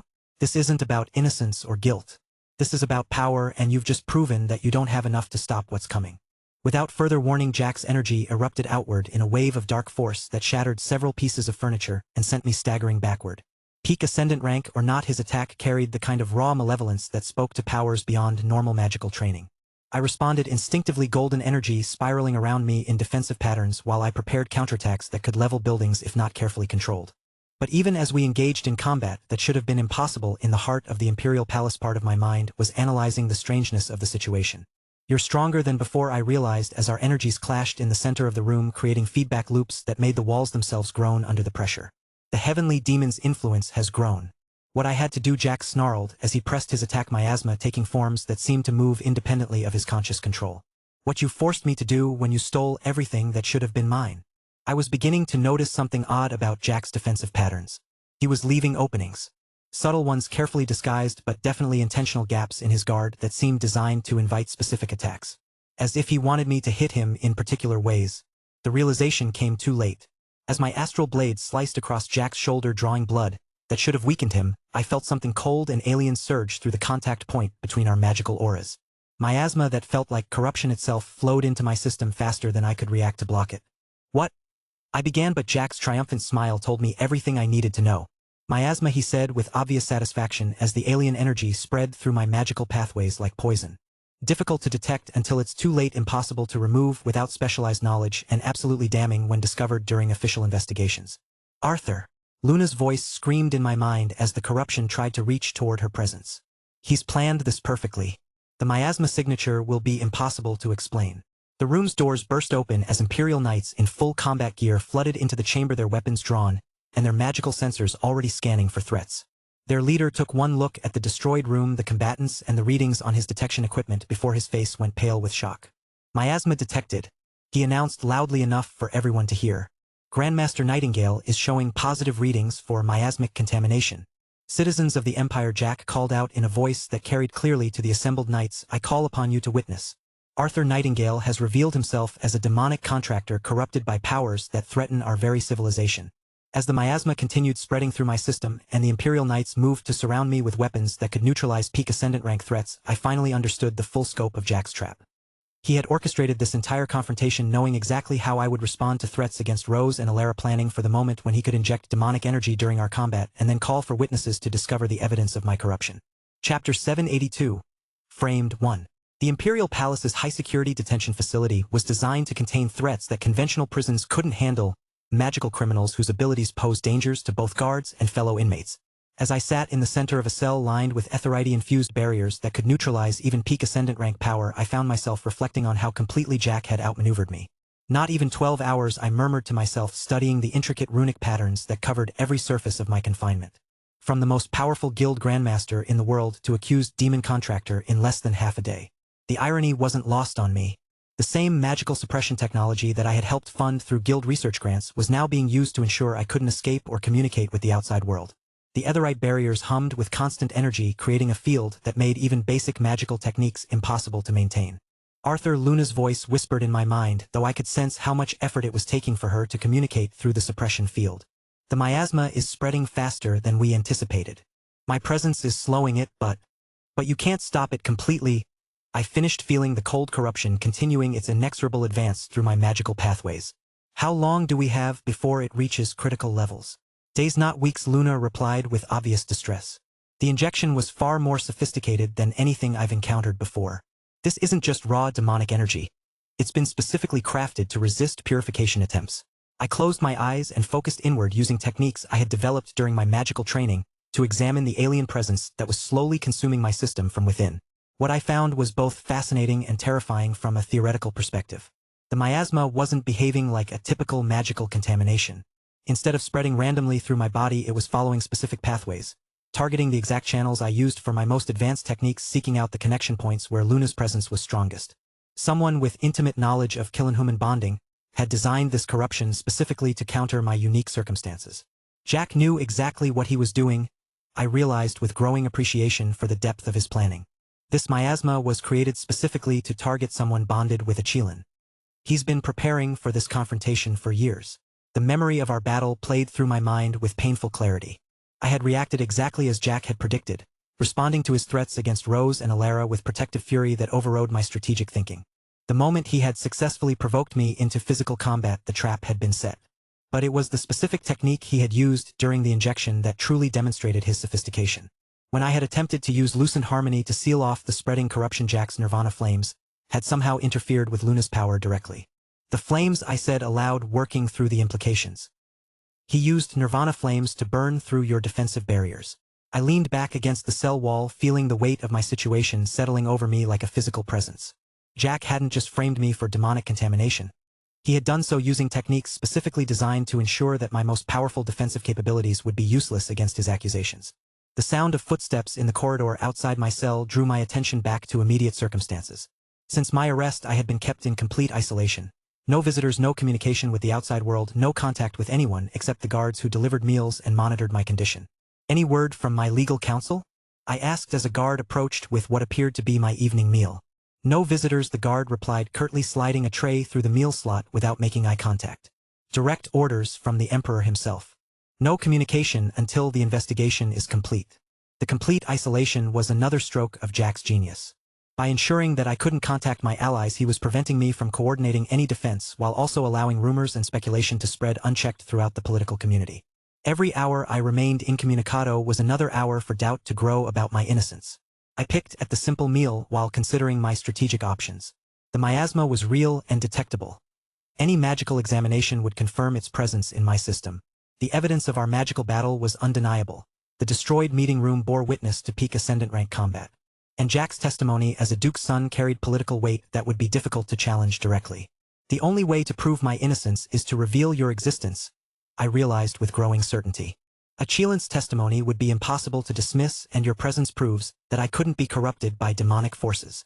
The cell's lighting system dimmed automatically as evening approached, leaving me in the kind of subdued illumination that was designed to maintain circadian rhythms, while preventing the disorientation that could lead to escape attempts.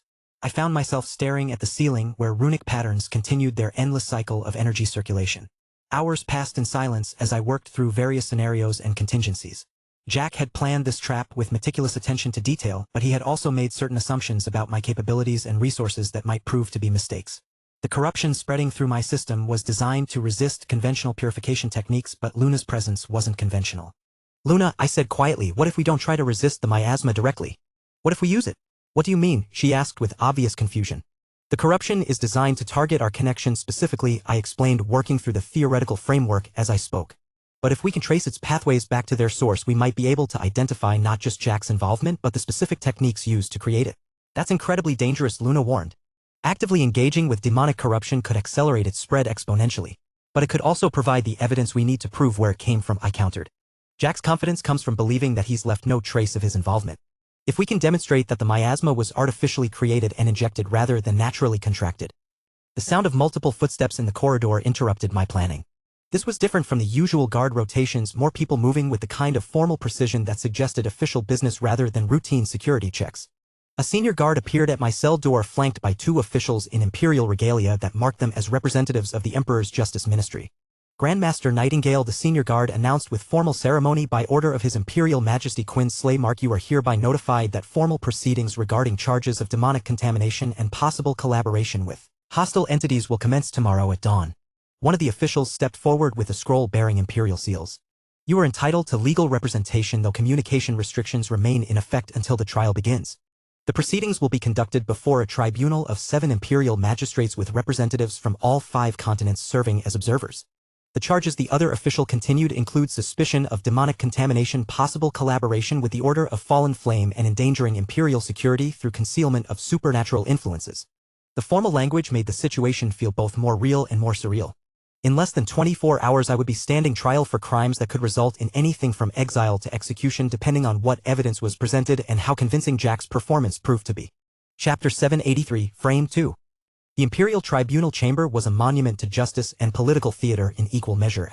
A vast hall designed to accommodate not just the 7 magistrates who would determine my fate, but the Empire's most influential nobles whose presence transformed this trial into a spectacle that would define imperial politics for generations. As I was escorted to the defendant's position, I noted representatives from every major noble house seated in the gallery, their expressions ranging from curiosity to carefully controlled concern.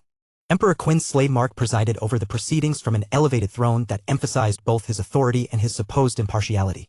To his right sat the 7 magistrates who would actually render judgment, while to his left a section had been reserved for magical experts and imperial scholars whose testimony might prove relevant to charges of demonic contamination. The Imperial Tribunal will now hear the case of suspected demonic contamination against Guild Grandmaster Arthur Nightingale, announced the Chief Magistrate, his voice carrying clearly through the chamber's enhanced acoustics. The accused stands charged with demonic contamination, possible collaboration with hostile supernatural entities, and endangering imperial security through concealment of dangerous influences. My legal counsel, a team of the Empire's finest advocates, had been given less than 12 hours to prepare a defense against charges that carried the potential for exile or execution. They sat at a table beside me, their expressions professionally composed despite the obvious impossibility of their task. The prosecution will present its evidence, the Chief Magistrate continued, gesturing toward where Jack Blaze Spout stood with a team of imperial prosecutors. Lord Jack Blaze Spout, as the primary witness and victim of the alleged attack, you may proceed. Jack rose with the kind of confident grace that had always characterized his public appearances, dressed in formal attire that emphasized both his noble status and his role as an injured party seeking justice. His performance over the next hour was nothing short of masterful. Honorable magistrates, Jack began, his voice carrying the perfect combination of wounded dignity and civic responsibility. It pains me to stand before this tribunal with evidence against someone I once considered a colleague and fellow student. But the security of our empire demands that truth be revealed regardless of personal considerations. What followed was a systematic presentation of evidence so comprehensive and damning that I found myself genuinely impressed by the depth of Jack's preparation.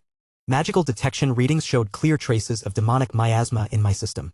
Witnesses testified to the destructive magical combat that had occurred in the palace meeting room. Expert analysis of the energy signatures confirmed the presence of corruption that could only come from prolonged exposure to demonic influences. Furthermore, Jack continued producing what appeared to be historical documents. Investigation into Grandmaster Nightingale's rapid rise to power reveals patterns consistent with supernatural enhancement. No purely human mage could have achieved peak ascendant rank capabilities at his age without external assistance. My legal team attempted to challenge various pieces of evidence, but their objections were systematically overruled or countered with additional documentation. Jack had anticipated every possible line of defense and prepared responses that made my advocates appear incompetent rather than merely outmatched. The magical resonance patterns detected during our confrontation, Jack explained to a panel of expert witnesses, indicate that Grandmaster Nightingale has been corrupted for months, possibly years. The sophistication of the concealment suggests long-term collaboration with entities that specialize in hiding demonic influences from conventional detection. Throughout the systematic destruction of my reputation and legal position, I remained seated calmly at the defendant's table, showing no sign of distress or desperation despite the mounting evidence against me.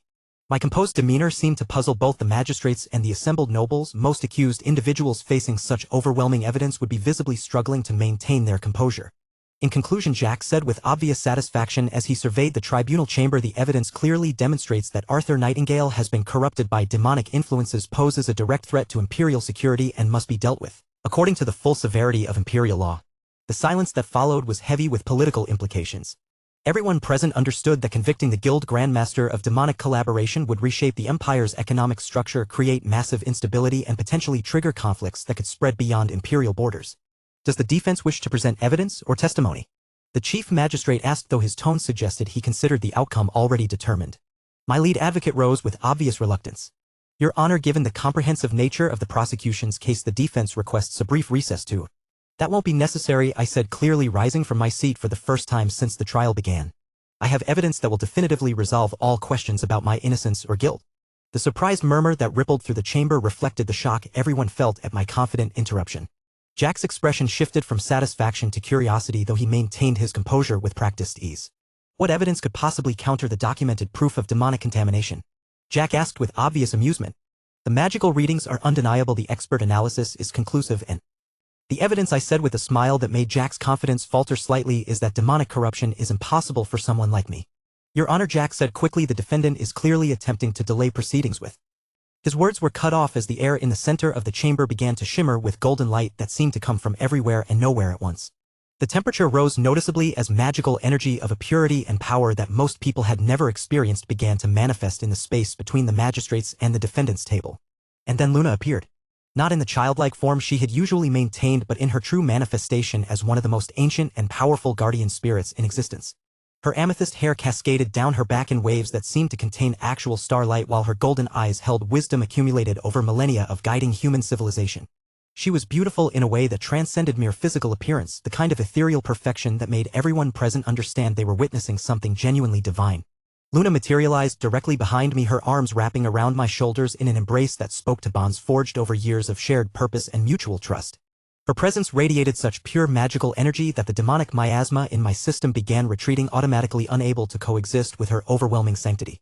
I am Luna, she announced, her voice carrying harmonics that resonated through the chamber with supernatural clarity, and Arthur Nightingale is my chosen contractor and the future emperor of the world.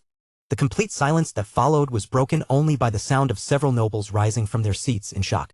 Emperor Quinn himself leaned forward with obvious amazement, while the magistrates stared with expressions that cycled through disbelief, awe, and growing understanding. 1,000 years ago, Luna continued, her golden eyes surveying the assembled tribunal with ancient authority, I guided Julius Slaymark in founding this very empire.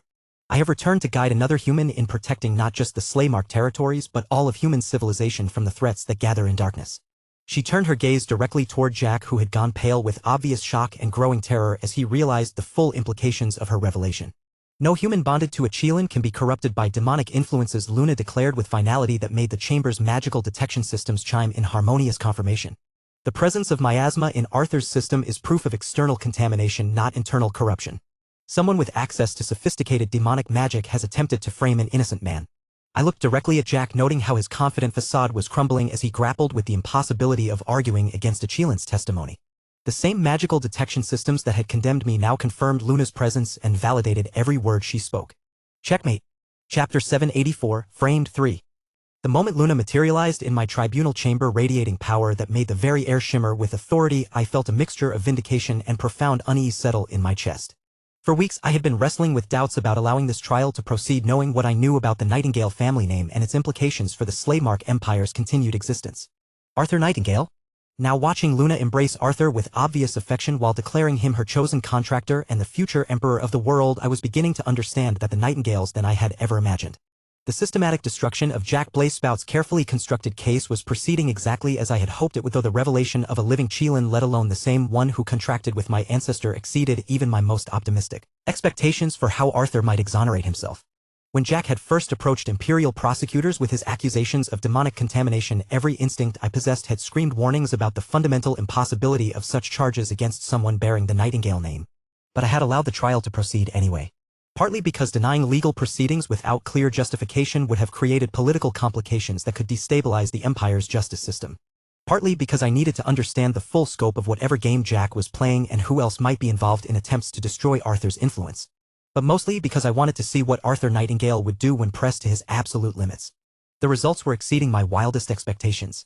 No human bonded to a Qilin can be corrupted by demonic influences, Luna declared with authority that made the chamber's most sophisticated magical detection systems chime in harmonious agreement.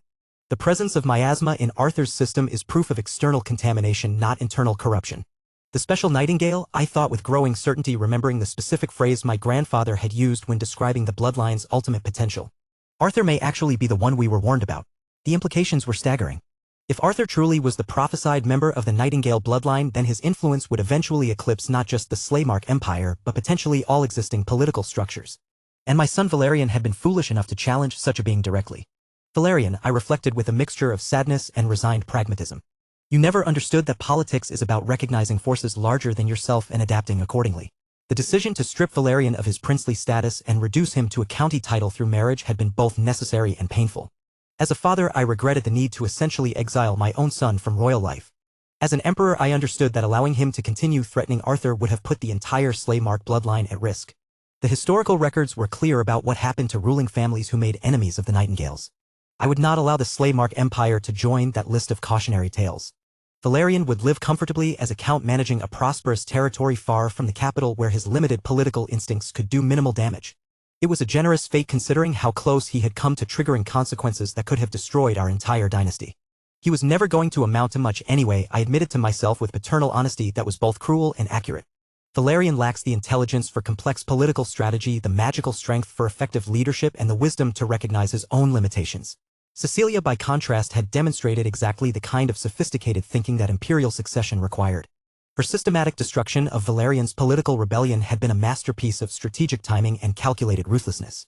She understood that some threats needed to be eliminated decisively rather than merely contained. And her engagement to Arthur represented perhaps the most advantageous political alliance in Slaymark history. If Arthur is truly the special Nightingale, I mused, watching Luna's golden eyes survey the tribunal chamber, then Cecilia will become not just Empress of the Slaymark Empire but partner to someone whose influence spans the world. The thought should have been intimidating, the prospect of my daughter marrying someone whose power might eventually surpass my own. Instead, I felt a kind of anticipatory excitement about the possibilities such an alliance could create. Furthermore, Luna continued, her voice carrying harmonics that seemed to resonate with the chamber's very architecture. The magical techniques used to inject this corruption into Arthur's system bear signatures that can be traced back to their source. We need only examine the miasma's composition to identify who possesses both the knowledge and resources necessary to create such sophisticated contamination. The trap was closing around Jack with inexorable precision. Luna's testimony had not only exonerated Arthur but provided a clear path for exposing whoever had orchestrated the frame job. The Qilin's wisdom was being applied to modern investigative techniques with devastating effectiveness. The political ramifications would be extraordinary. Arthur would emerge from this trial not just vindicated but elevated to an almost mythical status among the Empire's nobility. The man who commanded loyalty from a Qilin would be virtually untouchable through conventional political maneuvering. And that was exactly what the Slaymark Empire needed. The challenges facing human civilization were growing more complex every year. International tensions, economic instabilities, technological disruptions that created new forms of social conflict, traditional approaches to governance were proving increasingly inadequate for managing such multifaceted problems. But a leader blessed by one of the ancient guardian spirits commanding resources that spanned continents while maintaining connection to wisdom accumulated over millennia?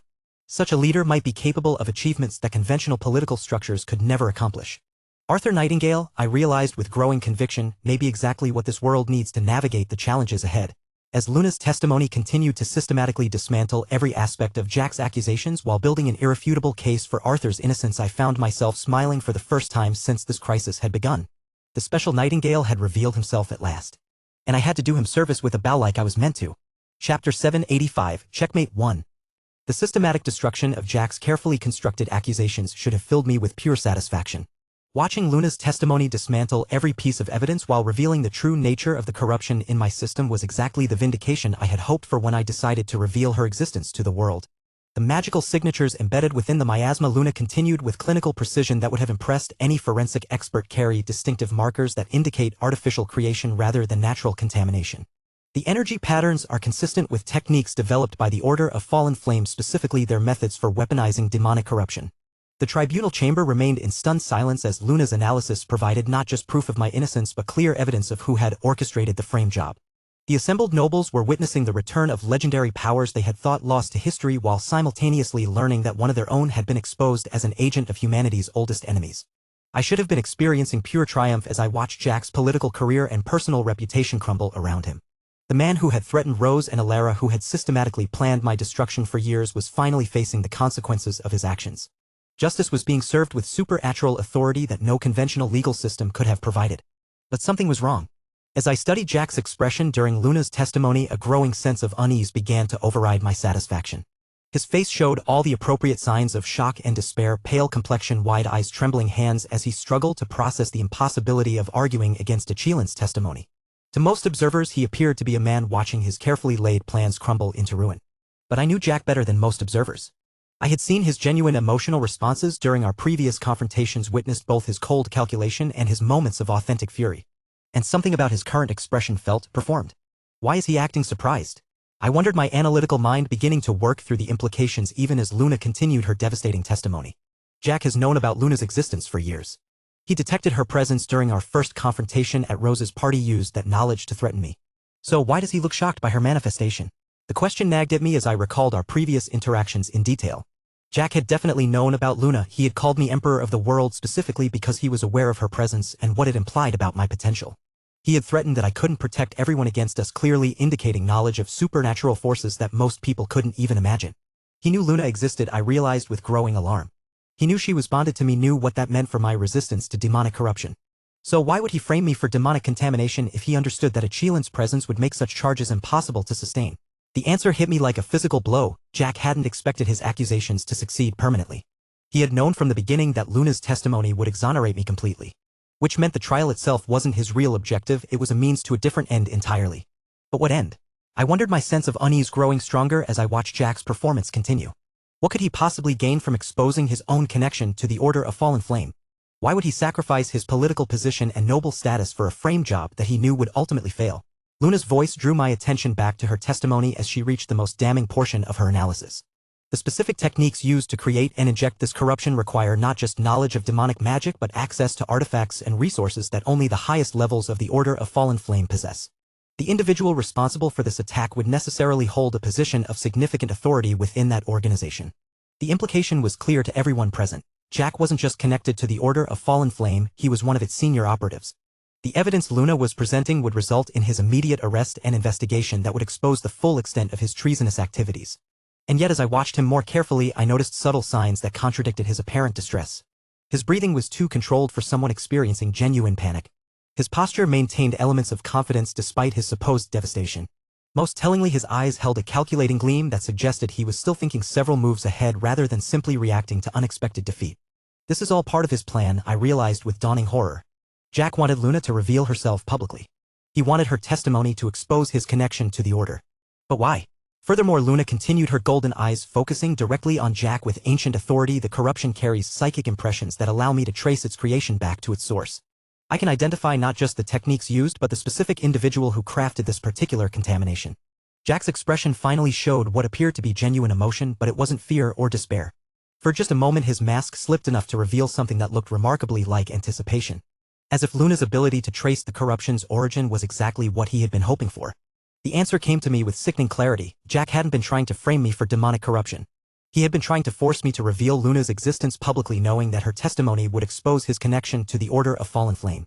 But if he was willing to sacrifice his position and status for that revelation, it meant the Order had plans that required Luna's existence to be known. I can now identify the specific source of Luna began, but she never finished her sentence. The explosion that rocked the Imperial Tribunal chamber was unlike anything I had ever experienced. Not the clean, focused destruction of military ordnance or magical combat, but something far more sinister, a blast that seemed to tear at the very fabric of reality itself, creating ruptures in space that leaked energies no human science could explain. The chamber's defensive barriers, designed to contain peak ascendant rank magical combat, shattered like glass under forces that operated according to completely different physical laws. Ancient stone walls that had stood for centuries cracked and crumbled as dimensional instabilities spread outward from multiple points throughout the room. Through the chaos of collapsing architecture and screaming nobles, I caught a glimpse of Jack's face in the moment before the blast wave reached him. He wasn't cowering or trying to protect himself like everyone else in the chamber. He was smiling. Not the desperate grin of someone who had triggered a last resort weapon, but the satisfied expression of someone whose carefully laid plan was proceeding exactly as intended. Even as the explosion threatened to bring down the entire chamber around us, Jack looked like a man who had just achieved his primary objective. The realization that I had walked directly into a trap far more sophisticated than anything I had anticipated filled me with cold fury even as the chamber continued to disintegrate around us.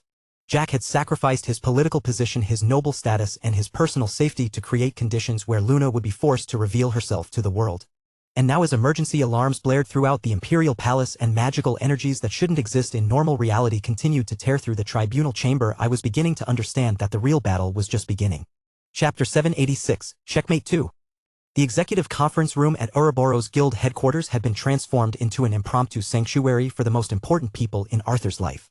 While the Guild Grandmaster faced trial for his freedom and reputation, those who loved him waited in the kind of tense silence that came from knowing their entire world could change based on events they couldn't control or influence.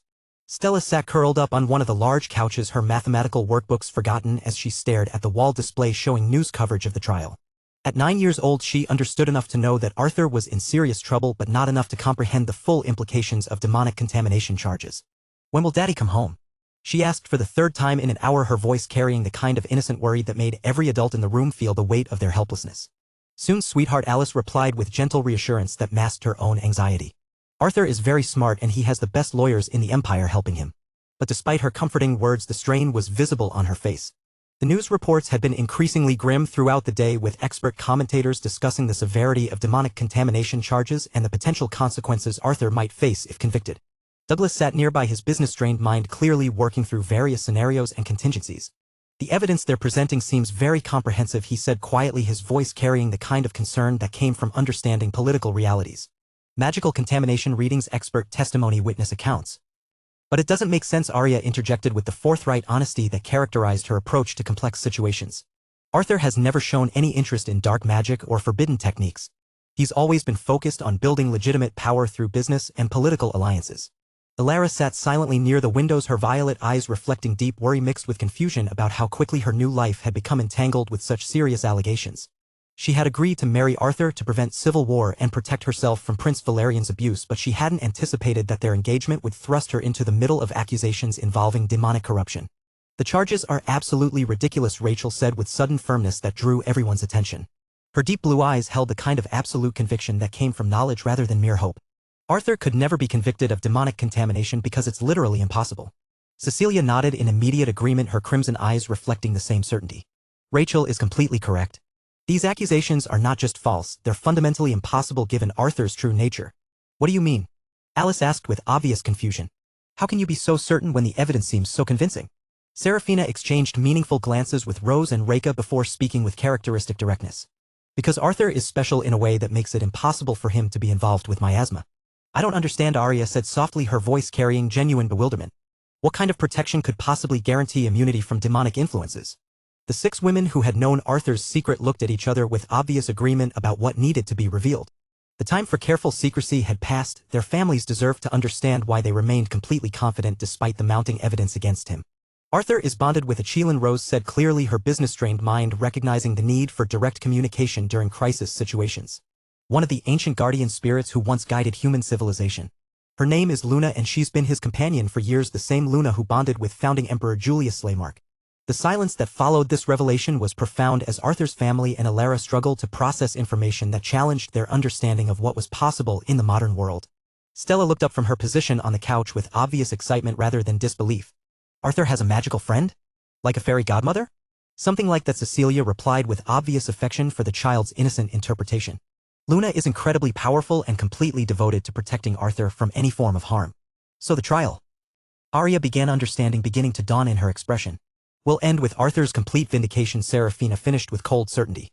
"Luna's testimony will not only prove his innocence but expose whoever orchestrated this framed job. Sheilans cannot lie and their word is absolute truth in any legal proceeding." Arthur's parents exchanged looks of amazement mixed with relief as they processed the implications of what they had just learned. Their son wasn't just innocent of the charges against him, he possessed protection that made such charges fundamentally impossible. "But if Arthur has such powerful protection," Elara asked thoughtfully, "then who would be foolish enough to attempt framing him for demonic contamination? Surely anyone with knowledge of supernatural forces would understand the impossibility of such accusations succeeding." "Someone who wanted the frame job to be exposed," Rose replied with growing certainty in her voice. "Someone who knew that Arthur would be forced to reveal Luna's existence to prove his innocence." "Jack Blazepout," Rachel said with cold anger that surprised everyone present. "Jack?" Elara said with shock that bordered on denial. But he seemed so genuinely concerned about Arthur's behavior, so worried about potential corruption. Why would he frame someone for crimes he might be committing himself?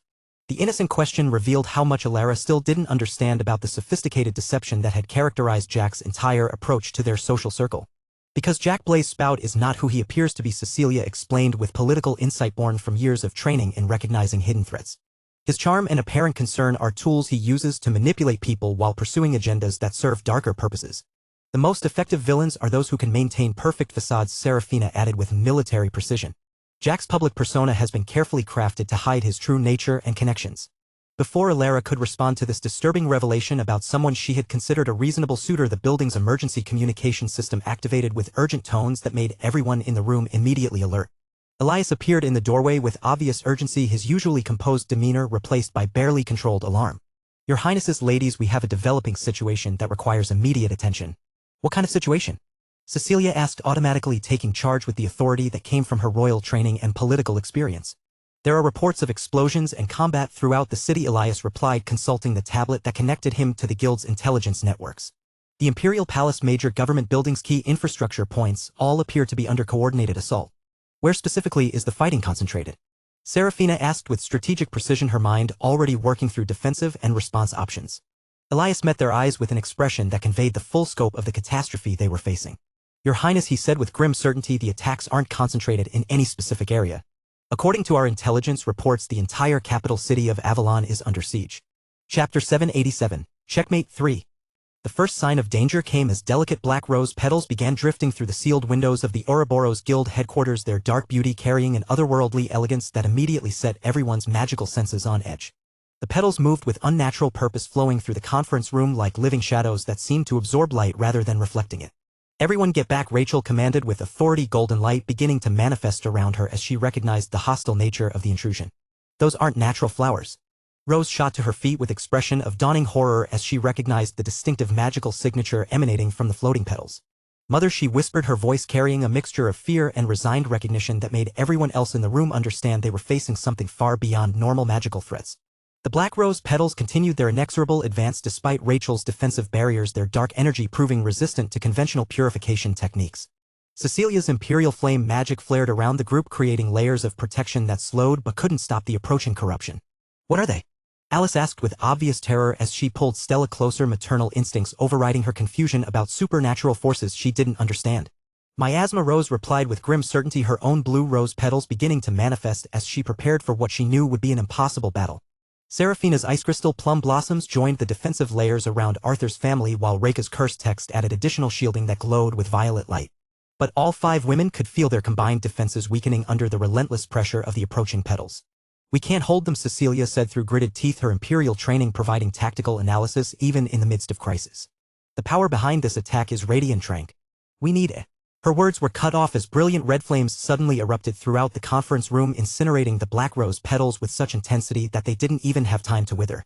They simply ceased to exist as the purification fire consumed every trace of their corrupt energy. The building shook with tremendous force as something far more powerful than conventional explosives tore through the Ouroboros Guild's structural defenses. Advanced magical barriers that could withstand peak ascendant rank attacks crumbled like paper under forces that operated according to fundamentally different physical laws.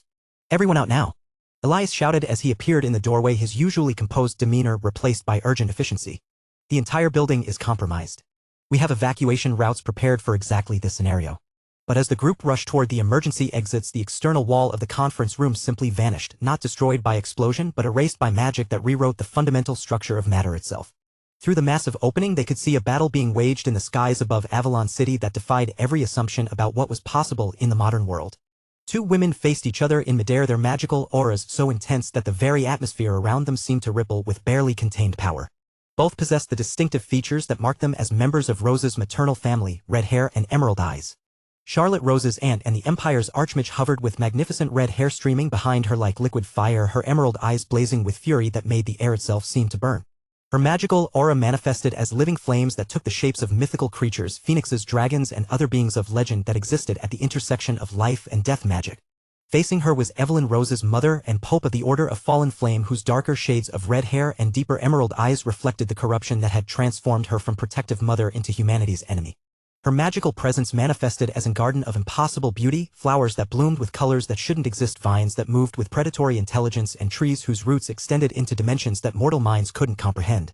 The battle between them was reshaping the landscape of Avalon City with each exchange of power. Charlotte's purification flames met Evelyn's corrupted nature magic in collisions that sent shockwaves through both the physical and magical planes of existence. Get them out of the city, Charlotte's voice echoed directly in their minds, her mental communication cutting through the chaos with crystalline clarity. The evacuation has already begun, but the Order's assault is more comprehensive than we anticipated. Through the gaping hole in the building, they could see the full scope of the catastrophe unfolding across Avalon City. Explosions bloomed like deadly flowers throughout the urban landscape as the Order of Fallen Flames agents attacked everything from government buildings to civilian infrastructure. Military response teams were engaging hostile forces in aerial combat that painted the sky with competing colors of magical energy. The entire city, Arya whispered with obvious shock as she took in the scale of destruction visible from their vantage point. They're attacking everything at once. Coordinated assault, Serafina confirmed with military precision, her strategic mind immediately grasping the implications of what they were witnessing. This isn't just about Arthur's trial or even capturing Luna. This is a full-scale attempt to decapitate the Empire's leadership while the government is distracted by legal proceedings. Emergency evacuation alarms were blaring throughout the city as civilian populations received automated instructions to seek shelter or flee toward designated safe zones. The advanced magical technological infrastructure that made Avalon City one of the most sophisticated urban centers in the world was being systematically targeted by forces that seemed to understand exactly which systems needed to be disrupted to create maximum chaos. We need to move, Rachel said with Sanctus authority, her training immediately shifting focus from the larger battle to the immediate responsibility of protecting the people under her care. The Guild's emergency protocols should include transportation to secure locations outside the city. Cecilia was already coordinating with Elias through her communication device, her royal training allowing her to maintain tactical thinking despite the overwhelming nature of the crisis. Imperial safe houses are compromised. The Order clearly has intelligence about our defensive preparations. We need alternative options. The Northern Embassy, Rose suggested as another explosion rocked the building around them. The embassies are heavily fortified and could offer some protection. As they prepared to implement whatever evacuation plan could be assembled under such chaotic conditions, Reka moved to shelter Stella with astral energy barriers while Arthur's parents stayed close to their daughter Arya. Above them, the battle between Charlotte and Evelyn intensified as each woman drew upon powers that could reshape continents if left unchecked. The Archmage's mana met the Pope's miasma in exchanges that sent ripples through reality itself, while around them the Order of Fallen Flames' full assault continued to tear apart everything Arthur had worked to build and protect. The real war had begun. Chapter 788, Order of the Fallen Flame, 1. Quinn Mark lifted his palm toward the ceiling and the world responded. Mana surged from his body in a great tide, saturating the air like the onset of a storm. His gift activated instantly, Mage's Flow, and with it came the cloak. Not a literal cloak, no. It was the kind of supernatural mantle that shimmered behind his back like a second spine made of starlight and arcane will. To anyone watching, it would look elegant. To anyone else of radiant rank or below, it was a message. He wasn't in the mood to negotiate. They dare, Quinn thought, his expression set in granite, to attack the Empire with insects and sermons. The first spell was almost lazy, a flick of the wrist. And yet the air screamed as the mana lanced out. Priests and bishops evaporated mid-chant, vanishing in puffs of red mist and shredded scripture. Only the cardinals held, barely raising layers of defensive spells and blessings just in time. They had 3 seconds. Quinn was already building the next spell. This one had weight. The kind of weight you feel in your bones before your brain catches up. Symbols formed in the air, tracing ancient paths through space as runes glowed like slow-moving comets. 9-circle spell, Absolute Field. His gift wove through it, amplifying every strand of energy until space itself buckled under the strain. His mana filled the entire cathedral hall, reshaping the world in his image. The floor cracked. The sky above flickered between colors it had no business showing. The cultists, cardinals or not, were already doomed. And then a sword swung. It wasn't heralded by fanfare or spell circles. It came without noise, without heat, without anything to suggest the heavens were about to be humbled. Just a swing. Simple, almost boring. Except Quinn's soul screamed. He didn't see the sword so much as he felt its path, a sliver of stillness that cut across the chaos. It sliced through his spell as if it were butter left in the sun. His absolute field, his great spell, his masterpiece, collapsed in two. Quinn didn't move. Couldn't move. His body remembered something his pride had tried to forget. The sensation of loss. Of being outmatched. Of falling. 10 years ago, Magnus Dracar, the Martial King, had used a similar swing. But this wasn't the Martial King. No. This was something worse. Quinn's crimson eyes lifted toward the source. The figure landed lightly among the ruins of the obliterated cultists, ignoring their corpses like one might step over firewood. His hair was white, skin pale. Miasma coiled around him, thick and sentient, and his sword, it drank light. 2 horns jutted from his forehead, curved and wicked. A demon. Not some corrupted foot soldier. Not a half-summoned wraith given flesh. A duke. Quinn's mind raced.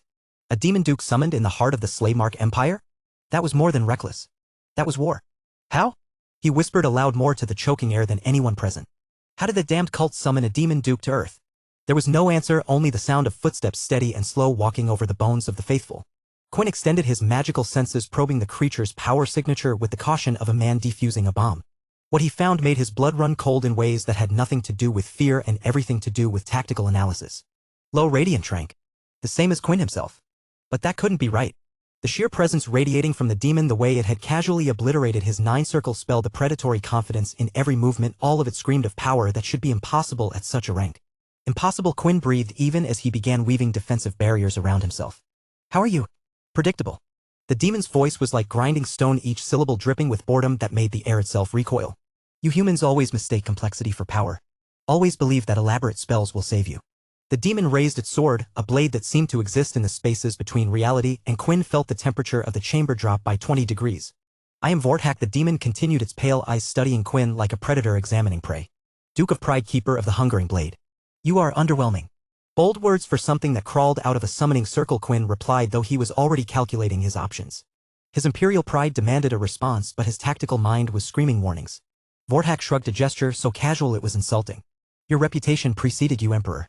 I expected more. The demon moved. Not with explosive speed, but with deliberate, measured steps. Each footfall cracked the stone beneath, and Quinn could feel reality bending slightly around the creature's presence. Quinn's first defensive spell, a barrier of crystallized mana that could stop artillery shells, held for exactly 2 seconds before spiderwebbing under the demon's casual sword strike. His second layer of protection lasted longer, forcing Vortak to actually put effort into his swing. The third barrier made the demon pause. Better, Vortak said with mild approval. But still insufficient. He shattered it with a concentrated burst of dark energy, and Quinn was forced to leap backward, already weaving his next spell. Quinn launched a series of precise strikes, not his most powerful magic but quick, efficient spells designed to test his opponent's defenses. Fire lances, crystalline projectiles, waves of pure force. You're skilled, the demon admitted, parrying a particularly well-aimed spell. For a human. But skill alone won't bridge the gap between us. Quinn grimaced and began building something more substantial. A 7-circle spell, this time pouring more of his mana into the construct. The air around him began to distort as energy gathered. Vortak watched with mild interest. Now you're trying.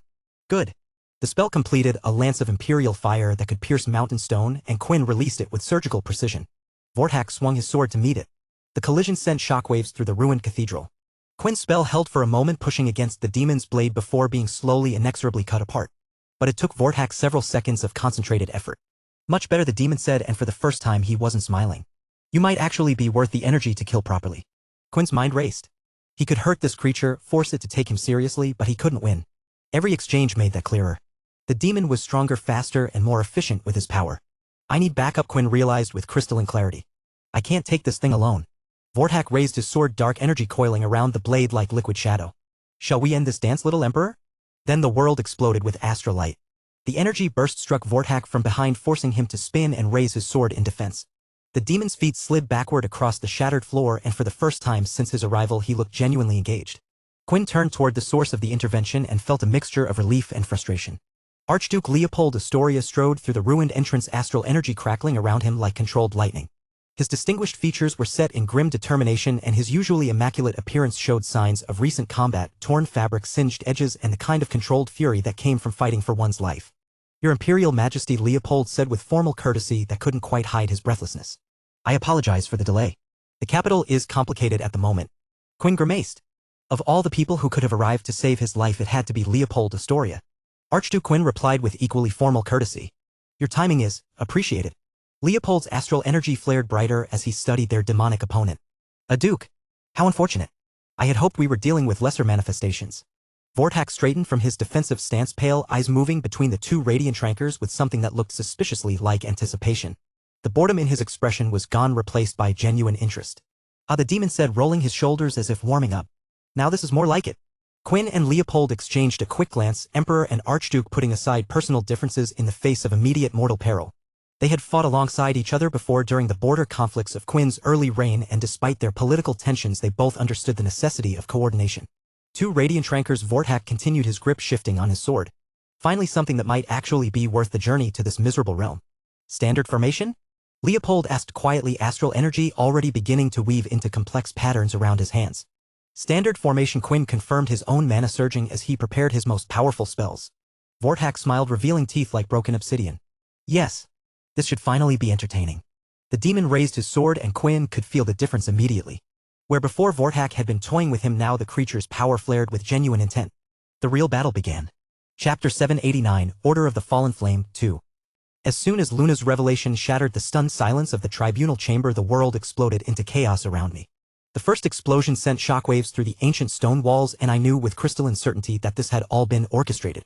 I sprinted from the defendant's table as debris rained down from the ceiling, my body moving on pure instinct even as my mind raced to process the magnitude of what was happening. The tribunal chamber's defensive barriers, wards that had protected imperial proceedings for centuries, cracked like glass under forces that shouldn't exist in normal reality.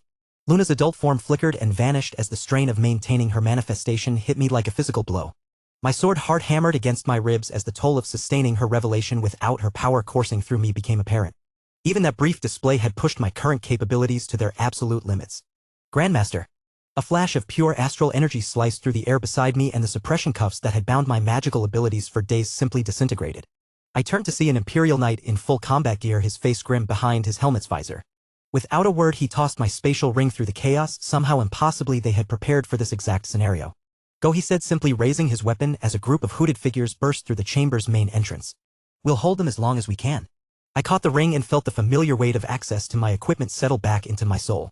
Finally, the suppression that had made me feel half blind and powerless lifted like fog before sunrise, and my full magical capabilities flooded back through my system with overwhelming intensity. My sword materialized in my right hand, the blade that had been crafted specifically for my techniques, its metal singing with contained astral energy. The familiar weight of my combat armor settled around my torso, and Seraphim's embrace boosted my senses as the ancient-grade artifacts recognized their wielder and activated automatically. Both of my gifts flared to life simultaneously. My enhanced physical capabilities merged with spatial awareness that transformed the chaotic battlefield into a three-dimensional map of threats and opportunities. Every enemy position, every trajectory of incoming attacks, every possible escape route crystallized in my consciousness with tactical precision. Arthur, you need to run, Luna's voice echoed urgently in my mind, carrying an undertone of fear that I had never heard from her before. The power signature, I'm sensing, it's not just cultists. There's something else here. Something much more dangerous. I followed her implied direction and felt my blood run cold. Through the gaps in the crumbling chamber walls I could see Emperor Quinn engaged in combat with something that made every instinct I possessed scream warnings about immediate mortal peril. A demon. Not some corrupted human or summoned familiar, but an actual demon. The creature moved with predatory grace that made Quinn's imperial combat magic look clumsy by comparison, its blade cutting through the Emperor's defensive spells like they were constructed from paper and wishful thinking. A demon duke. The realization hit me with the weight of absolute certainty. This wasn't just some random incursion. The Order had somehow managed to summon one of the greater demons to Earth, and it was systematically dismantling one of the most powerful humans alive. How dare they? Luna snarled, her voice carrying harmonics of rage that made the air around me vibrate with barely contained fury. Through our bond one could feel echoes of ancient pain, memories of battles fought millennia ago, of losses that had shaped the very foundations of her existence. The presence of demonic forces in this realm was more than just tactically problematic for her, it was personally offensive on a level that transcended rational thought. Not now, Luna, I reminded her as gently as possible while dodging a blast of miasma that turned the stone floor where I had been standing into a crater of twisted metal and melted rock. Despite everything we've built, we're still nowhere near strong enough to face something like that. Her agreement came with reluctant acknowledgement of our limitations, though I could still feel the pure hatred radiating through our connection. The demon's presence was like a constant itch she couldn't scratch, a wrong that demanded correction but currently lay beyond our power to address. My blade erupted with astral energy as I charged toward the nearest group of cultists, my enhanced speed carrying me across the battle-torn chamber in heartbeats. Priests fell before me like wheat before a scythe, their protective wards and defensive spells simply inadequate against my power properly applied. The bishops presented more of a challenge, their magical training evident in how they coordinated their attacks and supported each other's defensive positions. But even their enhanced capabilities felt manageable compared to the existential threat represented by the demon currently toying with the Emperor of the Slaymark Empire. One bishop separated herself from the group, her spear beginning to glow with the kind of corrupted astral energy that spoke to training from sources that violated every principle of legitimate magical education. Her spear heart's rhythm was visible through her enhanced aura, fast, aggressive, designed for overwhelming offense rather than sustainable combat. She thrust forward with technique that would have been impressive under normal circumstances, miasmic energy coating her weapon in patterns that made the air itself recoil from contact.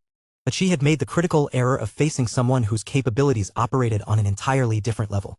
I prepared my response with the kind of calm precision that came from years of training under Luna's guidance. The first movement of my grade 6 art, Godflash, Pure light coated my sword in layers of concentrated radiance that seemed to burn away the very darkness surrounding us. My divine miracle Aureate activated at full intensity, transforming my movements into something approaching divine intervention made manifest. Valeria, my bone symbiote, stirred to full consciousness within my skeletal structure, her presence boosting my physical capabilities while providing the kind of intimate coordination that no external equipment could match. Master, Valeria's voice whispered through my consciousness, her power flowing through my bones like liquid starlight. The deep, dark, and pure light energies that could have torn me apart from within were held in perfect balance by lucent harmony, creating a synthesis that multiplied rather than merely added my various capabilities. My speed transcended anything purely human as I flowed around the bishop's spear, thrust like water around stone, the god flash technique carrying me past her defenses and through her protective wards as if they simply didn't exist. My blade found its target with surgical precision, ending her threat in a single perfectly executed strike. But I couldn't afford to pause for even a moment. The wings of Eclipse spread from my shoulders, each dark feather responding to my will as I used them to redirect my momentum and avoid the incoming spells from her companions. Featherstep carried me through patterns of movement that made targeting me nearly impossible, while space magic provided short-range teleportation that kept me consistently where my enemies least expected. Through the chaos I caught sight of my objective, the emergency exit that would lead me out of the palace and toward where my family was hopefully taking shelter. But between me and that goal I could see Jack Blaze's pout cutting through the Imperial Knights who had tried to intercept him, his own peak Ascendant Trank abilities proving more than adequate for dealing with soldiers trained for conventional threats. He moved with the kind of focused intensity that spoke to personal rather than merely strategic motivation. This wasn't just about completing the Order's mission, he was coming for me specifically, and the fury in his expression suggested that Luna's revelation had shattered whatever careful emotional control he had maintained throughout his long deception. I gathered astral energy for what would probably be a futile attempt to fight him off when the sharp crack of a gunshot cut through the ambient noise of magical combat. The magic bullet, crafted from materials that could harm peak Ascendant Trank targets, struck Jack squarely in the chest and sent him tumbling backward through the air like a discarded toy. "Go, Commander," Matthias said as he materialized beside me, his peak immortal Ankh power radiating authority that made even the chaos around us seem temporarily manageable. The twin revolvers in his hands were clearly artifacts of significant potency, their barrels still smoking from the shot that had just saved my life. I recognized him immediately, the same Imperial officer who had helped me during my first major crisis 4 years ago when political necessity had forced me to navigate dangers I hadn't fully understood.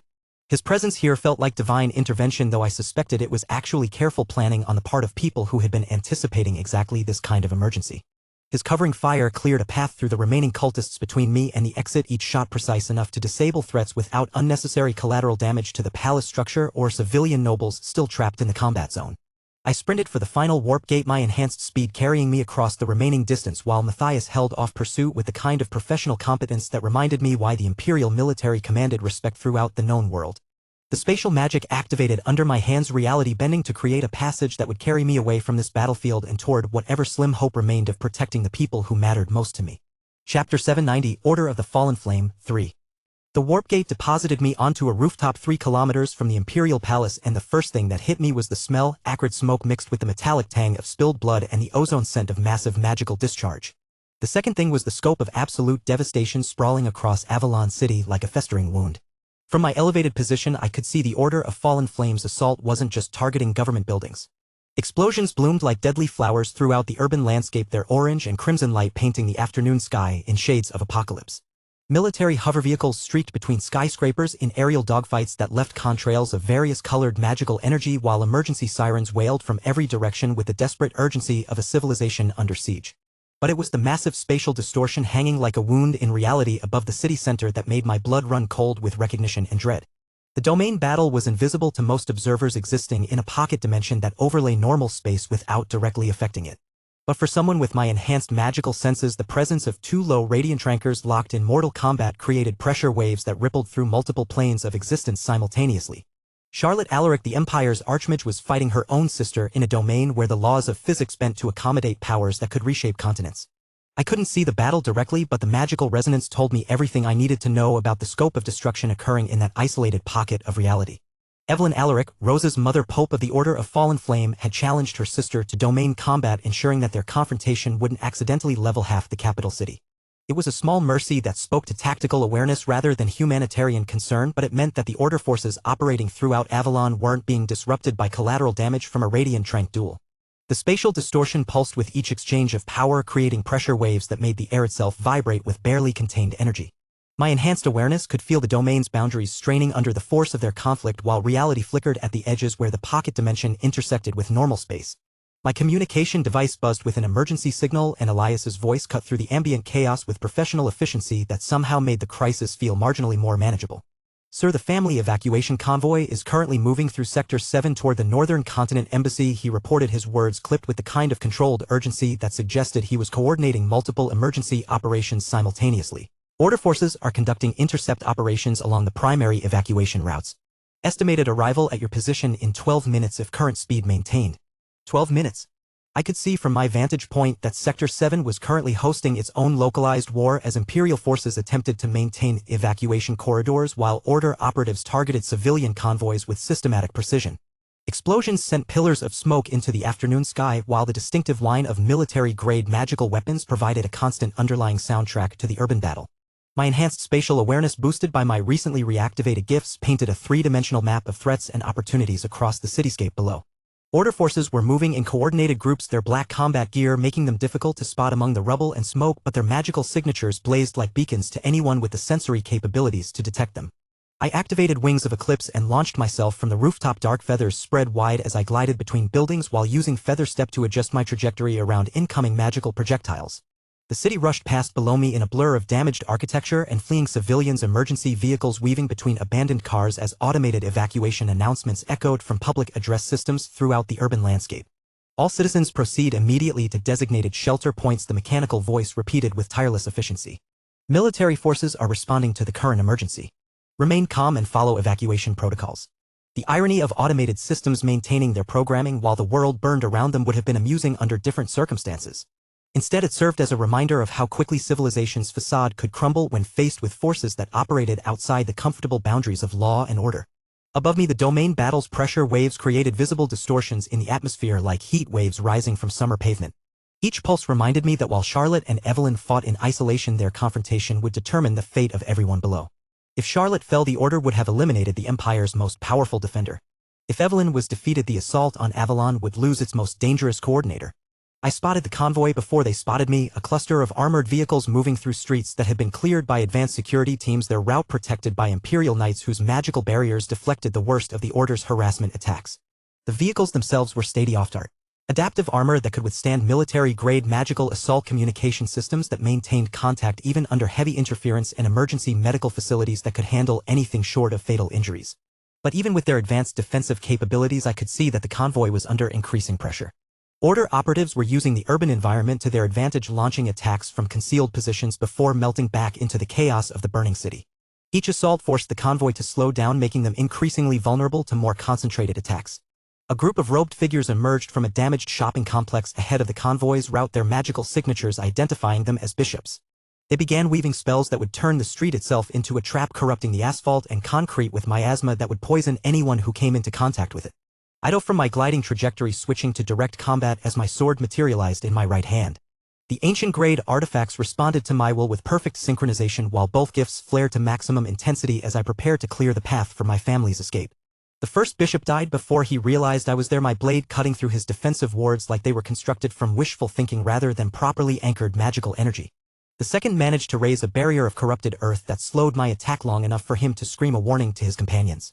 The remaining three bishops spread out with tactical precision that spoke to proper military training rather than mere magical education. They moved to flank me while maintaining coordinated spellcasting that would have overwhelmed most opponents. Unfortunately for them, I was no longer operating under normal limitations. I teleported behind their formation while simultaneously manifesting astral wings that blocked their line of sight, using the momentary confusion to eliminate two more cardinals with surgical precision. The final bishop attempted to flee, but Wings of Eclipse allowed me to pursue him through the air while raining down attacks that demolished his defensive positions. He fell among the rubble of what had once been a luxury retail establishment, his death ensuring that the convoy's path remained clear. The lead vehicle's communication system crackled to life as I landed nearby, and Rose's voice cut through the static with obvious relief. "Arthur? Thank God you're alive. We saw the palace on the news feeds. The entire structure looked like it was collapsing." "I'm fine," I replied, though the sight of my family crowded into the armored transport made me acutely aware of how close I had come to losing everything that mattered to me. "What's the current plan?" "Northern Continent Embassy," Cecilia answered with royal authority that cut through the ambient chaos. "Ambassador Helena confirmed they have defensive capabilities that can withstand sustained assault, and the building's magical shields are independently powered." Through the vehicle's reinforced windows I could see Stella pressed against the glass with wide eyes that reflected both fear and excitement. Arya sat beside our parents, her face pale but determined, while Rachel and Serafina flanked Reka in protective formations that spoke to their combat training. But it was Alara's expression that caught my attention and sent a chill down my spine. Her violet eyes held the kind of resolved determination that I had learned to associate with dangerous self-sacrifice. "The embassy's medical facilities," she said quietly, "they'll need every healer available once the injured start arriving. I should stay and help coordinate triage operations." "Absolutely not," I replied with finality that made several people in the convoy look up sharply. "You're staying with the group until this crisis is resolved." If you want access to fast updates or the full novel in high-quality audio, contact me now and buy.